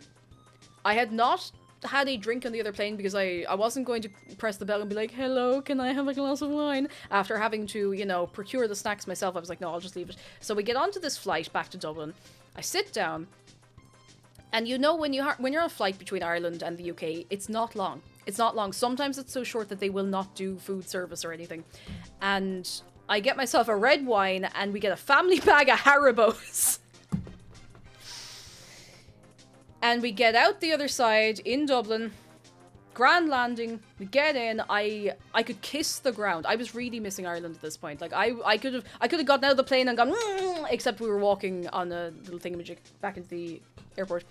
We go through passport control, we go to get our luggage, we get a big, the big trolley for the luggage, because we have like 100 million bags, not really, just lots of bags. We get the bags, we get everything, and we go through nothing to declare, and we go out, and we're in Terminal 2 arrivals. And the first thing I do, we say goodbye to our friends, they are heading off earlier than us. I go into the shop, I get a half-litre of Avonmore full-fat milk, and I buy it, and I walk over to where we're standing, and I open it, and I chug. And I could have cried. It was so nice. We're spoilt for dairy in this country, I swear to God. All I wanted was a cup of tea, milk, cheese, and brown bread. It was so nice! I could have chugged the whole thing, but I was like, no, I'm good. I'm good. I'll save some for the cup of tea when we get home. It was amazing. Once I tasted that, I was like, okay, all is well. All is well. Japan was great. Japan was amazing. We're still unpacking. We're still catching up on washing. We got home... What day was it last week? Thursday. Friday? Thursday night. We got home at, she's like 1 in the morning, 12:30 at night. And we were going to have something to eat and we literally couldn't stay awake. We're like, no, sleep. And we slept. And we woke up at about 8 or 9. And we were not jet lagged! Woo! We weren't jet lagged. We were a little tired. We've been a little tired for a few days. No jet lag. No disruption of sleep schedule. I am so smug. I am so smug. We did not have our sleep schedule massively disrupted. The only time it was a little off was the first morning we woke up in Tokyo. I woke up really early, but I was fine. It was great. It was great. And we're unpacking forever, and we're catching up with the washing forever, and that is the light version story. That is the, like, that's the low-fat version of the story of McDara and Cake go to Japan. I've been talking non-stop for 4.5 hours. You can really tell I've had time off. Thank you. Thank you. Thank you very much. I will I'm going to be remembering so many other things that I haven't told you. You survived airports! Woo! It's the brief 4-hour version. I was talking to my mum the other day, and I was on the phone with her for a total of 4 hours. And I'd say 2.5 hours of that was telling her about barely a week and just like kind of the very basics of what we were doing, you know? What kind of time management do you wield to not get jet lagged and trip Japan? Because we left Haneda Airport at about 9 a.m. local time, Japan. The initial long-haul flight was about 14 hours, and we slept for quite a fair bit of that. And we set our time on our phones back to local time at home. So we were awake for McDara was conked out 8 solid hours. I maybe got 6.5, 7. So by the time we got back into Ireland, we were getting towards the point, and it was towards the time of the evening where we would want to be winding down for bed anyway. It was like magic, but it was great. It was so great. We did not sleep all day. We did not stay up all night. It was fantastic. Now, mind you, we didn't really have many late nights when we were in Japan, so it was great. It was great. I missed you a lot. I missed you a lot. And I am I can't believe we did that. I cannot believe that all happened. It feels so surreal. Oh, Chris, we'll see you soon. It feels so surreal. I missed you.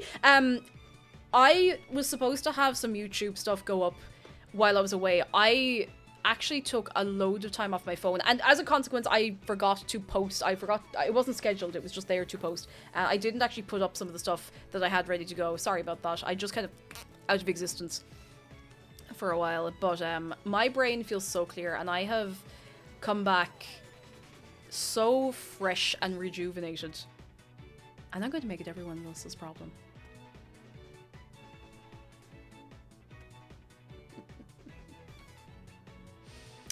I have come back with a feeling that I've not had in a many years, which is this mad drive to just do stuff. Please don't make it a problem. I just got this job. Oh yeah, geez, I know I did this in Discord, but since the last stream, we have 2 new moderators in the community. Who I still need to moderate on the Minecraft server. Sorry, I forgot about that. Can we please give it up for Rowan with Twitch and Poffelmouster? Oi, oi, oi, oi, oi, oi, oi, oi, oi. Who have been excellent. Ye all know them, and if you don't, you will. They've both been fantastic. They're both long time members of the community, and they've been great. Yeah, Poffelmaster is the most banned moderator in the history of the channel, and can never be banned again unless I decide to ban them. Which I won't. I won't. It's actually too much effort to ban a moderator and then remoderate or remod them. I am Alex C. Thank you so much for 17 months. 44 is the record to beat. But please be very, very good to them the same way you would be to any of the other mods.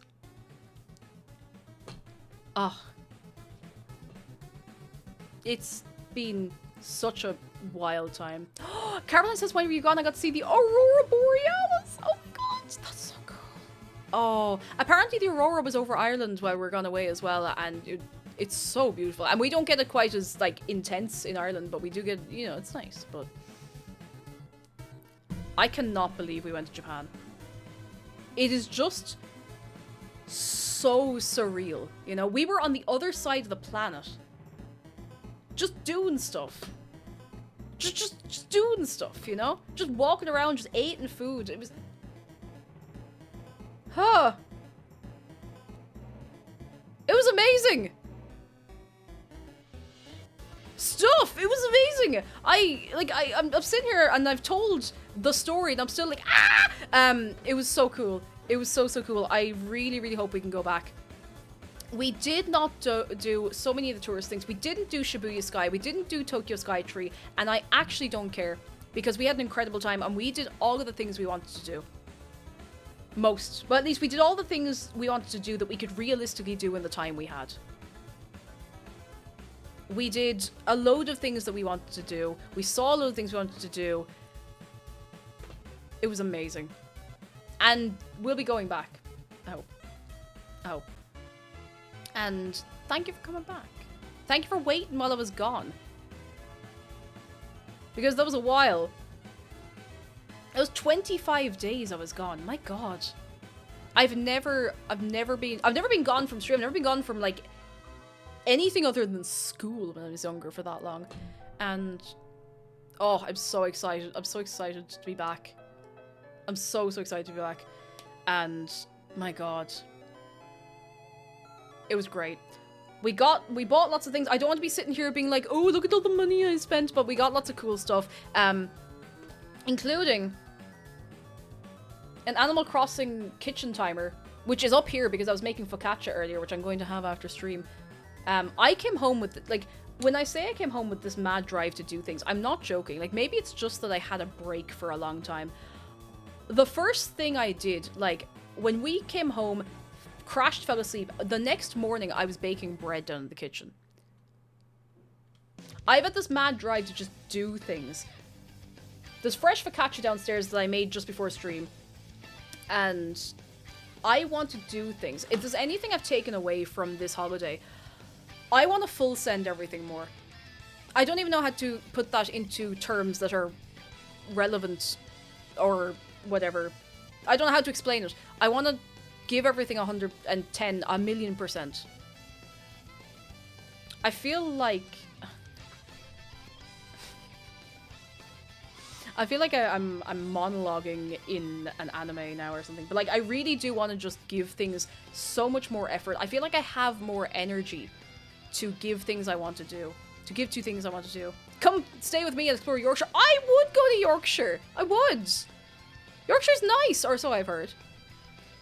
Or so I've heard. I've got to be honest, if the last 3 years haven't been you full sending everything, I'm scared. If I may be honest with you, I haven't been full sending most of what I do. And I'm not being like, oh, well, I'm so much better. Like, I just get very lucky with the way a lot of things work out. But I'm going to start full sending it. Like, really, really full sending it. I don't mean I'm going to be jumping around and going mad, like, more. I'm just want to do more things more. I don't know how to put it into words. I've been talking for a long time. It's very nice you can both come whenever you want. I'd actually love to visit. You know what? Listen, maybe next year. You never know.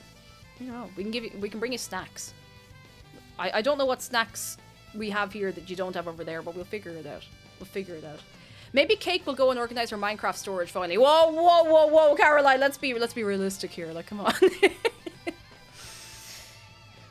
I just want to do more things. I want to make more shit posts. I want to do stupid stuff, which is why, like, I had the itch in the middle of my brain and I could not rest yesterday until I made a silly little video and posted it on the internet so that I could force everybody to look at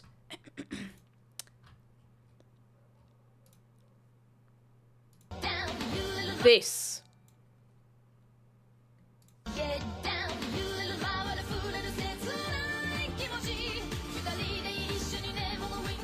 I have this, like, there's stuff oozing out of my brain that, like, silly little stupid things that I want to do. Like, just shit posts and messing and carrying on, and I've never felt like I've had so much energy for it in my life. Also, yeah, there's no frame you can stop on in that video that isn't great. Let me just, Thoughts! That's at 3 AM! Thank you so much for 50. That's a very big round number. 50 months at tier 2. Thoughts, how are you? Thank you so much for a long time. I hope you're very well. You're all very well, for the record, but I hope you're very, very well. I was in roughly your time zone recently.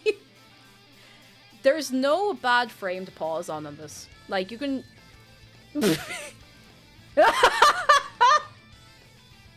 like, you could just... You could give it... Oh, that's... You could give it... Hood? Hood? Hood? Hood? Tag yourself. Which frame of this video are you? Mom, I'm scared. Come pick me up. No. No, you're in this now. Up. Up. Yup.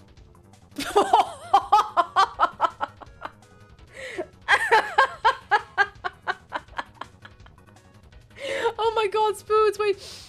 It could be fairy godparents. Wait, no, we need a more spinning part.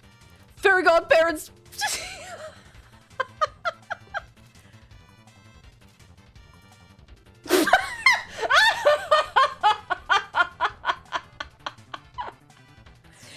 I green screened this for a reason. You have my full blessing. I've posted this on Blue Sky, by the way, because I am actively giving up on Twitter.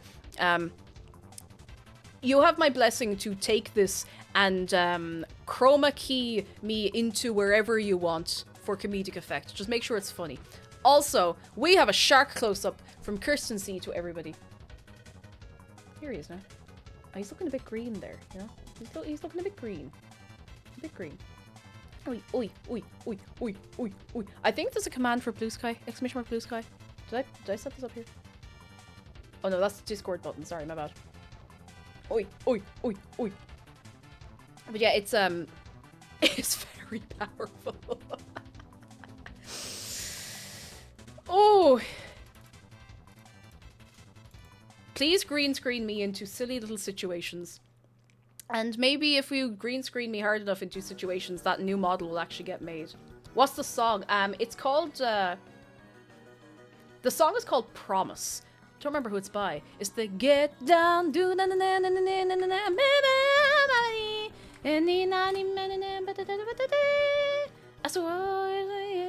what the she go. I actually can't, hang on. If I just, you have a better chance of finding it if you just look for Gedan. Promise by Hirose Komi. That's the one. That's the one. Yeah, so I just have so much newfound energy to do silly little things. If you want the exact post, here it is. Here it is. Have fun. Have fun. Like, genuinely, please have fun. Miss Wise says, don't open in a silent place with other people when you've forgotten to turn your volume down. Just a warning. Just a warning. Oh, so yeah, now, come here till I tell you. We have unfinished video game. We still have more Twilight Princess to play. I have not forgotten, don't you worry. I have not forgotten. I don't know how much of the game is left, but we do have more Twilight Princess to play. All the VODs were backed up onto YouTube, so the playlist is there. So there's a few things I need to fix on the VOD channel that people have pointed out in Discord, just for other stuff, and I'll get that sorted soon enough. I am so excited to go back to it. Twi Pride Lynn says, yeah, that's the one. That's the one. More Wolf Link. I do not know how far I am through the game. I do not want to know. I feel like we're getting into the big stuff. But yeah, it's great crack. I'm gonna have a great like hour trying to remember how everything works. But I'm so excited to get back to it. We'll be doing that tomorrow. Usual time, 5 p.m. Irish time. We'll be doing that. Oh, lads. It's mad to be back. It's great to be back. Excuse me. It's fantastic to be back. I was actually really nervous coming back. And I was really nervous. I was initially nervous taking the time off, and then you were all very nice and I wasn't nervous anymore. But I was nervous coming back, and I don't know why. I think I was afraid I'd forget how to be on stream. My hair has evidently forgotten it to be on stream. By the way, I got my hair cut before we went away. This is how fast my fringe grows. I have to go get this sorted. But yeah, this was so much fun. It was so much fun. I don't know what to do with myself. I'm gonna keep telling you little stories over time. And I will remember more and more things, and I'll probably be like, oh, do you like this thing I got? Actually, this dress I got in Japan. It's like a dress top thing. It's nice. It's nice. It's comfy. Shapeless. When I went to ACDC Rag in Harajuku on one of the last days, they do a lot of streetwear, and to put it very vaguely, but a lot of their stuff is fairly shapeless, which I want. Listen, I know that with Lolita fashion, you have a bit of a silhouette going on, you know? Generally comes in at the waist, the rib cage, and go back out. I do like shapeless clothes outside of that for the most part. So I got a hoodie from ACDC Rag, which is... It's like down to my knees. It's so great. It has pockets. It's comfy. It's great. Love it. So I got a few like big oversized like t-shirts and hoodies and jumpers and stuff. It was great. Loving life. Oh, something that was really nice as well, lads. And come here till I tell you. Every time I checked into Discord when I was away, everyone was just having a nice time. Everyone was just having... If you're not in the Discord, come here. I've made a button on my stream deck so I can do this and have that go into chat. I don't know why I didn't think of it sooner. I started sorting out my stream deck today. Everyone was just having a great laugh. Everyone was, you know, taking it easy. We are having a watch along as well. the Bake Off is on at the minute, and Rowan has been hosting. If you'd like to go over, for Twitch subs and for YouTube members, we're having a little watch-along parties for it. So if you'd like, you can go over, you can get yourself a role to be pinged for the Bake Off. It's great fun. Great fun, and I'm just glad you're all having a nice time. A nice time. It's always nice to check in and see what's going on.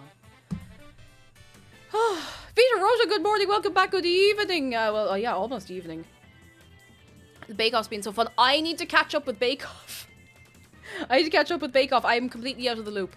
So I'm looking forward to seeing that. It's gonna be great. I miss Bake Off.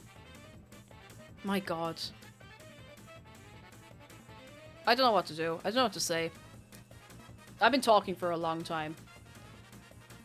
Yeah, actually, can we get a big for Rowan for hosting Bake Off while I've been away, and will be Rowan will continue hosting Bake Off now that I'm back as well, and has this like recurring events all set up. They got it all sorted out. It's amazing. A roll to be pinged like a bread roll, like a pingus roll. Oh goodness. Catleg says, I just popped in and thought the shark was you wearing a fun kneecap or something with an uncomfortable position. Can we get another point on the knee counter for shark? The kneecap counter. Oh, my arm! We are so back. This is how you know we're back. We are incredibly back. Lads, Japan was unreal. Absolutely unreal. I'll have so many more things to tell you about. So many things. We have things down, like on Friday, there's loads of stuff in the kitchen that we got that I want to show you. So, you know, I will keep telling you stories of the course of weeks and months and probably years. Good news from Puffle, and I'm so sorry, I probably missed a lot of good news from people today. I was just Newman. Ran a bit on the way. Ran a Bake Off themed D&D session on Friday. It was very silly and then became the most stressful combat the players had ever seen. Give it up for Puffle hosting D&D. Oh, I'm so glad you had a good time though. That sounds unreal. That sounds like so much fun. Was that in Discord or was that just like out in the real world? Because both are quite scary. Oh, that sounds like so much fun. Unreal. Absolutely unreal. I'm sweating, lads. It's not warm, but I'm sweating. And I think... Oh, Stephen Wallaby says, went last month, I'm already missing Coco Ichiran. I was only talking about, we went 3 times to Coco Ichiran. It was so good. It was so good. Someone said there's rumors, there's whispers on the something about there maybe being one open in Dublin. I really want one. It was so good. I could try making one. I'm gonna be trying to make the food we had there for so long. Oh my god, I didn't even get... McDara has more of the food pictures. I'm gonna put together like a compilation of the pictures. In Meat Space! Oh, unreal. We had okonomiyaki in Kyoto and it was so nice. Even if the one lighting the thing, the hot plate on the table did nearly set fire to McDara, but like it was fine. It was fine, so don't worry about it. I want to make so many foods. So many foods. You can get okonomi sauce and Kewpie mayo in Ireland, but we got 2 bottles in the donkey because it's way cheaper and brought them home. So, hooray! Hooray! Lads, thank you so much for coming along. Thank you so much for holding out and waiting. Oh my god, wait, I forgot to show you! I completely forgot to show you the picture of Dave on the aeroplane. For anyone coming in late, we did bring Dave to Japan.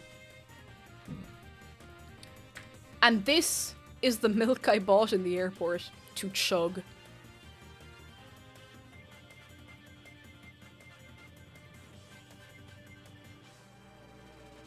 I just chugged. It was ice cold.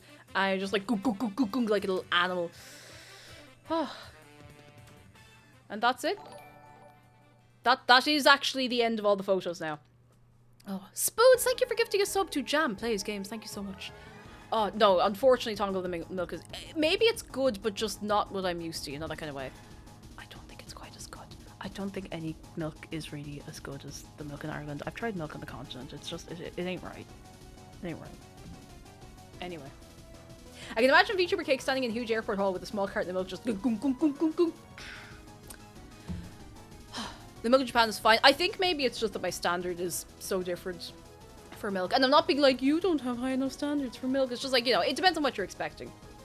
Yeah, the Irish milk is just so incredible. We actually didn't go to any of the milk bars because of that then, because I kind of wanted to go and I was just like, no, what if I hate them? That would be an awful waste. And McDara doesn't really like milk anyway in the first place, so you know.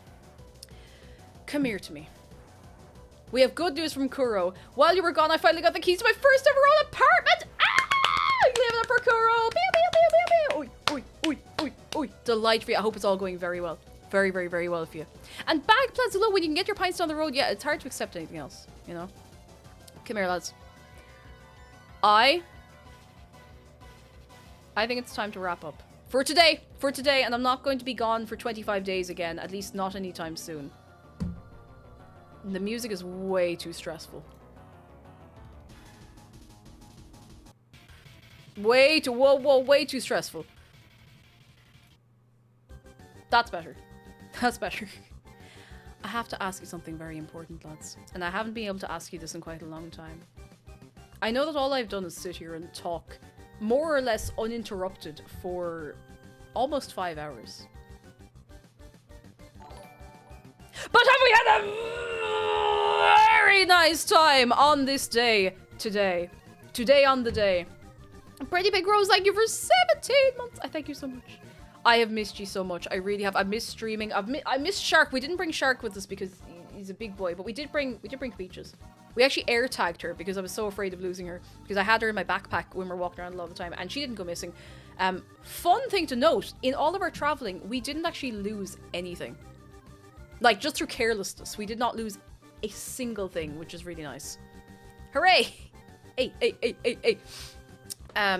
Thank you so much for coming along for story time. North Coaster says, happy you're in great shape, happy you're back. Thank you for the stream and stories. Thank you for coming along. And as always, thank you for being here because this streaming is the reason I was able to do that. Thank you. And I'll never take that for granted, ever. Shark was house sitting. Exactly. Now, stream schedule should be more or less back to normal from here on out. At least until, like, Christmas. Unless something goes up in fire. I don't know. Forfagoose not found. Hello. We're just wrapping up, but I'm chatting for another few minutes. Schedule should be fairly normal until Christmas, unless, like, maybe a day here and there if something comes up, you know, that kind of way.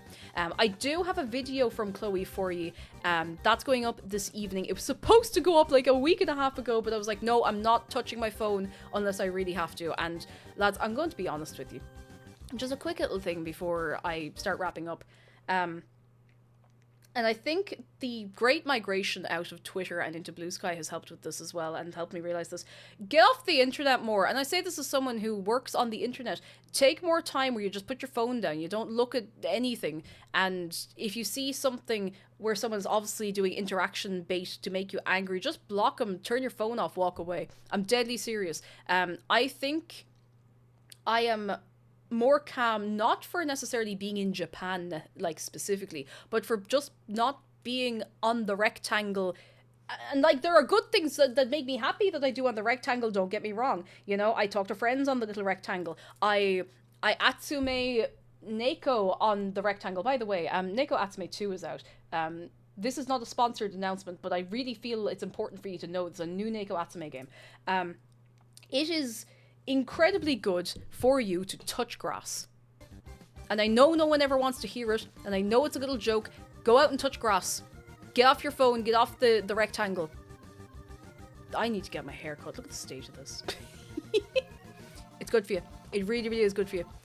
And it feels like your granny going, I told you so. But it's good for you. It really is. I feel great. I don't remember the last time I had mental clarity like this. Like, I don't have anything I'm, like, clenching my jaw about. You know? I know what you mean. I like having a garden. Yeah, that's part of why gardening is so nice, because you just have to while you're doing it, you know? It's great. It's great. I highly recommend. Go touch grass. It's good for you. Okay, alright. I'm stalling because I don't want to go, but I'll be back tomorrow. It's not like I'm going away for so long this time, you know? But yeah, I feel great. I am so well for having gone away, and I'm so well for coming back as well. All right, come here, wrap it up. For anyone who's not already in the Discord, here's the Discord that I can link you to. with a single button because I finally started to sort out my Stream Deck. I'll send you. I'll actually put a photo up in Discord of what I'm doing with it when it's done because I think it's very funny. I need to see who I can leave you with for the rest of the evening. Who's on the line? I'm sorry, True Blue Venue. I'll be back tomorrow. Tomorrow we're going back to Twilight Princess. We're gonna keep playing where we left off, and I'm very excited. It's been eating the brain out of me. I wanted to go back so badly. I'll refrain from physically touching grass due to allergies. Smart, but I did go for a nice walk along the harbour back earlier. Going for a little walk, it's great. Now, I know you're not always somewhere you can go for a walk, but like just away from the little rectangle. Have it with you for safety, of course. But just, you know, anywhere. To a library, anything like that. Somewhere quiet. It's nice. It's nice. And if you don't want to, I can't force you, you know. I'm going to see where I can send you for the rest of the evening. I know exactly where. It is October. It is the 27th of October. We haven't played a spooky game. We are going to play Luigi's Mansion 2 after Twilight Princess. I don't care if it's halfway through November or whatever. I want to play it so badly. I'm going to send you over to someone who is playing a game that I think I'm appreciating more when I look back at the experience of playing it than when I actually played it myself, if that makes sense. I'm sending you over to Mori, who is playing Night in the Woods and is starting it and I think playing it for the first time. So please, no spoilers. Please, no feck acting. Just please go over to Maury and be very nice. Maury is another Irish streamer, VTuber and occasional PNG tuber. Maury is such like 10 out of 10. Highly recommend. Such good people. Let's thank you so much for coming along. Thank you. After so long.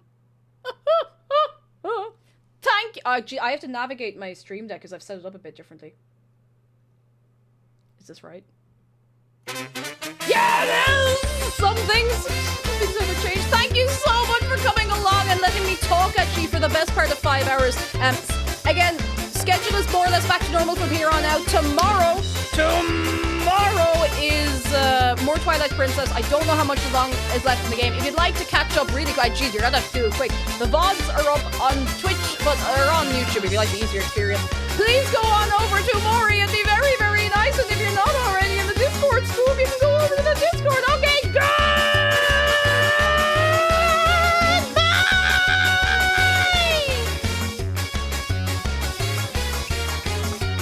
Oh my god, we went to Japan and came back. I feel like I've just monologued at you for hours. Okay, I'm going, bye!